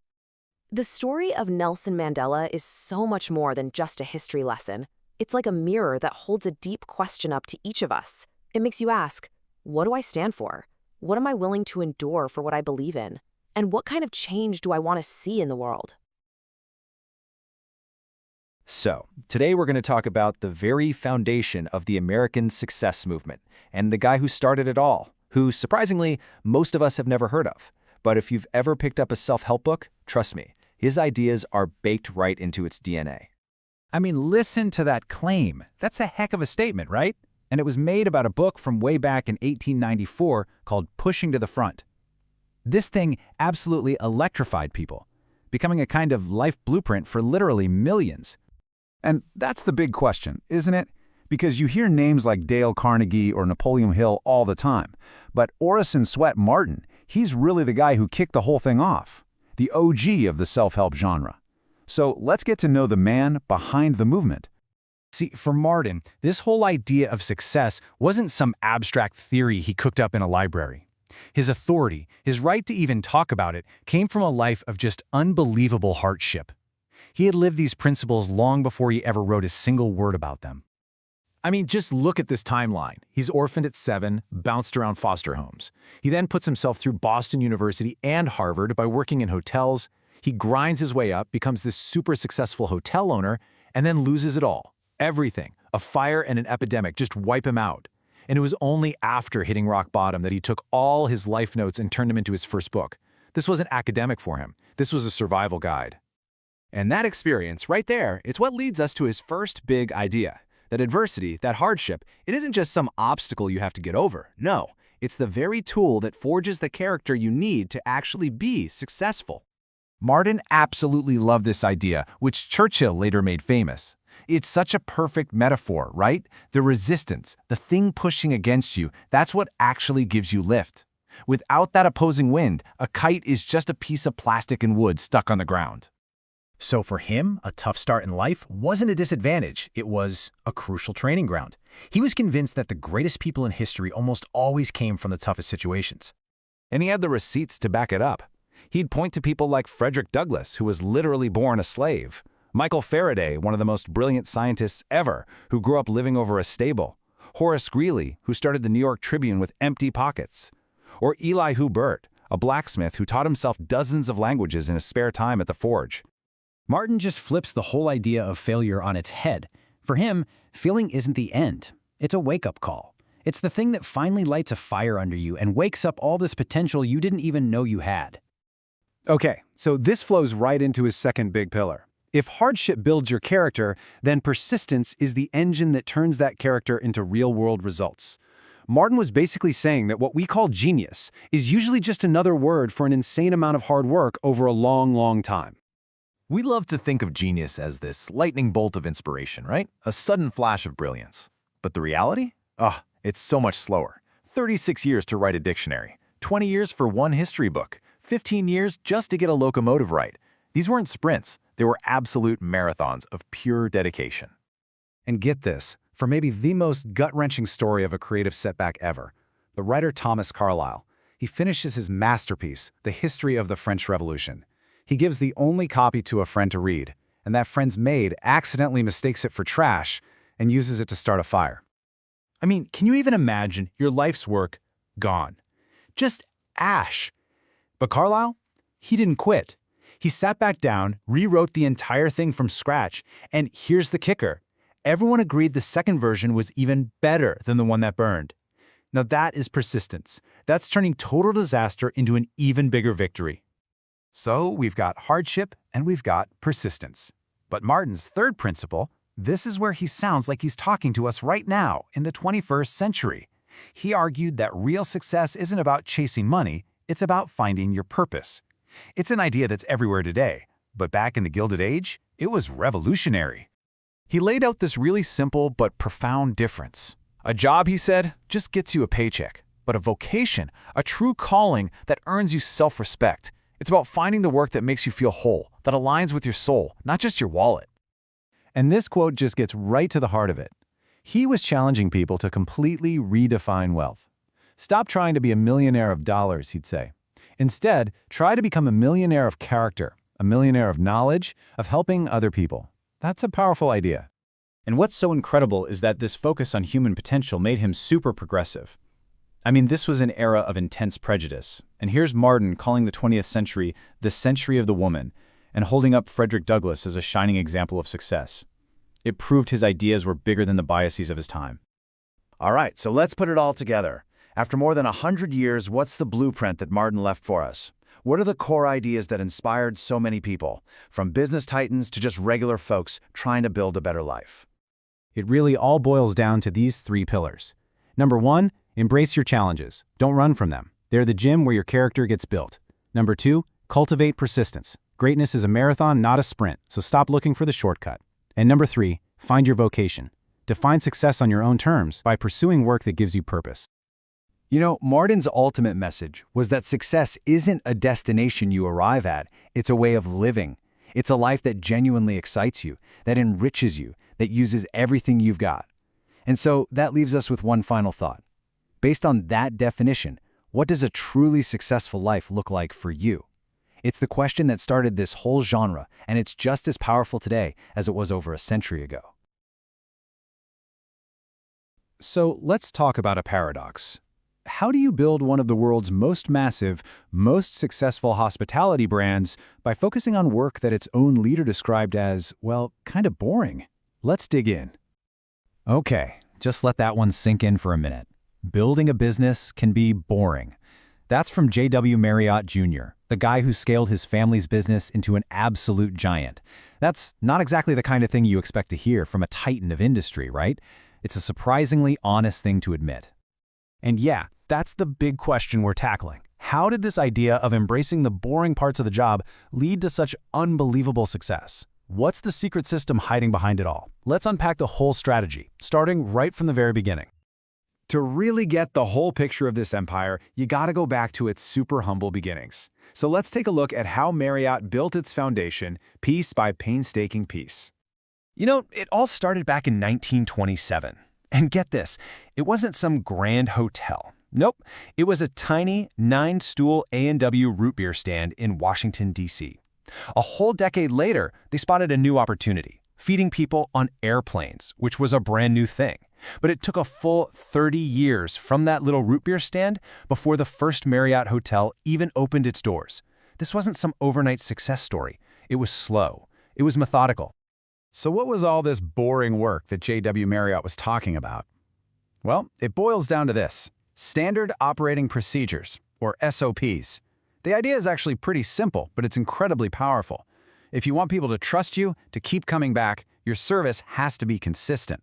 You can't just leave a good experience up to chance. You've got to build a system that delivers the same high quality every single time. And what did that actually look like? I mean, in the real world? Well, it meant having a 66-point checklist just for cleaning one room. Imagine that. It meant having exact recipe cards for every single dish, so a burger in Phoenix tastes exactly like a burger in Paris. And it meant they were constantly measuring everything with guest satisfaction scorecards. This is the nitty-gritty, the stuff that guarantees you're always on your A-game. But you know, having amazing systems, that was only half the battle. The real game changer came when Marriott figured out what business they were truly in. Okay, check this out, because this was a genius move. See, most hotel companies back then owned all their buildings, which sounds great, but it ties up a ton of money in real estate and mortgages. Marriott had a light bulb moment. They realized their real skill wasn't owning buildings, it was running them. It was hospitality. So they started selling the properties to investors, but, and here's the key, they kept the long-term management contracts. This freed up so much cash that they could pour back into growing the business, training their people, and just moving way, way faster. And the result of that brilliant pivot plus their obsession with quality? Well, this. A company valued at over $12 billion. That's what happens when you figure out what you do best and just go all in on it. But even that amazing financial strategy, that's still not the whole story. The real secret sauce, the thing that made the whole engine run, was way more human. This right here, this single sentence is the soul of the entire Marriott company. If you treat your people right, they will treat guests right. Bill Marriott just got it. He understood that how a customer feels is a direct result of how an employee feels. If your team is stressed out or feels ignored, believe me, your guests are going to feel it too. And this wasn't just some nice poster on the wall. They actually walked the walk. We're talking a profit-sharing program that started way, way back in 1959. Better training than just about anyone else. They even had a free counseling line for personal problems, not just work stuff. They built a culture where people felt valued. And what happened? They ended up being named one of the best companies to work for year after year. Okay, so they've got the systems down pat. They've got the people-first culture. But how on earth did they manage to grow so big and take such huge risks without completely falling apart or losing who they were? Marriott points to two huge revolutions in their history. First was that massive leap from just catering into the hotel business. And the second big one came in the 80s when they decided to create Courtyard by Marriott for the mid-priced market. Let me tell you, that caused a huge fight internally. A lot of people thought it would cheapen the brand and ruin everything they'd built, but they took the risk, and man, did it pay off. It opened up a whole new world for them. So how'd they do it? How'd they manage that kind of change? They basically live by this philosophy. The art of progress is to preserve order amid change, and to preserve change amid order. What that really means is they were willing to make huge, scary changes, but they did it by holding on to their core principles. That obsession with quality, that focus on service. That was the order that never changed. This created this really cool dynamic inside the company. On one hand, you had the risk takers, the part of them that invested in things like theme parks and cruise ships. But on the other hand, you had this steady, unwavering commitment to their core values. The source material puts it perfectly. When you know exactly who you are, you can be a lot more flexible in what you do. And maybe even more importantly, you know what not to do. You know, the famous management guys, Collins and Porras, basically described this perfectly. They said great companies have a set of core values that never, ever change, while their business strategies are constantly adapting to the world. That is the Marriott playbook right there. So let's wrap this all up. How does it all fit together? We can really boil this whole incredible story down to 4 key pillars, the stuff that's baked right into the company's DNA. Here they are. First, a culture of openness where people actually feel like they can speak up. Second, this deep-seated drive to always be improving, to never be satisfied. Third, always keeping an eye on the future. What's coming next? And finally, we're right back where we started, an obsessive attention to the little things. All that boring stuff that actually adds up to excellence. And you know what's so cool about this? These aren't just rules for running a giant company. These are principles you and I can use in our own lives and careers. This idea of having a fixed core, a set of values you don't compromise on, while being flexible in how you get things done, that's a super powerful model for personal growth. So, as we finish up here, I want to leave you with a question to think about. In a world that is just constantly changing, what are your core values? What's the non-negotiable stuff that keeps you grounded?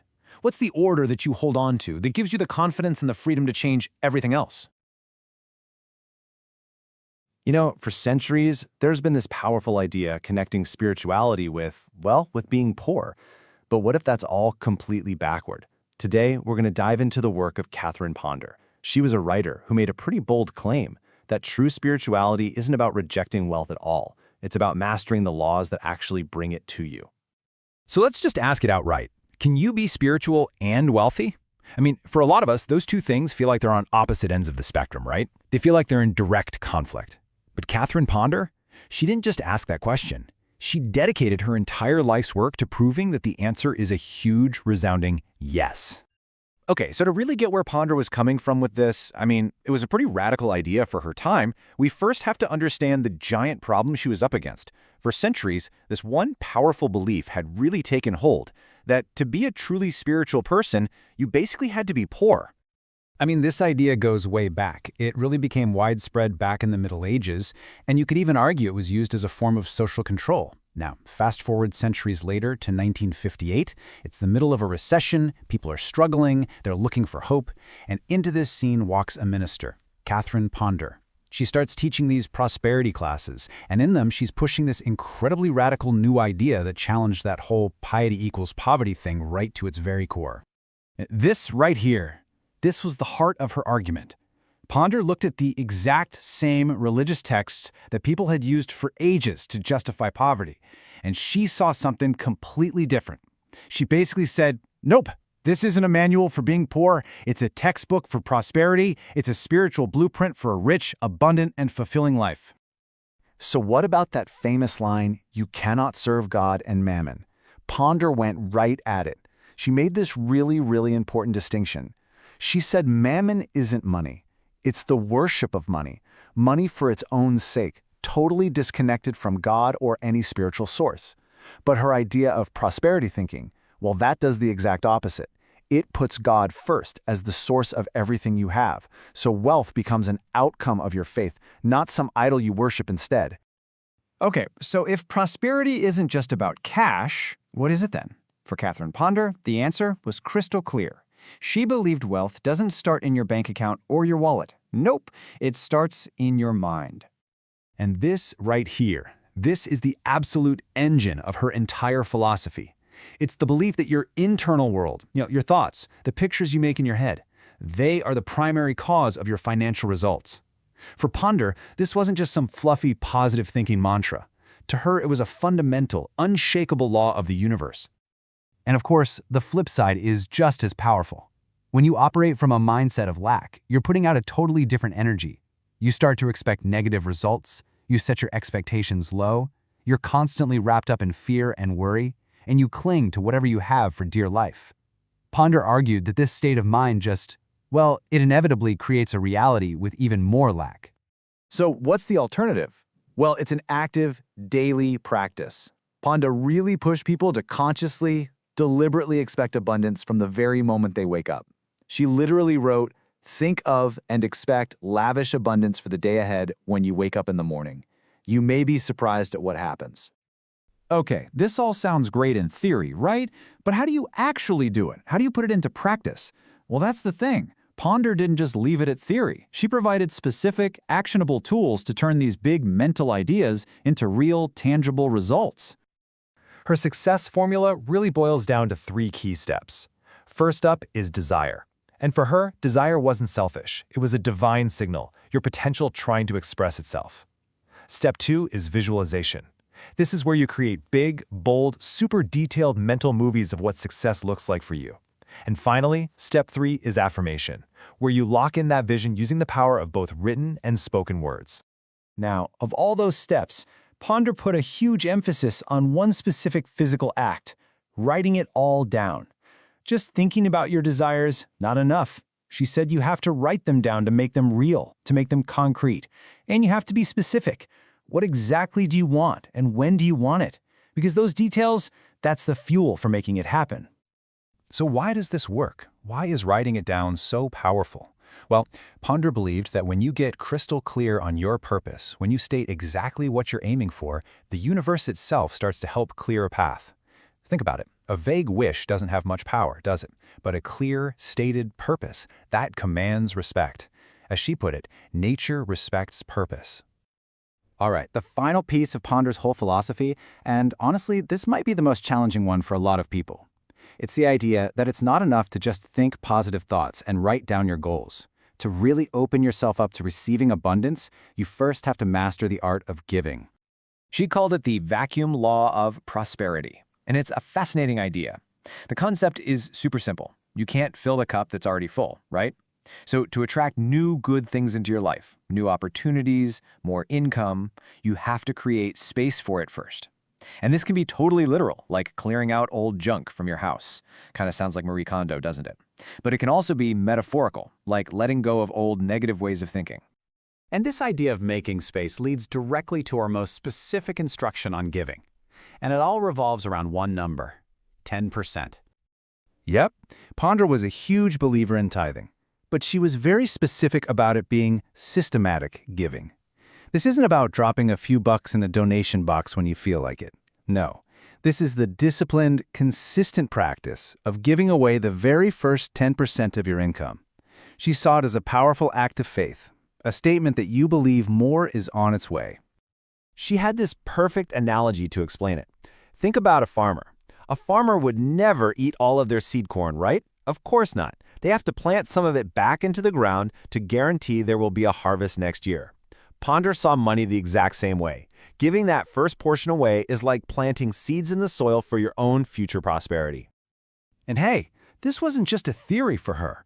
To back it up, she pointed to some of the most successful business families in history. We're talking about the Rockefellers, the Heinz family, the Colgates, the Krafts. I mean, these were absolute titans of industry. And according to Ponder, they all credited their incredible success to this very practice of tithing. In fact, John D. Rockefeller himself famously said, "God gave me my money." So as we start to wrap this up, how should we think about Catherine Ponder's work today? I mean, where does a book like this fit in with all the modern financial advice out there? Well, here's the thing. The dynamic laws of prosperity isn't a nuts and bolts guide. It's not going to tell you which stocks to buy or how to create a budget. Think of it more like a spiritual complement to all of those practical tools. It operates on a different level, the level of mindset, of belief, and what Ponder saw as the invisible, spiritual laws that are the foundation for all material success. And that really leaves us with one final, pretty provocative question to chew on. Think about it. We spend so much time and energy managing our money, our investments, our careers, all the external stuff. But what if, this whole time, the single most valuable asset we have has been our own mind? Catherine Ponder's work really just dares you to consider that possibility. Welcome to The Explainer. Today, we're diving into Cheryl Richardson's classic, Take Time for Your Life. It's really a guide for anyone who's ever felt like they're totally acing their career, but kind of failing at, well, life itself.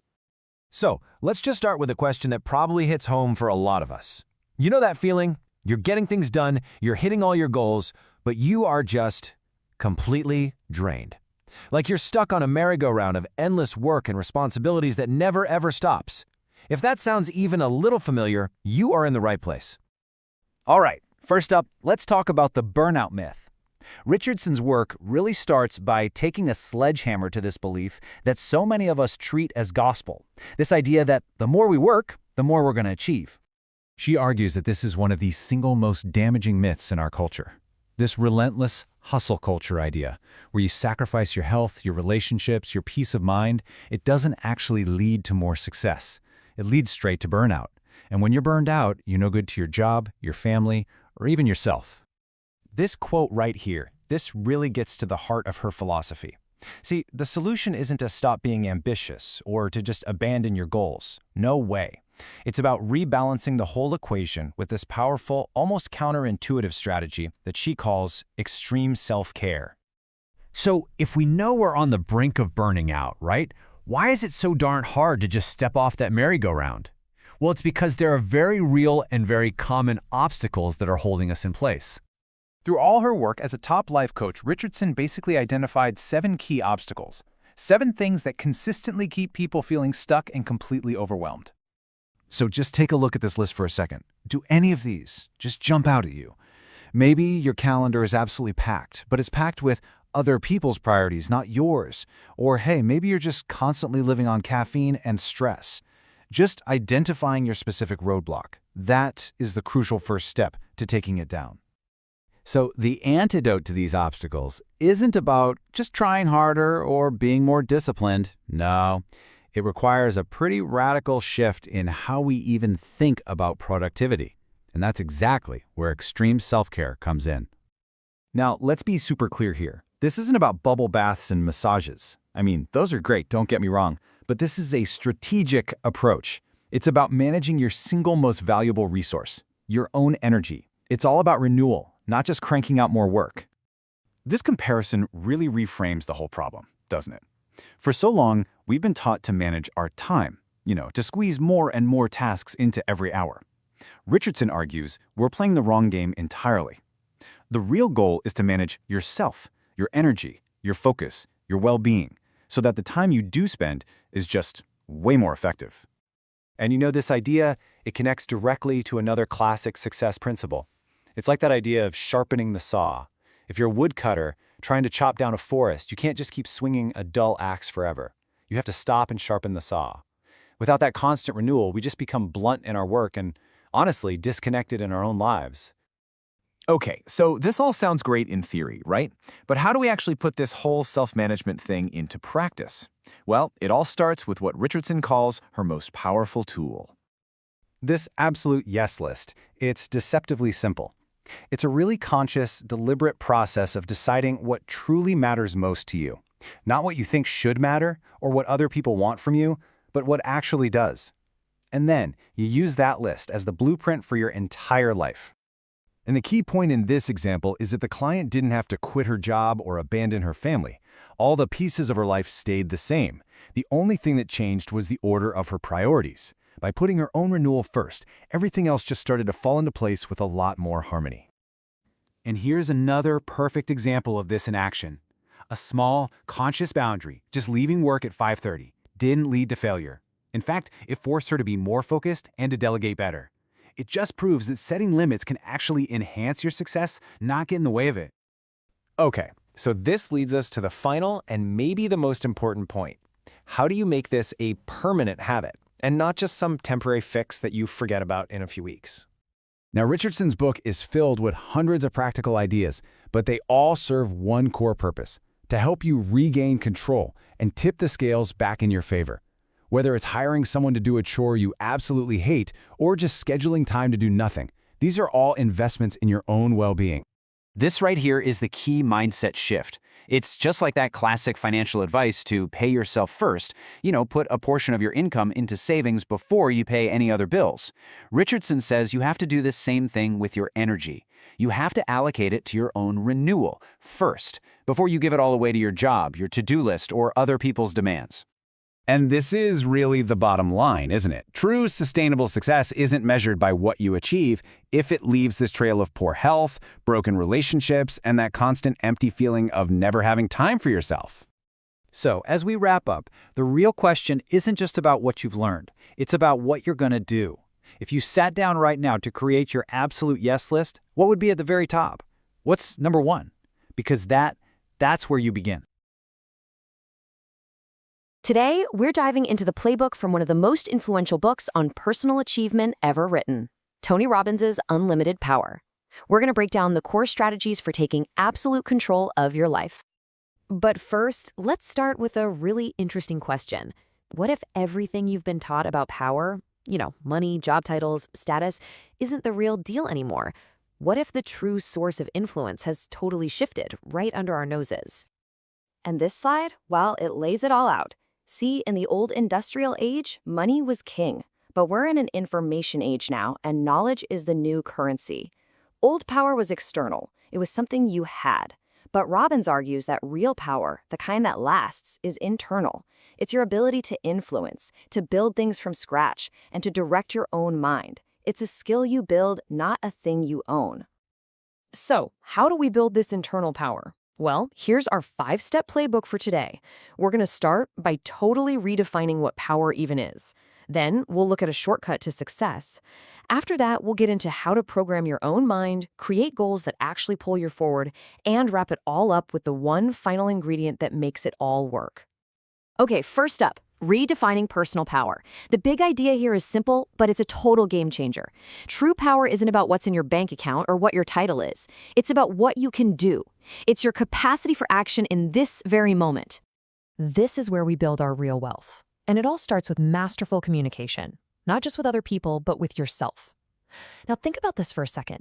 Truly successful people don't have failures. You know what they have? Results. An outcome they didn't want is just feedback. That one little linguistic shift, that change in how you talk to yourself, it changes your entire reality because it keeps you in the game, learning and adapting instead of just giving up. So how do you get these skills quickly? I mean, who has time to figure it all out from scratch? Well, you don't have to reinvent the wheel. You can take a shortcut. And that brings us to our second point. The fastest way to learn is by modeling the best. This right here is one of Robbins' most powerful ideas. Excellence is never an accident. People who get incredible results are doing specific things in a specific way. If you can figure out their recipe, their strategy, you can get similar results. The clues are literally all around us. And the process? It's actually pretty simple. First, you find someone who's already crushing it in the area you want to improve. Second, you decode what they do, and not just their actions, but their mindset, their beliefs, what's going on inside their head. Then you just apply it yourself and tweak it. Robbins famously used this to teach shooting accuracy for the US Army, even though he'd never held a gun before. He just modeled the best shooters, and it worked like a charm. Now, having a great strategy is one thing, but if your own mind is fighting you every step of the way, you're going to get nowhere fast. And that's where neuro-linguistic programming, or NLP, comes in. You can think of it as the user's manual for your own brain. Basically, NLP runs on a really simple premise. Your brain is like a computer, and you can learn to program it. The code you use is the language in your head and the pictures you make in your mind. And those things aren't just neutral thoughts. They directly trigger your emotions and actions. So if you change the code, you change the result. And here's the real kicker. This change can happen in an instant. This quote right here, it gets to the heart of one of the most powerful NLP tools out there. And this isn't just some fluffy, think positive mantra. No, it's a strategic tool called reframing. Let's make this real. Say your project at work fails. You can put it in a frame that says, I'm a failure. And that just leads to despair, right? Or you can reframe it. You can say, okay, I got a result I didn't want. What can I learn from this? That frame empowers you. An entrepreneur, as Robbins says, is an expert reframer. They see the same things everyone else sees, but through a different lens that creates value. Okay, so you're modeling success, you're learning to run your own brain, but all that horsepower is useless without a steering wheel. Without a compelling destination, you're just spinning your wheels. This is where goals come in. And I don't mean just any goals. I mean goals that create a vision so powerful it literally pulls you forward. Now, this is a pretty provocative idea, isn't it? Robbins claims that what we call laziness isn't some deep character flaw. It's just the result of having weak, uninspiring goals. If your goals don't excite you, if they don't scare you just a little bit, and if they don't force you to grow, they're not really goals. They're just wishes. And wishes don't get you out of bed in the morning. To really hammer this point home, Robbins tells this incredibly powerful story. Late one night, a homeless man came up to him and asked for just one thing, a single quarter. Robbins gave him the quarter, but as he did, he said something that probably changed that man's life forever. He said, life will pay whatever price you ask of it. He asked for a quarter, and that is exactly what life gave him. That's such a profound lesson. It makes you wonder, what price are you asking of life? Because you tend to get exactly what you have the courage to ask for. And that brings us to the final, and honestly, the most important piece of this entire puzzle. You can have the best strategies, the most focused mind, and the most inspiring goals in the world, but without this one thing, it's all just theory. It's just talk. So let's put the whole playbook together. It all starts when you redefine power as a skill you can build inside yourself. You speed up the process by modeling people who are already winning. You take control by learning to run your own brain through the power of reframing. And you light a fire under it all with goals so big and exciting, they demand that you take action. But at the end of the day, just knowing all of this stuff is only potential power. It's like having a supercar in the garage with a full tank of gas, but never turning the key. The power only becomes real. It only matters when you finally take action. And that leaves us with one last question. All the strategies for a better life, a more successful career, more happiness, they're all out there. Success has left clues all around you. The only question that matters now is, which one will you act on first? So let's talk about Eleanor Roosevelt. Now, most of us know the name, First Lady, diplomat, activist, but honestly, the most amazing part of her story isn't just what she did, it's who she became. It's a personal transformation so huge, it's almost unbelievable. I mean, if you look at her life, it's like two different people. You've got this shy, quiet, conventional socialite on one side, and on the other, one of the most powerful and admired people of the entire 20th century. So the big question is, how on earth did she get from there to here? That's the puzzle we're going to piece together. You know, for the first half of her life, nobody would have picked Eleanor Roosevelt out of a crowd. She was born into New York high society, and she played by the rules, living this very proper, very quiet life, totally unknown to the wider world. Think about that. For 40 years, her world was almost entirely defined by her duties as a wife and a mother. And then something just clicks. A massive shift happens, and she starts down this path to becoming a global force. It's really a story of two completely different lives lived by the exact same person. Okay, so where did the strength for that kind of change even come from? Well, the foundation for it was laid way back in her childhood, a childhood just filled with almost unimaginable loss. Her character wasn't really built on privilege. It was forged in some serious personal suffering. The timeline here is just staggering. First, her mother dies of diphtheria. Then, only 6 months later, her little 4-year-old brother dies. And then, just a few months before she even turns 10, her father, who was the absolute center of her world, is gone too. She was an orphan, left completely and utterly shattered. But here's the thing.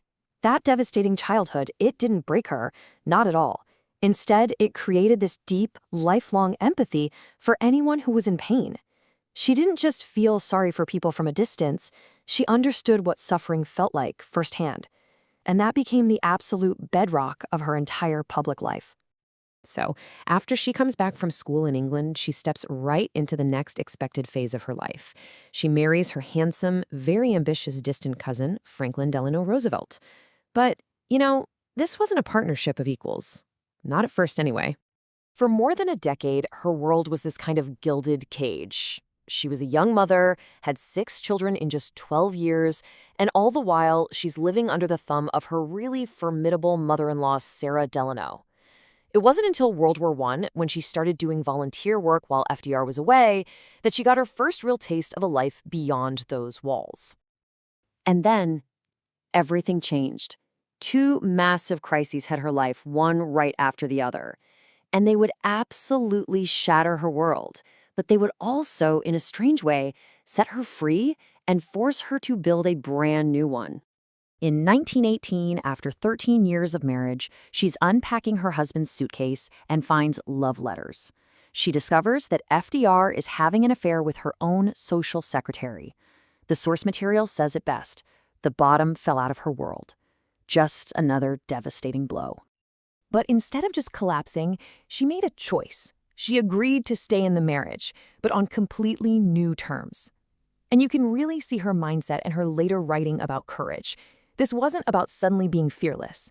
It was about taking one step and then another and discovering an inner strength she probably never even knew she had. And just 3 years after that, her courage was tested all over again. In the summer of 1921, Franklin was diagnosed with polio. He would never be able to walk properly again. Their lives were changed forever, and the whole balance of their relationship, it just shifted completely. So it's right after these 2 huge crises that the Eleanor Roosevelt we all think of really starts to emerge. She's in her 40s now, and she begins to consciously build a life and an identity that was totally her own, separate from her husband and her mother-in-law. She went out and actively found new people and new experiences. She built her own network of friends, mostly these amazing women involved in social reform. She dove headfirst into the women's suffrage movement, built her own personal retreat called Valkill, and she even started teaching. She was finally finding her own passion. So by the time FDR becomes president, she was ready to completely redefine what a first lady could be. She held her own press conferences, but get this, she only allowed women reporters. This forced news outlets to keep women on their payroll. She wrote a best-selling book telling women to get involved in public life. And crucially, she traveled all over the country, becoming her husband's eyes and ears among the poor during the Great Depression. Now, people criticized her heavily for being so active. They gave her the nickname Eleanor Everywhere. But she developed a really tough skin, and her famous quote about the tea bag just sums up her resilience perfectly. The hot water of public life was revealing a strength that had been forged by all that private tragedy. After FDR died in 1945, you might think she'd retire. But her work was far from over. In fact, you could make a strong case that her most important work was still ahead of her, as she stepped onto the global stage, not as a president's wife, but as a leader in her own right. President Truman appointed her to the American delegation at the brand new United Nations. And there, they gave her this monumental task of helping to draft the Universal Declaration of Human Rights. Her work in getting this document passed is maybe her single greatest legacy, what some have called a Magna Carta for all mankind. And she just kept going. She traveled the world as a roving ambassador, creating enormous goodwill for the U.S. because she actually came to listen, not to preach. She was a fierce champion for civil rights, famously resigning from an organization that wouldn't let the incredible black singer Marian Anderson perform. She stood up to Senator McCarthy's witch hunts, and even late in her life, she was on the phone advocating for Martin Luther King Jr. It's so interesting when you compare their power. Her husband, FDR, he had the formal power of the presidency. He was the commander-in-chief. Eleanor's power was completely different. It came from her daily newspaper column, My Day, from her voice, from her incredible ability to connect with people and persuade them. It wasn't authority, it was influence. Which brings us to a final thought. For almost all of her public life, Eleanor Roosevelt had no official title. She commanded no armies, and yet her impact was absolutely immense, and it has lasted for decades. So it really makes you wonder, what does her incredible journey from a timid socialite to the First Lady of the world actually teach us about where real power and true influence come from? You know, there are some books that sell millions of copies, and you have to wonder why. Well, for The Magic of Thinking Big by David J. Schwartz, the reason is actually pretty simple. Its core message is an absolute game changer. We're going to unpack the one big idea from this classic that could literally change everything for you. And it's this. The size of your thoughts, well, it directly shapes the size of your life. All right, so Schwartz kicks things off with a question that really makes you stop and think. Look around at the top people in your industry. You know, the ones earning maybe 5 times what you do. Now be honest. Are they really 5 times smarter than you? Do they put in 5 times the hours? Probably not, right? So what is it? What's their secret sauce? And here's the answer, the core idea of the whole book. It's not about being smarter or more talented or even luckier. Nope, it's that they just think 5 times bigger. That's it. Success is a choice, and it all starts with the sheer scale of your thinking. The big takeaway here is that your life, the results you see on the outside, is just a mirror reflecting what's going on in your head. Okay, so if thinking big is the secret, why isn't everyone doing it? It seems so simple. Well, Schwartz says the problem is our environment. Think about it. We're surrounded by small thinking all the time. People telling us, oh, be realistic, or don't get your hopes up. It's this quiet, creeping thing that puts a lid on our potential, and we don't even notice it's happening. This really breaks it down, doesn't it? It's like you've got 2 options. On one side, there's this tiny little picture that other people have painted for you. It's small, it's cramped, and it's basically a checklist of all the things they think you can't do. But then there's your real canvas. And let me tell you, it is huge. It's wide open, limitless, and you're the only one holding the paintbrush. It's a space for what you will do. Wow, life is too short to be little. Schwartz brings up this quote from Benjamin Disraeli, and it just hits you, right? To consciously choose to live in that tiny little box someone else made for you, that's choosing to be small. It's a real wake-up call, a reminder that we need to grab that huge, empty canvas and start painting now. So we've figured out the problem, this sneaky habit of small thinking. So what's the cure? What's the antidote? For Schwartz, it all comes down to one single, powerful thing: genuine, rock-solid belief. And I love this metaphor he uses. He says your belief is like a thermostat for success. Think about it. A thermostat doesn't create the heat, right? It just sets the limit for how hot the room can get. Your belief works exactly the same way. If you set your internal thermostat to average, well, you're going to get average results. But if you crank that thing way up, your brain just automatically starts figuring out how to get you there. And we've got to be really clear about something here. Wishing and believing are not the same thing, not even close. Wishing is passive. It's just sitting back and hoping, and all that does is attract reasons why something won't work.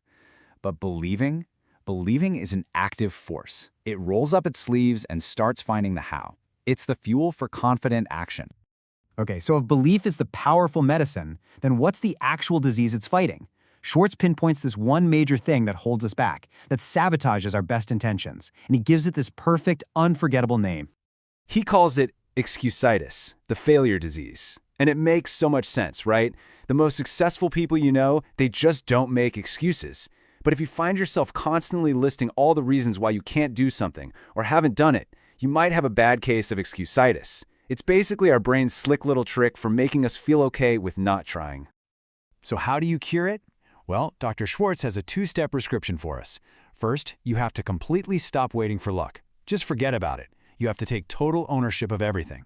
And second, you have to vaccinate yourself. You have to consciously, deliberately pump your mind full of self-belief.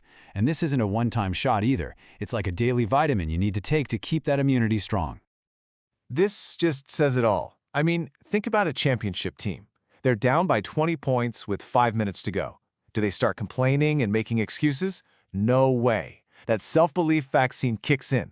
They still walk, talk, and think like they're going to win. And that mindset, that is what makes those incredible comebacks possible. It's belief in motion. All right.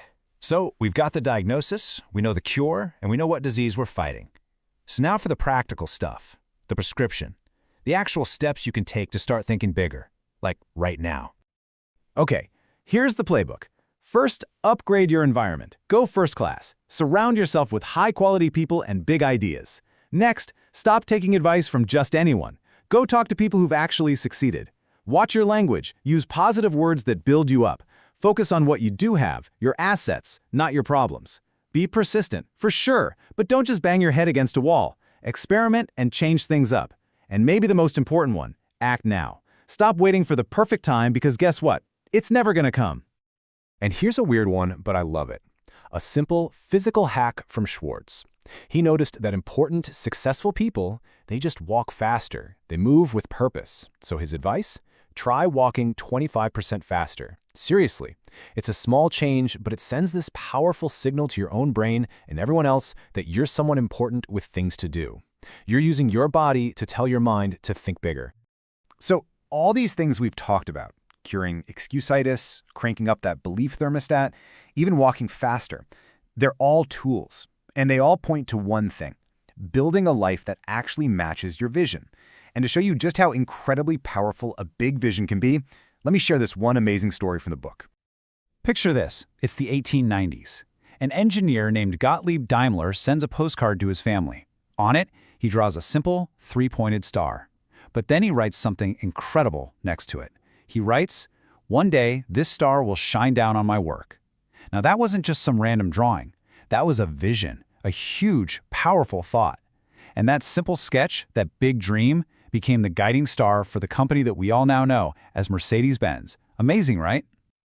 That story just captures the entire message of this book perfectly.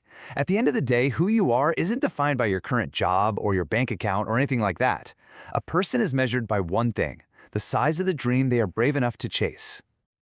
So we have to end by turning the question back to you. After everything we've covered, after learning how to fight off excusitis and how to set your own success thermostat, ask yourself honestly, have you been painting on just a tiny little corner of your canvas? Are you ready to claim the whole thing? What is the real size of your dream? Because according to David Schwartz, that one answer, that's the thing that's going to decide everything else. Hello and welcome. Today we're diving into the timeless wisdom of Florence Scovel Shinn. Now, she was a teacher way back in the early 20th century, but her ideas about success and how we're often the ones standing in our own way are just as mind-blowing today as they were 100 years ago. So let's get right into it. Let me start by asking you something. Think about that one big goal in your life. You know the one. The one that feels totally blocked. like it's surrounded by this massive, impenetrable wall. Well, Shin had a special name for this. She called it your Jericho. So in her work, Jericho is this really powerful metaphor. It's not some city in the desert. It's that thing you want so badly but feel like you just can't have. But here's the twist. Shin argues that it is way, way closer than you think. And the really crazy part? You might be the one who actually built the wall around it. So what are these walls actually made of? Well, according to Shin, when we're striving for something for years and just not getting there, all these negative feelings start to creep in. Resentment, envy, and especially doubt. And those feelings, they become the literal bricks and mortar of the wall that's blocking our own success. Okay, so if our own mindset is building the wall, how in the world do we tear it down? This brings us to one of Shin's most fascinating and maybe a little counterintuitive ideas, the law of indifference. It's all about a fundamental shift in how we go after our goals. Just look at the difference here. On one side, you've got intense desire. Picture that white-knuckled, forceful striving, where you're putting all your faith in your own effort. Shin says this actually pushes success away from you. But on the other side, you've got relaxed expectancy, this calm, cool faith that the universe or higher power has your back and will deliver. It's about setting your intention and then, and this is the crucial part, letting go. You kind of just set it and forget it. I love this quote because it just perfectly sums up the whole idea. Shin's occult law of indifference, and by occult she just means hidden, not anything spooky, isn't about not caring if you succeed, not at all. It's about releasing that desperate, anxious attachment to how and when it's all going to happen. It's in that state of calm trust that things have a funny way of just showing up, often when we least expect them. But let's be super clear here. This is not about just sitting back on the couch and doing absolutely nothing. Nope. That relaxed expectancy has to be paired up with inspired action, and that's where faith and intuition really come into play. Yeah, don't get it twisted. This isn't what Shin called armchair faith, where you just wish for things to happen. True faith means you have to actively prepare for the good that you believe is coming. You've got to act as if it's already on its way.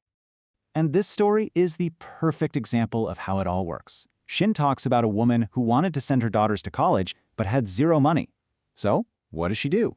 Well, first, she stated her goal clearly. Second, she acted as if the money was already there by actually going ahead with the enrollment plans. And third, she just trusted the outcome. And you know what happened? Right at the last minute, a relative sent her the exact amount she needed. Now, acting on faith is one piece of the puzzle, but it goes hand in hand with listening to your intuition. Shin paints such a vivid picture here. She says our intellect is like a grocer, carefully weighing and measuring every single detail, and it often just gets stuck. But our intuition? She called that God telephoning you. It's your direct line to a higher intelligence. I mean, wow, right? That's such a powerful line. You can have the most logical, well-thought-out plans in the entire world, but if they aren't guided by that deep inner knowing, you're basically swimming against the current. Shin would point to people like Henry Ford, who followed his gut feeling about making a car for everyone, even when all the intellects around him thought he was absolutely nuts. But what happens when it all just feels like too much? When the planning, the faith, and all that waiting just becomes completely overwhelming. Well, this is where we learn how to let go of the burden. This is Shin's beautifully simple advice. When life gets too complicated, when you feel like you're juggling way too many balls and they're all about to come crashing down, the solution is to just hand them over. Imagine the problem is literally out of your hands and is now in the hands of a power that's infinitely more capable than you are. Of course, we're all human. Doubt is going to creep in, right? When it does, Shin gives us this little mantra to hang on to. It's a powerful reminder that the solutions that show up might not be the ones your logical brain would have ever come up with, but trust me, they will be the right ones. You see, letting go is the real key to unlocking what she called true abundance. And she laid out some principles for this. First, remember a higher power, not your job or your bank account, is the real source. Second, be open. Don't limit the ways good things can come to you. Third, ask for what is yours by divine right. You deserve it. Fourth, remember your words have power. They create your reality. And finally, and this is a big one, you just can't complain your way into abundance. So we've got on quite a journey, haven't we? From figuring out our own personal walled city of Jericho to learning how to tear it down with faith and intuition. And that brings us to the final, totally transformative step, finding the secret door. And here's a piece of wisdom you absolutely have to remember. Shin says most people give up right before their big breakthrough. They get discouraged by the silence, by what looks like a total lack of progress, that darkness, and they don't realize it's the very last moment before the sun is about to rise on their success. And here it is, the ultimate takeaway. The secret door to success isn't some complicated strategy or a hidden trick. It's an internal shift. It's the conscious decision to stop letting fear and doubt and worry run the show, and to start operating from a place of relaxed, active faith. And that, right there, is the heart of Florence Scovel-Shin's message. So it really just leaves us with one final question to think about in our own lives. What wall are you finally ready to let come tumbling down? And are you willing to step through that door? All right, let's talk about one of the greatest leadership stories ever told. And what's so fascinating is that it's actually the story of a complete and total failure. We're talking about Sir Ernest Shackleton, a man whose legend was built not on winning, but on how he handled an absolute catastrophe. And right here, this is the whole puzzle. You've got the mission, be the first person to walk across Antarctica. The result? Yeah, that was a total failure. They didn't even come close. But then, look at the human outcome. 27 men are stranded for almost 2 years in the harshest place on Earth, and every single one of them comes home alive. How is that even possible? Well, that's the story. So, let's set the scene for what would become this glorious failure. Now, Shackleton wasn't new to this. He'd already gotten super close to the South Pole on another trip, but he got beaten to it. So, he needed a new, even more ambitious goal. And boy, did he find one. The Imperial Transantarctic Expedition. Just think about it, an 1,800-mile trek, on foot, across the last unknown continent on the planet. Back in 1914, this was basically their version of a mission to Mars. It was the absolute edge of human exploration. So he gets his ship, which he perfectly named the Endurance, and he sets sail. But this grand mission of discovery was about to turn into something else entirely, a raw, desperate fight for survival. And here's how fast things went south. They were just 1 day away from their landing site when the ship got completely stuck in the sea ice. For 10 months, they were just stuck, drifting with the ice. Then, the pressure of the ice started to just snap the ship's timbers. The crew had to abandon ship, and finally, the Endurance was crushed and sank beneath the ice. Gone. Someone described the ship being stuck in the ice as being like an almond in a chocolate bar, and that just paints such a perfect picture, right? It shows you how helpless they were. The ship wasn't just near the ice, it was a tiny little thing that had been completely swallowed by it. So now you have 27 men. These are scientists, sailors, adventurers, and they are suddenly homeless, just camping on a giant moving piece of ice in the middle of nowhere. And when I say the middle of nowhere, I mean it. They were 1,000 miles from any sign of human life. They had no radio, no way to call for help. The world had no idea anything was wrong. They were completely, terrifyingly alone. And this is the moment, right here. The original mission is dead. A new one is born. Get every single man home alive. And this is where Shackleton's true genius for leadership starts to come out. To really get why he was the perfect person for this crisis, you have to look at how he saw leadership. See, his big rival Robert Scott was a very traditional Navy guy, all about rank, hierarchy, and strict orders. But Shackleton, he was different. To him, the expedition was the crew. Everybody was essential. He knew right away his biggest enemies weren't just the cold and hunger, but despair and boredom. So he set up this system. First, strict routines, meal times, chores. It gave the day a sense of normalcy. Second, he made everyone equal. Didn't matter if you were a scientist or a sailor. If a toilet needed cleaning, you might be the one to do it. And third, he kept their minds busy. Soccer games on the ice, talent shows, you name it. It was all about building this belief, this absolute conviction that they were going to get out of this together. A friend of his once described him as a Viking with a mother's heart. And I just think that's perfect, He had to have that tough Viking spirit to even think about attempting a rescue, but he managed his men with this incredible compassion, this almost maternal instinct for their mental and emotional needs. I mean, look at this. This is a masterclass in people management, way ahead of its time. He wasn't just barking orders. He would personally take care of sick men. He knew which guys had big egos and would flatter them just to keep things running smoothly. He understood that his only mission now was the safety of his crew. And because of that, in 2 years of absolute hell, order never broke down. His leadership was solid as a rock. So after months of drifting on the ice, they finally make it to a desolate, uninhabited island. But they're still stranded. Shackleton realized their only chance was an insane, almost suicidal gamble. He decided to take 5 other men and a tiny 22-foot-long lifeboat and sail across 800 miles of the Southern Ocean, literally the most violent, dangerous stretch of water on the entire planet, to try and reach a tiny whaling station. For 17 days, they were in that tiny open boat, getting slammed by hurricane-force winds and waves the size of buildings. To this day, it's considered one of the most incredible journeys of navigation and pure guts in maritime history. And you think, okay, they did it, it's over. But no, the ordeal was not over. In a final, brutal twist, they landed on the wrong side of the island. So Shackleton and 2 of the others, completely exhausted, frostbitten, and starving, then had to climb over a mountain range and glaciers that no human had ever crossed before to finally reach help. And he did it. He made it. And he kept his promise. He turned right back around and rescued every single man he had left behind. So when you look back at this unbelievable story, what's the real lesson here? It all comes down to this one number. The most important number from the entire 2-year ordeal: 0. 0 men lost. In an age where polar explorers were expected to die, Shackleton brought every single person home. And there was absolutely no question in his crew's mind about how they survived. Years later, when the first officer was asked how they did it, he didn't say it was luck or an act of God. He gave a simple, one-word answer: Shackleton. Really, this story gives us this powerful idea of a successful failure.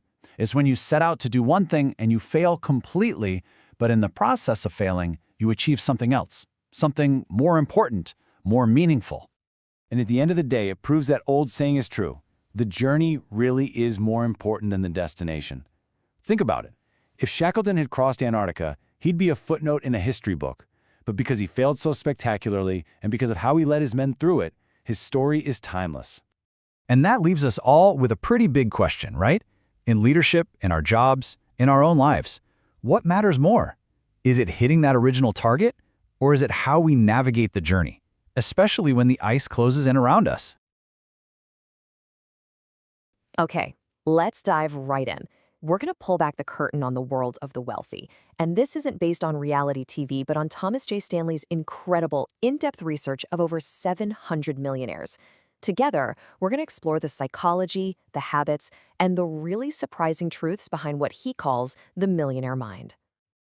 So let me ask you something straight up. When you hear that word millionaire, what's the very first image that pops into your head? Is it, a sprawling mansion, a bunch of fancy sports cars, maybe a private jet? Yeah, for most of us, the image is probably something just like this. A life of just unbelievable luxury, nonstop spending, maybe somebody who inherited every penny. But what if I told you that for the vast majority of self-made millionaires, that picture is almost completely wrong? Let's tackle our first big myth. This whole idea of a life that's just defined by pure luxury.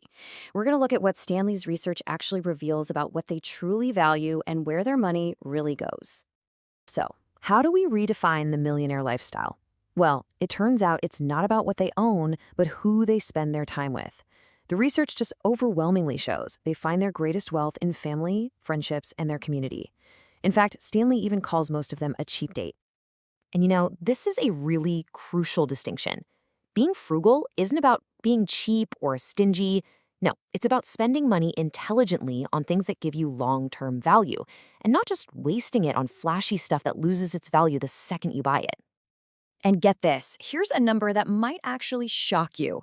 The typical millionaire in this study had never spent more than $41,000 on a car.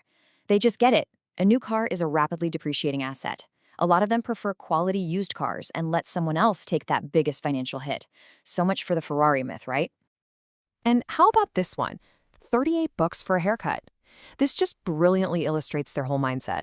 I mean, why spend hundreds on something when a perfectly good, practical option is right there for a fraction of the price? It's all about efficiency, not extravagance. And this logic? It extends to all their shopping. They're strategic about it. They make lists to avoid those impulse buys we all fall for. They use bulk stores to get the unit cost down. And then, and this is critical, They invest in quality for the items that need to last. They'd much rather buy one pair of shoes for $200 that lasts a decade than 10 cheap pairs that fall apart after a year. It's about the total cost of ownership, a business principle they just apply to everyday life. Okay, let's move on to our next big myth. The idea that millionaires are either these academic geniuses or high-stakes gamblers who just got lucky in the stock market. The real path to wealth is often much more deliberate and, honestly, more accessible than you might think. Now, here's where they completely flip our common understanding of risk. Most of us see a 9-to-5 job as the safe path, right? But to them, that's the ultimate risk. And why is that? Well, because your livelihood is in someone else's hands, and your income has a hard ceiling. They'd rather create their own path, where they're the ones in control and their potential earnings are totally limitless. So the crucial point is this. They'd rather put all their eggs in one basket that they can watch like a hawk, and by that I mean their own business, than gamble on public companies where you can never really have all the information. True wealth creators, they focus on building value themselves, not just trading it. And they don't always find this path right out of the gate. Stanley's research shows that, contrary to the idea of climbing one corporate ladder, most millionaires had a bunch of different jobs and experiences. This quote just captures it perfectly. That diverse background is what allowed them to spot the opportunities that everybody else missed. And yeah, you can forget the idea of them being straight A prodigies. For them, school wasn't about advanced calculus. It was more like a laboratory for learning how to read people, how to collaborate, and just how to outwork everyone else. A lot of them were even told they wouldn't succeed, and they just used that doubt as fuel. So they're frugal, they're calculated risk takers, but they don't do it alone. This next part reveals what might just be the most overlooked factor in creating wealth, their support system. Just look at this number, 9 out of 10. I mean, that is a staggering consensus. Married millionaires overwhelmingly credit their spouse as a major reason for their success. And this isn't just about emotional support, it's a true partnership. And what qualities do they value in that partner? It's not about looks or status, it's about character. Intelligence, honesty, reliability, integrity. I mean, think about it. These are the exact same qualities you'd want in a business partner. They understand that their choice of a life partner is one of the most important financial decisions they will ever make. And this idea of partnership extends to their professional life, too. They are not do-it-yourself enthusiasts when it comes to their taxes and legal stuff. No way. They hired the best accountants and lawyers they can find, and they see that expense not as a cost, but as a high-return investment in solid advice and protection. So when we put all these pieces together, the frugality, the view on risk, the importance of people, we can start to define what the millionaire mind actually is. It's a way of thinking, long before it's a number in a bank account. And this quote, this gets to the very heart of it all. See, people think, of course they love their work, they're rich. But they have it completely backward. According to Stanley, it was the passion for their work, that love of their vocation, that was the engine that created the wealth in the first place. The money was just a byproduct of doing something they were great at and cared about deeply. So it really just boils down to these 4 foundations. First, find the work that energizes you. Second, live with financial discipline. Third, you gotta train yourself to see opportunities where other people just see problems. And fourth, surround yourself with the right people, both in your personal life and your professional life. Okay, so let's boil all of this down into the key lessons that you can actually apply in your own life, starting as soon as this is over. So what did we really learn today? Well, forget the Ferraris. Real wealth is about fulfillment. Forget the safe job. True risk is having no control. And above all, remember that the people you choose and the passion you follow, those are your greatest assets on the path to financial success. And that leaves us with one final question for you to really think about. Based on everything we've just talked about, what is one common assumption about money or success that you can start to challenge in your own thinking starting today? So how does a guy go from manual labor to becoming this world-renowned motivational speaker? I mean, how does that even happen? Well, for Brian Tracy, it was all because he discovered one single master skill that he believed could unlock anyone's full potential. In this explainer, we're going to break down exactly what that skill is and, more importantly, how you can start using it. But let's start with the big question, right? Why do some people just crush it in life, while others, who seem to have the exact same potential, just get stuck? It's a question we've all asked ourselves at some point, but Brian Tracy, he made it his life's mission to find the answer. And here's the kicker. He wasn't born with a silver spoon in his mouth. He started with absolutely nothing, which is what makes his discoveries so incredibly powerful. The answers he found aren't just some textbook theory. They were forged in the real world, through trial and error. All right, so let's rewind a bit. Let's go back to his early days, when he was basically just a wanderer, but with this powerful question that just wouldn't leave him alone. You know, his early life was just a string of dead-end jobs. He dropped out of school, he did tough laboring work, he even spent time on a freighter ship just drifting around the world. He was totally lost, no map, no direction. But through all of that, he had this burning curiosity. What was the real difference between successful people and everyone else? And then, everything changed. He didn't have any fancy mentors, so he turned to books. And his strategy? It was so simple, it was brilliant. He just thought, okay, if I want to be great at sales, I'm just going to find out what the absolute best salespeople in the world do, and then I'm just going to copy them. This little formula, study and apply, it became his secret weapon. And the results? They were absolutely staggering. Using this method, he went from being a struggling worker to his company's top salesperson in just 6 months. 6 months! Then he used that exact same system to become a hugely successful manager and later a real estate developer. The pattern was undeniable. His method just worked, no matter what he applied it to. So after decades of this relentless studying and real-world testing, Tracy boiled everything he had learned down to one single incredibly powerful concept. He called it the master skill. Now think about it. The guy studied everything: economics, psychology, history, business. He interviewed countless successful people, always searching for that one common thread that tied them all together. So what was it? After all that work, what was the one skill he found that could unlock all human potential? It all came down to this: goal setting. Now I know, it sounds almost deceptively simple, right? But Tracy called it the master skill for a reason. He used this amazing metaphor. Think of yourself as a self-guided missile. If you give that missile a clear target, a very specific goal, your subconscious mind will constantly adjust and correct your course until you hit it. But without a target, you just fly around aimlessly. Okay, so if it's that powerful, why isn't everybody doing it? Good question. Let's dig into the psychology and some of the really surprising numbers behind why goal setting is so effective, but at the same time so incredibly rare. According to Tracy's research, and you might want to sit down for this one, fewer than 3% of adults have clear, written goals. Just let that sink in for a second. The vast, overwhelming majority of people are just navigating through life with no clear destination in mind. That tiny little sliver on the chart, that represents the few people who have actually programmed their internal guidance system. Everyone else in that huge 97% chunk is leaving their success, their happiness, their entire future pretty much up to chance. So why? Why don't more people do it? Well, yeah, we're not really taught how in school or at home, but Tracy found a much deeper, more psychological reason. It's fear. See, the moment you write down a specific goal, you are taking full, 100% responsibility for achieving it. There are no more excuses. If you fail, it's on you. And for most people, that's a terrifying thought. Okay, so we've covered the what and the why. Now let's get to the most important part, the how. Let's break down Tracy's practical step-by-step process for becoming an absolute expert at setting goals. All right, Tracy's process is actually super straightforward. It breaks down into 4 essential steps. First, your goal has to be big enough to excite you, but also believable enough that you actually feel you can achieve it. Second, you have to write it down. The simple act of writing makes it real and concrete. Third, and this one is a total game changer, you only need to focus on the what. Get crystal clear on your destination and trust your mind to figure out the how along the way. And finally, you got to set a deadline. That creates a sense of urgency and really kicks your motivation into high gear. And this quote right here, this is the whole heart of step 3. Your internal guidance system, your missile. It can't lock onto a fuzzy target.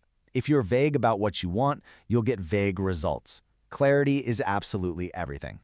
Now, it's also really important to know what kind of goal you're setting. For tangible things, like hitting a sales target or earning a certain amount of money, a deadline is absolutely crucial. It creates that pressure you need. But for intangible goals, like becoming a more patient person or a better partner, the focus isn't on a finish line. It's about the continuous process of getting better every day. But here's where Tracy really elevates the whole conversation. Because this isn't just about accumulating money or ticking off boxes on a to-do list. The real purpose of setting goals is actually much, much deeper. And this, right here, is the ultimate takeaway. All those achievements, they mean absolutely nothing if they don't lead to inner peace and happiness.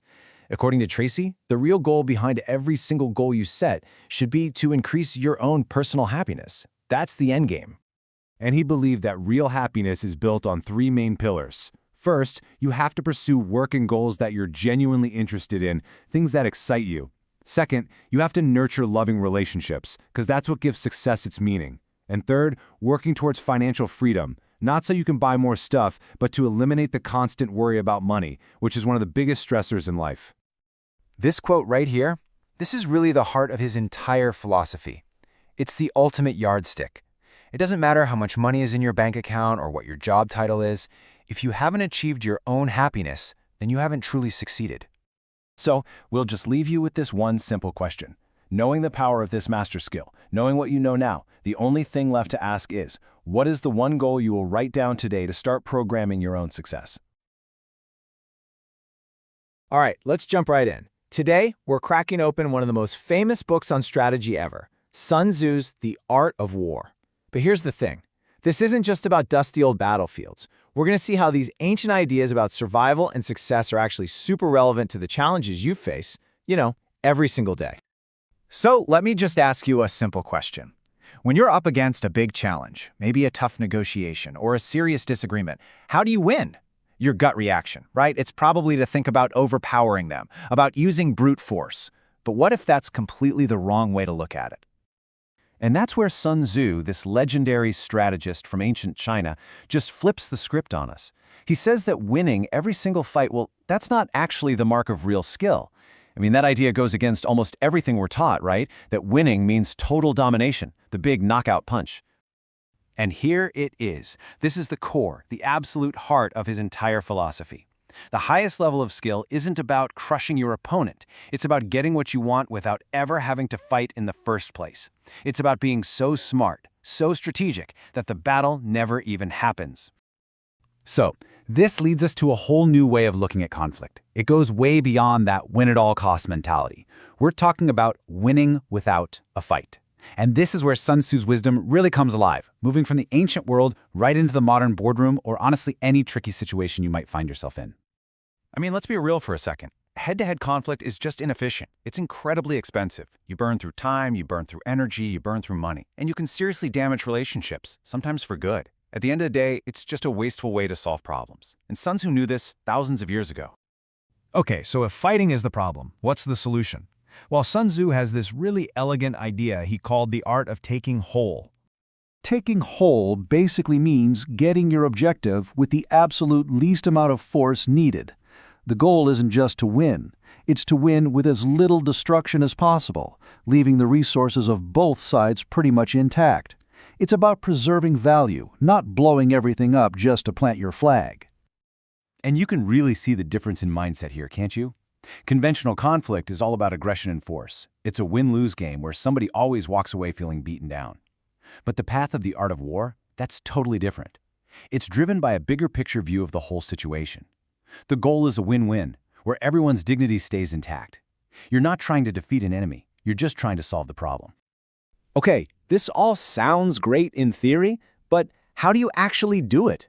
Well, the whole strategy is built on one core idea. Know yourself, be invincible. This is such a powerful insight. Sun Tzu is telling us that being invincible doesn't come from your opponent messing up. Nope, it comes from within. It's all about constantly working on your own character, your knowledge, your self-awareness. Think about it. You can't control what other people do, but you are 100% in control of making yourself stronger. And this connects directly to leadership today. In this school of thought, leadership isn't just a title someone gives you. Leadership is character. It's a quality you build day by day, and when you have that kind of developed character, people just naturally want to follow you. So, once you've built that solid foundation of knowing yourself, you add the next piece, strategic intelligence. You have to know the other side and the situation, inside and out. When you combine knowing yourself with knowing the other, you can walk into any challenge without fear. That combination, that's the secret sauce.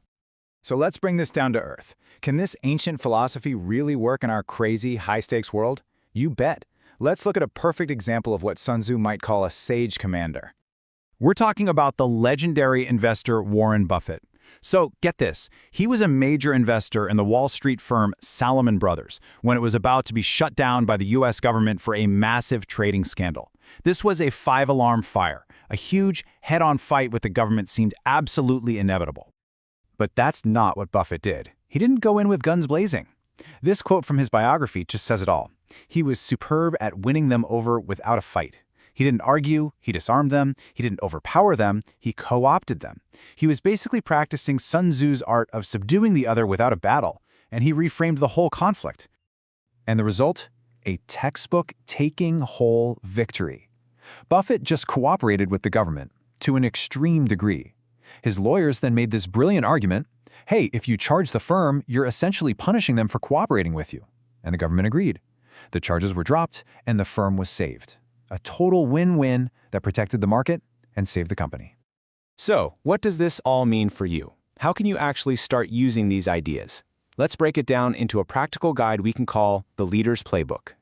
So, what does a modern sage commander look like? Well, for starters, they control the form of the engagement. They don't just react. They seem formless, meaning they're unpredictable and hard to pin down. They thrive in uncertainty and chaos. They are relentless about seeking knowledge on the other side. They'll do predictable things just to set up a surprising move later on. They're patient. They know when to just wait and let the opposition wear itself out.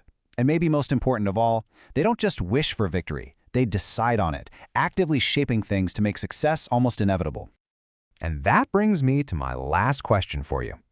The next time you're facing a really big challenge, where are you going to put your focus? Are you going to get sucked into the drama of the battle, the costly, draining, messy fight? Or are you going to step back, take that larger view, and focus on the real objective, the victory that can be won without ever throwing a punch? How do you go from being seen as a hillbilly in small-town America to building the single largest retail empire on the entire planet, from absolute scratch? Today, we're diving into the incredible story of Sam Walton, the founder of Walmart. And to really get the man, you first got to understand how he saw himself. So, this is how Sam Walton himself described his public image. It's a pretty wild quote, right? It conjures up this image of some backwards character, not a revolutionary business genius. But that image couldn't be more different from the reality of the man.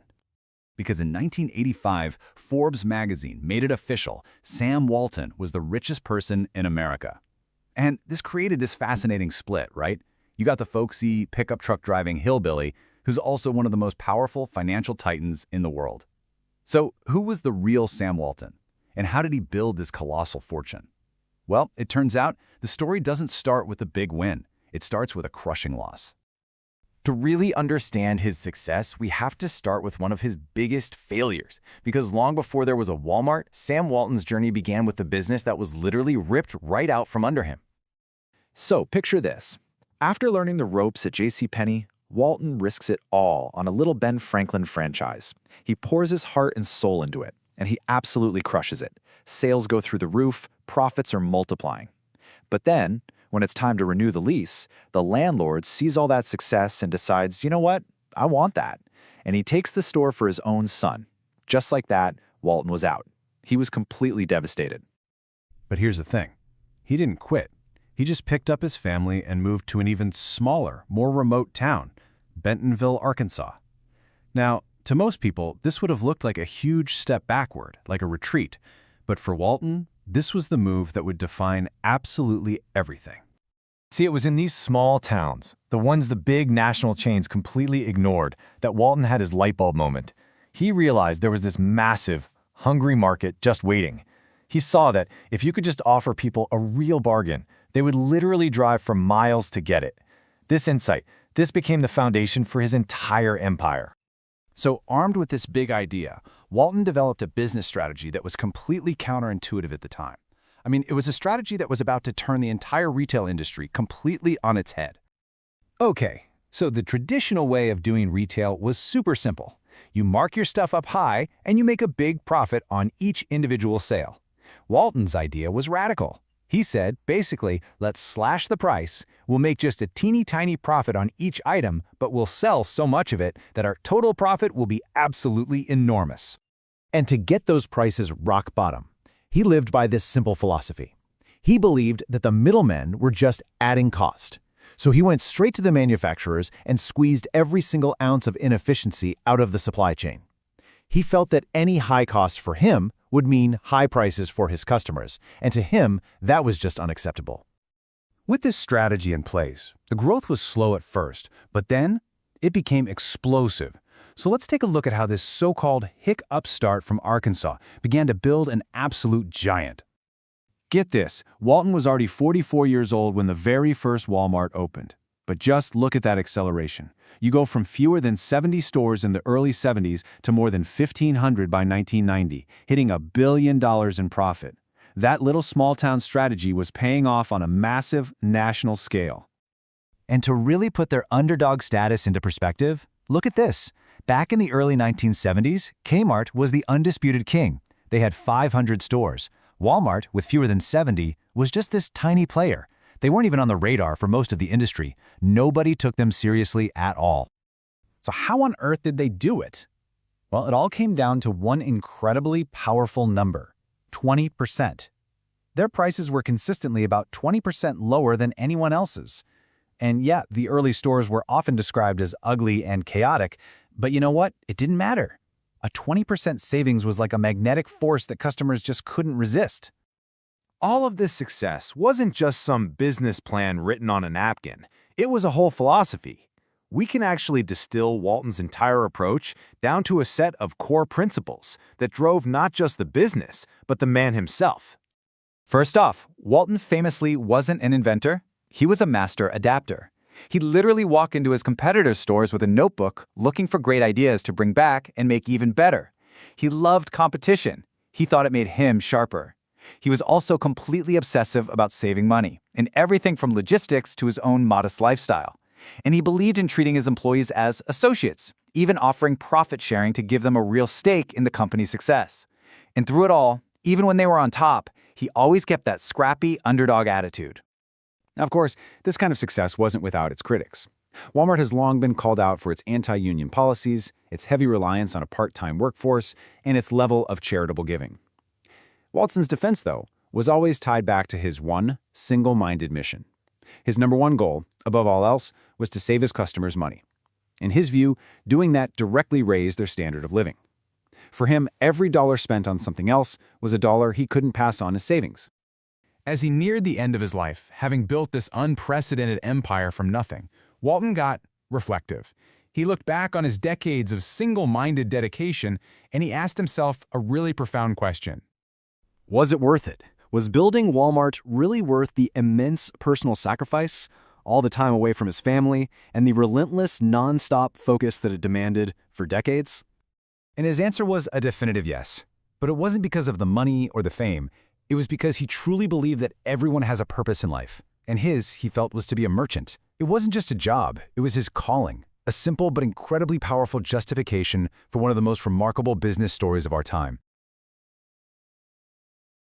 Okay, so let's jump right into a book with a title that, is pretty hard to ignore. Wallace D. Wattles' classic, The Science of Getting Rich. And let's be real, when you first hear that title, that's kind of what it sounds like, isn't it? A guidebook for pure, unapologetic greed. But as we're about to see, Wattles has something very, very different in mind. So Wattles asks us to look a little deeper. He's making a pretty bold claim, that getting rich isn't really about hoarding cash, it's about understanding the very fabric of the universe itself. So less of a greed manual and more of a masterclass in metaphysics. Which brings us to our first big idea, a surprising science. See, Wattles' whole system is built on this one core belief, that everything in the universe, and I mean everything, comes from a single intelligent source. So we're thinking less about Wall Street here and a lot more about the fundamental nature of reality. And this is where Wattles just completely flips a very old idea on its head. For centuries, a lot of spiritual paths taught that to be enlightened, you had to be poor. Wattles, he argued the exact opposite. He said that to truly fulfill our potential, to evolve as people and as a species, we actually need riches. So that leads us straight to the heart of his philosophy. It all comes down to a fundamental choice between two totally different ways of thinking. He calls it competition versus creation. All right, think of it like this. On one side, you've got the competitor. This person sees the world's wealth as one big, limited pie, and if they want a bigger slice, well, someone else has to get a smaller one. But then you've got the creator. The creator believes the pie is infinite. They don't need to take from anyone because they can just create new wealth out of a limitless, formless source. And right there, that's the fatal flaw of the competitive mindset. It's built on a lie, the belief in scarcity. Waddle says that's just not how the universe works. The supply is not limited. Waddles has this fantastic analogy for people who get rich only through competition. He calls them the dinosaurs of prehistoric eras. Yeah, they were powerful for a while, maybe even a necessary part of the evolutionary process, but in the end they were doomed by the very competitive logic that made them big in the first place. Their kind of riches, he says, are never truly satisfying or permanent. So, if competition is a dead end, what's the alternative? Well, this is where we get into the real how-to of Waddle's science, the absolutely incredible power of our own thoughts. The key concept here is something he calls formless substance. Just think of it as the raw material of the universe. It's this intelligent, thinking stuff that hasn't taken physical form yet. Everything you can see and touch, from a distant star to a gold coin in your hand, originally came from this one substance. And hey, if this whole formless substance thing sounds a little out there, just listen to this quote from Thomas Edison. He said his ideas came from space.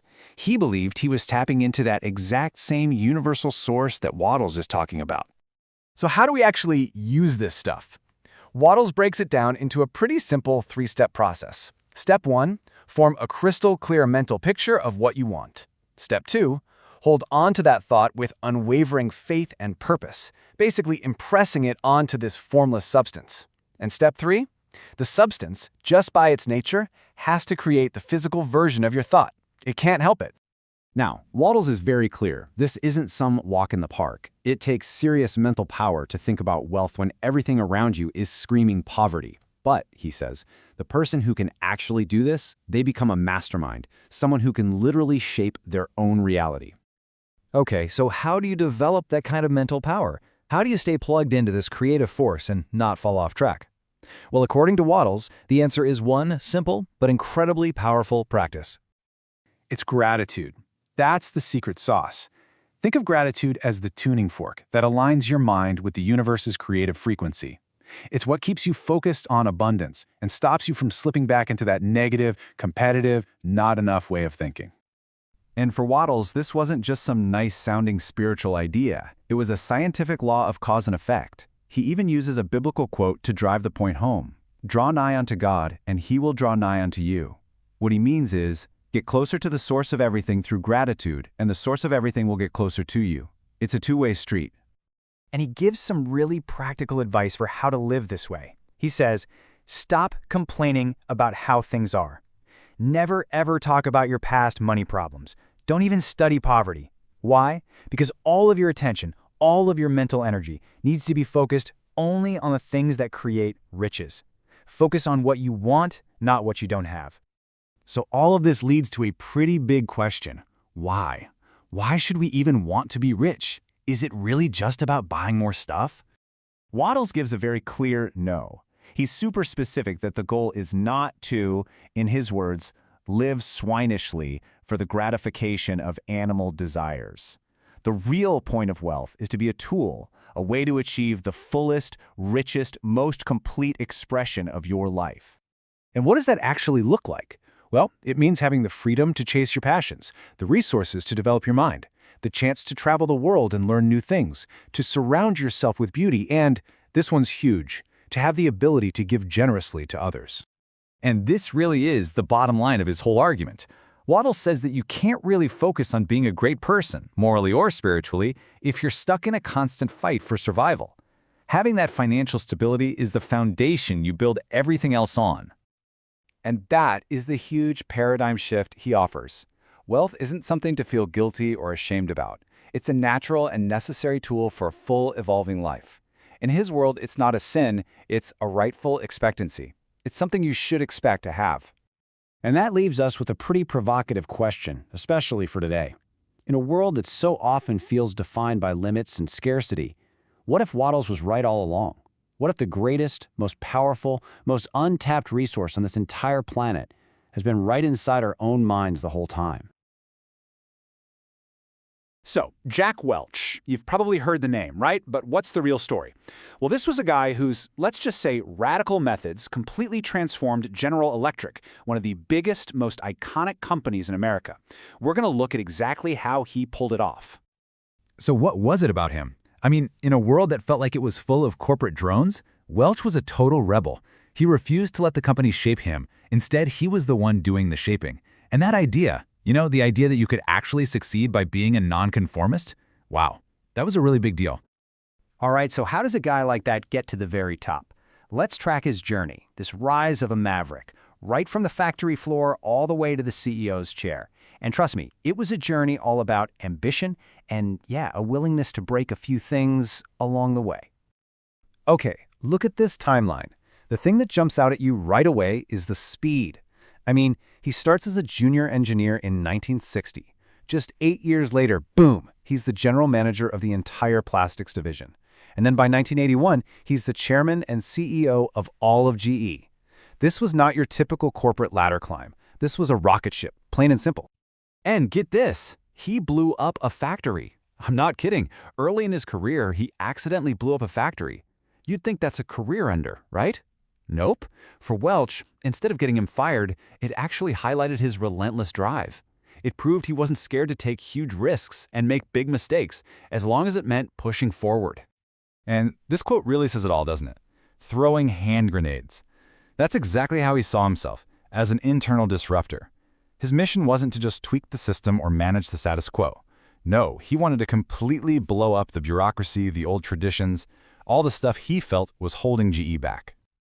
So he gets the top job. What's his first priority? New products? A big strategic pivot? Nope. It was people. His first and biggest focus was on people. He spent the next 2 decades totally obsessed with building a new kind of corporate culture, something he called his people engine. You have to remember, back then, the culture was all about lifetime employment and, frankly, a pretty comfortable bureaucracy. Welch looked at that and called it false kindness. Keeping people who weren't performing well on the payroll just to be nice. He argued that was a betrayal, not just to the company, but to the person too. So he threw it out and brought in what he called rigorous differentiation, a totally brutally honest system where your performance was the only thing that mattered. And that led to his most famous, and definitely most controversial idea. It got nicknamed Rank and Yank, and it absolutely shattered that old idea of the company as a family. Here's how it worked. Every single year, you'd rank your people. The top 20%, they were your stars, and you showered them with rewards. The middle 70%, you coached them, you developed them, and the bottom 10%, they were out, fired. His logic was pretty straightforward. We get graded our entire lives in school. Why on earth should that stop when we get a job? Now, for a system like that to even have a chance of working, you needed something else. And that's where this idea he came up with, the boundaryless company, comes in. The whole point was to create a place where ideas could flow freely. It didn't matter if you were a junior engineer or a senior VP. If you had the best idea, it won. It was all about what you brought to the table, not the title on your business card. Okay, so he's got his people engine fired up. Now he turns his attention to the business itself. And his goal was, well, it was simple. Total market domination. This was the playbook he used to get there. This was his signature move, the rule he's most famous for, and it was just brilliantly simple. The rule was every single business GE was in had to be number 1 or number 2 in its market, period. If you weren't number 1 or number 2, you had 3 choices: fix it, sell it, or close it. That's it. There was literally no room for mediocrity. That number 1 or number 2 rule was the big headline for sure. But underneath it, there was a whole playbook of other big moves. He forced the company to adopt Six Sigma to get quality under control. He pushed for super aggressive global expansion. He even made them embrace e-business, and this is great, before he even knew how to type himself. And he totally redefined their markets, shifting GE from just selling things to providing really profitable services. And if you want to understand just how ambitious he was, just look at this one number. The Six Sigma quality target he set was just 3.4 defects for every million operations. To put that in perspective, the industry norm at the time was 35,000. So he wasn't asking for a little bit of improvement, he was demanding a complete, radical transformation. So, what's the verdict on all this? What's the legacy? Well, it's complicated. It's a story of absolutely mind-blowing growth, for sure, but it's also a story of huge controversy, which earned him a pretty terrifying nickname, Neutron Jack. Yeah, Neutron Jack. The name came from the neutron bomb, right? The one that kills the people but leaves the building standing. And you can see why he got it. In the 1980s alone, he cut a quarter of GE's entire workforce. We're talking over 100,000 jobs. It was a massive, brutal downsizing, and it caused a huge firestorm. But, and this is a really important but, here's the other side of the story. While all those layoffs are happening, he was also spending a ton of money, like $75 million on a brand new fitness and conference center, just to develop his best people. His philosophy was simple, and he wasn't shy about it. Spend more money on fewer people. He was weeding out the bottom and investing everything in the top. And you just can't argue with the results. I mean, the numbers were absolutely staggering. This chart really tells the whole story. In his 2 decades as CEO, the value of the company grew 6 times over. He made General Electric the most valuable company on the planet. You know, what's really fascinating here is how Welch's own beliefs kind of reflect this bigger shift in America. Think about this. His mom, Grace, had total faith in the government. She apparently cried when FDR died. But Jack, he came from a different era. He was deeply skeptical of government. For him, the real faith, the real power, was in successful companies. And really, that gets us to the absolute core of his entire worldview. Welch truly believed that successful companies were the most powerful force for good in the world. They were the real engines of progress. So the big question his legacy leaves for all of us is pretty simple, but it's a huge one. Was he right? Can successful companies actually save the world? Today, we are digging into a huge, transformative idea from John Whitmore's classic book, Coaching for Performance.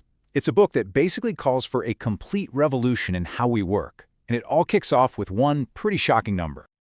Okay, just look at that. 40%. According to Whitmore, this is how much potential the average person is actually using at work. Just 40%. I mean, stop and really think about that for a second. It's kind of staggering. And if that's what individuals are using, it means most companies, most organizations are running on less than half of their total human capacity. That leaves this massive 60% performance gap. It's like a huge untapped reservoir of talent, of creativity and energy that's just sitting there. So that's the million-dollar question, isn't it? How do we tap into that other 60%? Whitmore's answer is that it's not about working harder, and it's not about some new top-down initiative. No, it's about changing the very nature of how we lead. And that brings us right to the heart of the matter, to this core conflict. The huge, fundamental difference between a culture of telling people what to do and a culture of asking. Just look at the difference here. It's like 2 completely different worlds. On one side, you've got the traditional manager. They tell, they dictate, they judge. They use that old carrot and stick method, which we all know just creates this us versus them feeling and kills motivation. But then, look at the coach boss. They ask questions. They empower people. They support them. And by building up that self-belief, they create real ownership. And that is where real innovation comes from. That's how you unlock solutions from the team itself. And let's be clear, this is not just about learning some new management technique you can use in a meeting. It's about a complete and total shift in your mindset. It's about seeing people and what they're capable of in a whole new way. So what is coaching, really? Well, here's the definition from the book. Coaching is the art of unlocking a person's potential to maximize their own performance by helping them learn rather than teaching them. And that phrase right there is the absolute key, helping them learn. The goal isn't to pour information into somebody's head. It's to help them draw the solutions out of themselves. You know, this isn't even a new idea. It's an ancient one, really. It goes all the way back to Socrates. The principle that real, true understanding doesn't come from being told something. It comes from discovering it for yourself. You have to learn it on your own terms. So how does a coach actually do this? Well, it all boils down to these 2 pillars. Every single coaching conversation, every interaction has 2 simple goals. First, increase a person's awareness of what's really going on, and second, build their personal responsibility for what happens next. And here's a super practical tip for how to do that. A great coach asks questions that build clarity, right? What is the goal? When will you have it done? Who needs to be involved? But here's what they don't ask. They avoid asking why. Think about it. When someone asks you, why did you do that, it almost always implies judgment, doesn't it? It makes you defensive. It gets you stuck looking backward instead of creating a path forward. Okay, so this all sounds great in theory, but how do you actually put it into practice, like in a real conversation? Well, that's where this beautifully simple, practical framework comes in. It's called the GROW model. The GROW model is just an easy acronym for the 4 steps that give structure to a coaching conversation. You've got goal, reality, options, and will. It's a clear roadmap to get from a problem to an actual plan. First up, G is for goals. And this is so important. You always start here. You frame the whole conversation around what's possible in the future, some inspiring destination, not around a problem that happened in the past. It's all about setting your sights on what could be. Okay, next up is R for reality. Once you know where you're going, you have to figure out where you're starting from. Where are we right now? And the key here is to be completely non-judgmental about it. This isn't about blame, it's about getting a clear, honest snapshot of the current situation. So, you've got your starting point and your destination. Now you get to O for options. And this is the fun part. This is brainstorming. What are all the different ways we could get from our current reality to our goal? The point isn't to find the one perfect answer. It's to open up your mind to all the possibilities. And finally, we get to W for will. And honestly, this might be the most important step of all, because this is where the rubber meets the road. This is where you turn all that talk into a real decision. You get a solid commitment to do something specific. Who is going to do what and by when? This is what creates action and real accountability. But you know, the real power of coaching goes way beyond just hitting your quarterly targets. It's actually a tool for finding deeper purpose and meaning in what you do. And that's becoming absolutely essential for the future of work. As John Whitmore himself said, the rise of coaching is a manifestation of the decline in external authority. And man, is that more true today than ever before. I mean, just think about it. We live in a world where you can't always count on the big institutions, companies, governments, to give you a clear set of values or a sense of security. So in that kind of world, we have to build our own internal compass. And coaching is an incredibly powerful way to do exactly that. And when you use coaching to find that personal meaning, amazing things start to happen. You start to align what you truly value with what you do every day. You get to express who you are through your work. Whitmore even argues that a lot of the stress we feel in the modern world is really just a symptom of not having a purpose. When you connect to that higher purpose, you start fulfilling those deeper human needs for meaning and self-worth that people like Abraham Maslow talked about decades ago. So if you boil it all down, the shift from being a traditional boss to a coach boss is really about one thing. It's the shift from being the person who has all the answers to being the person who asks the best questions, which leaves us with one final thought. In your very next conversation today, what's one question you could ask instead of just giving an answer? Have you ever looked at someone and thought, wow, they just have all the luck? It's a common idea, right, that some people are just born lucky. But what if it's not about fate or magic? What if luck is actually a skill? Today, we're diving into the science of good fortune to see if you can actually learn to stack the odds in your own favor. So let's just get right to the heart of it all. We're going to tackle that big, age-old question, is luck really just a random roll of the dice? Or is there something else going on inside our own heads? I mean, really, are some people just walking, talking four-leaf clovers? Is the universe just picking favorites, handing out golden tickets to some while the rest of us get, well, the opposite? It's a really powerful idea, this notion that luck is some mysterious force that we have absolutely no control over. You know, it really boils down to 2 completely different ways of looking at the world.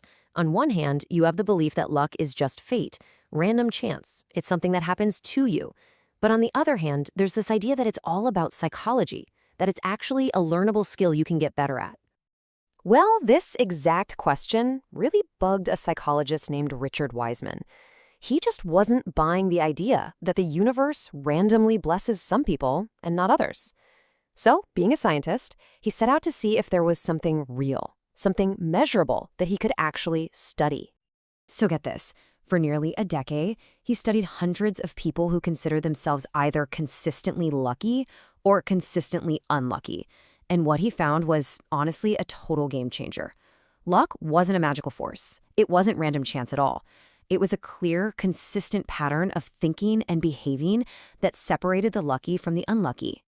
Okay, so if luck isn't random, if it's a pattern, then what is that pattern? What's the secret code?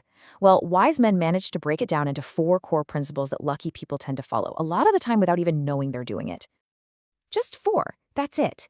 And these 4 ideas can completely change the kind of fortune you experience in your life. And here they are. First, you maximize your opportunities. Second, you listen to your intuition, those gut feelings. Third, you genuinely expect good things to happen. And last, but definitely not least, you learn how to turn bad luck into good. So, let's break these down, and we'll start with the external habits, the stuff you actually do.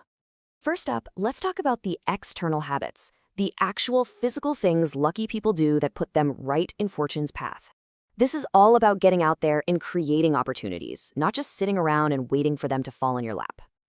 All right, principle number 1 is all about maximizing those chance opportunities. It's about engineering those right place, right time moments. So how on earth do lucky people actually pull this off?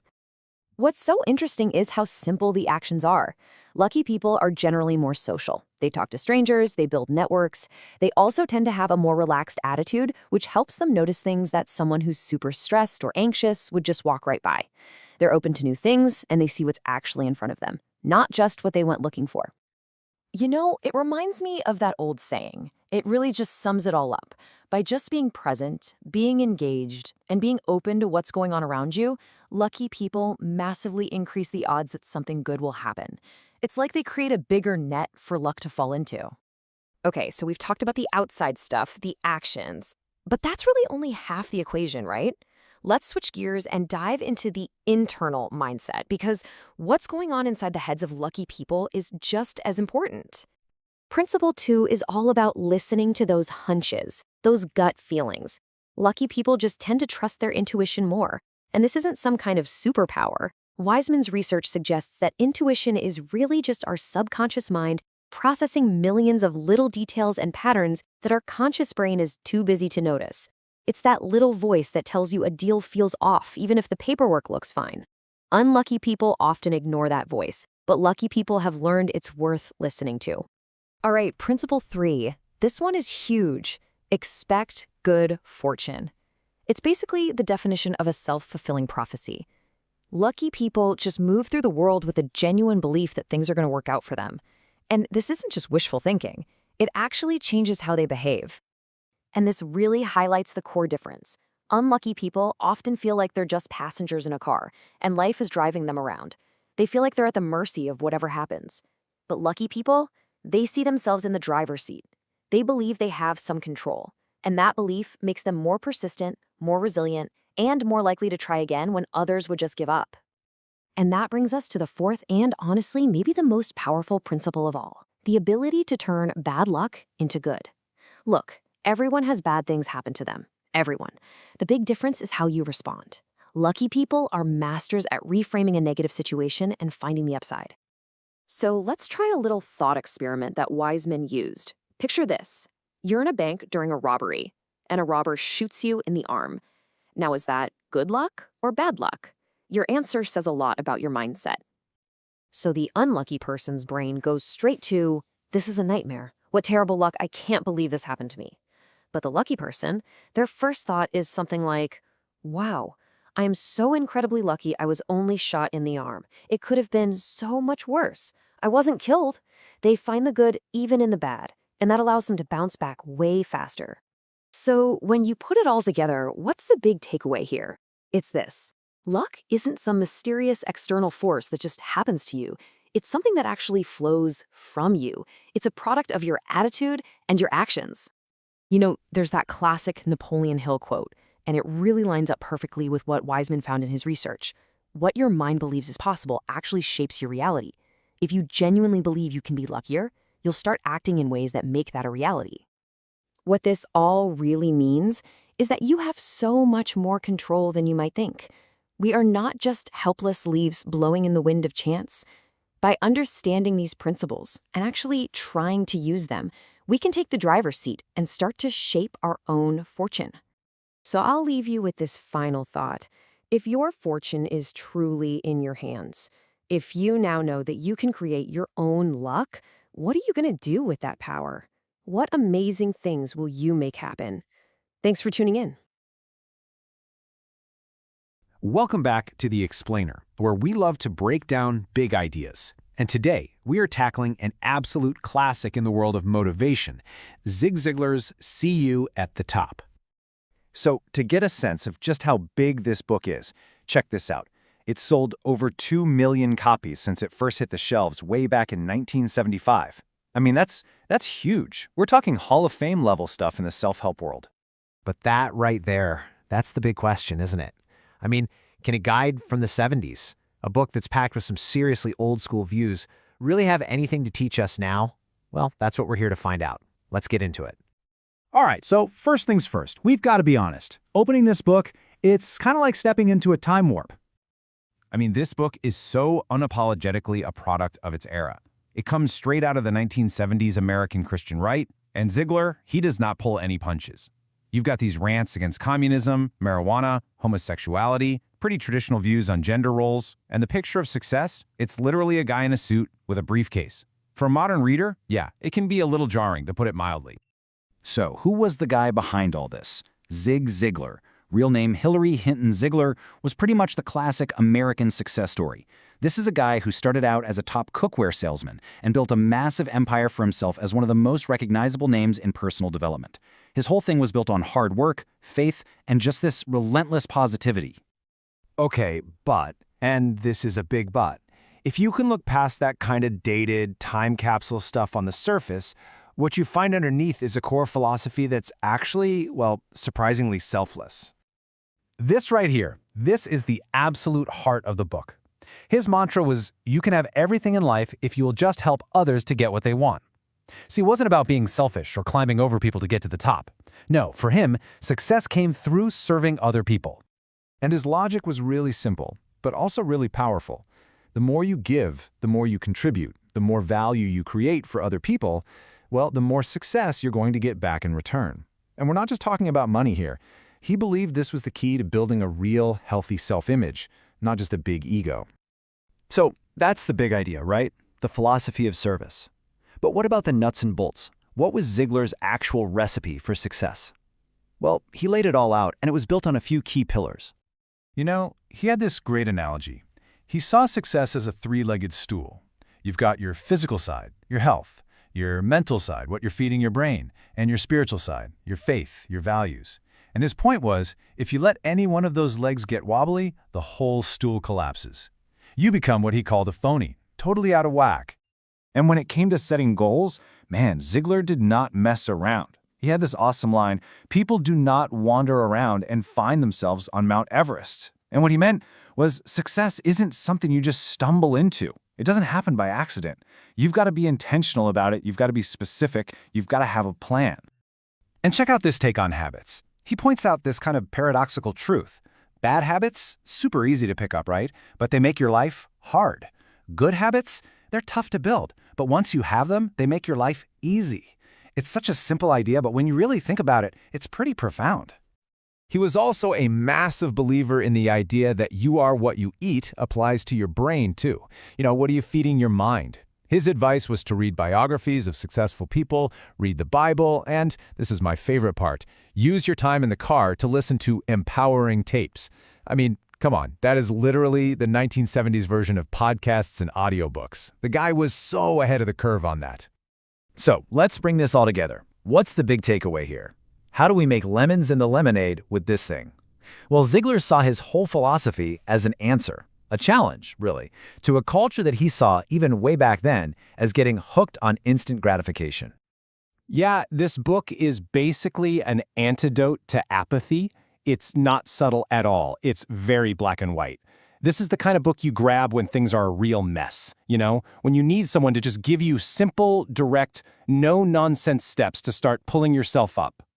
And this might be the most crucial point of all. It's this powerful way of reframing what hard work even means. The price of success is much lower than the price of failure. Think about that. He's saying that whatever effort you put into succeeding, it's a bargain. It's nothing compared to the long-term price you pay for failure and regret. And that brings us to maybe his most famous idea of all. He knew life was going to hand you lemons, right? Those sour, difficult times. But he said the real art of living, the secret sauce, is using that sourness. Using it as a lever to push yourself away from a situation you just won't accept anymore, and using that momentum to build something way, way better. So, I guess that leaves us with one last question to think about. In our world right now, which is so obsessed with finding the next life hack, the next shortcut, is it possible that this kind of old-fashioned recipe, this idea built on service, hard work, and just a positive attitude, is that the antidote we've all been searching for? Definitely something to chew on.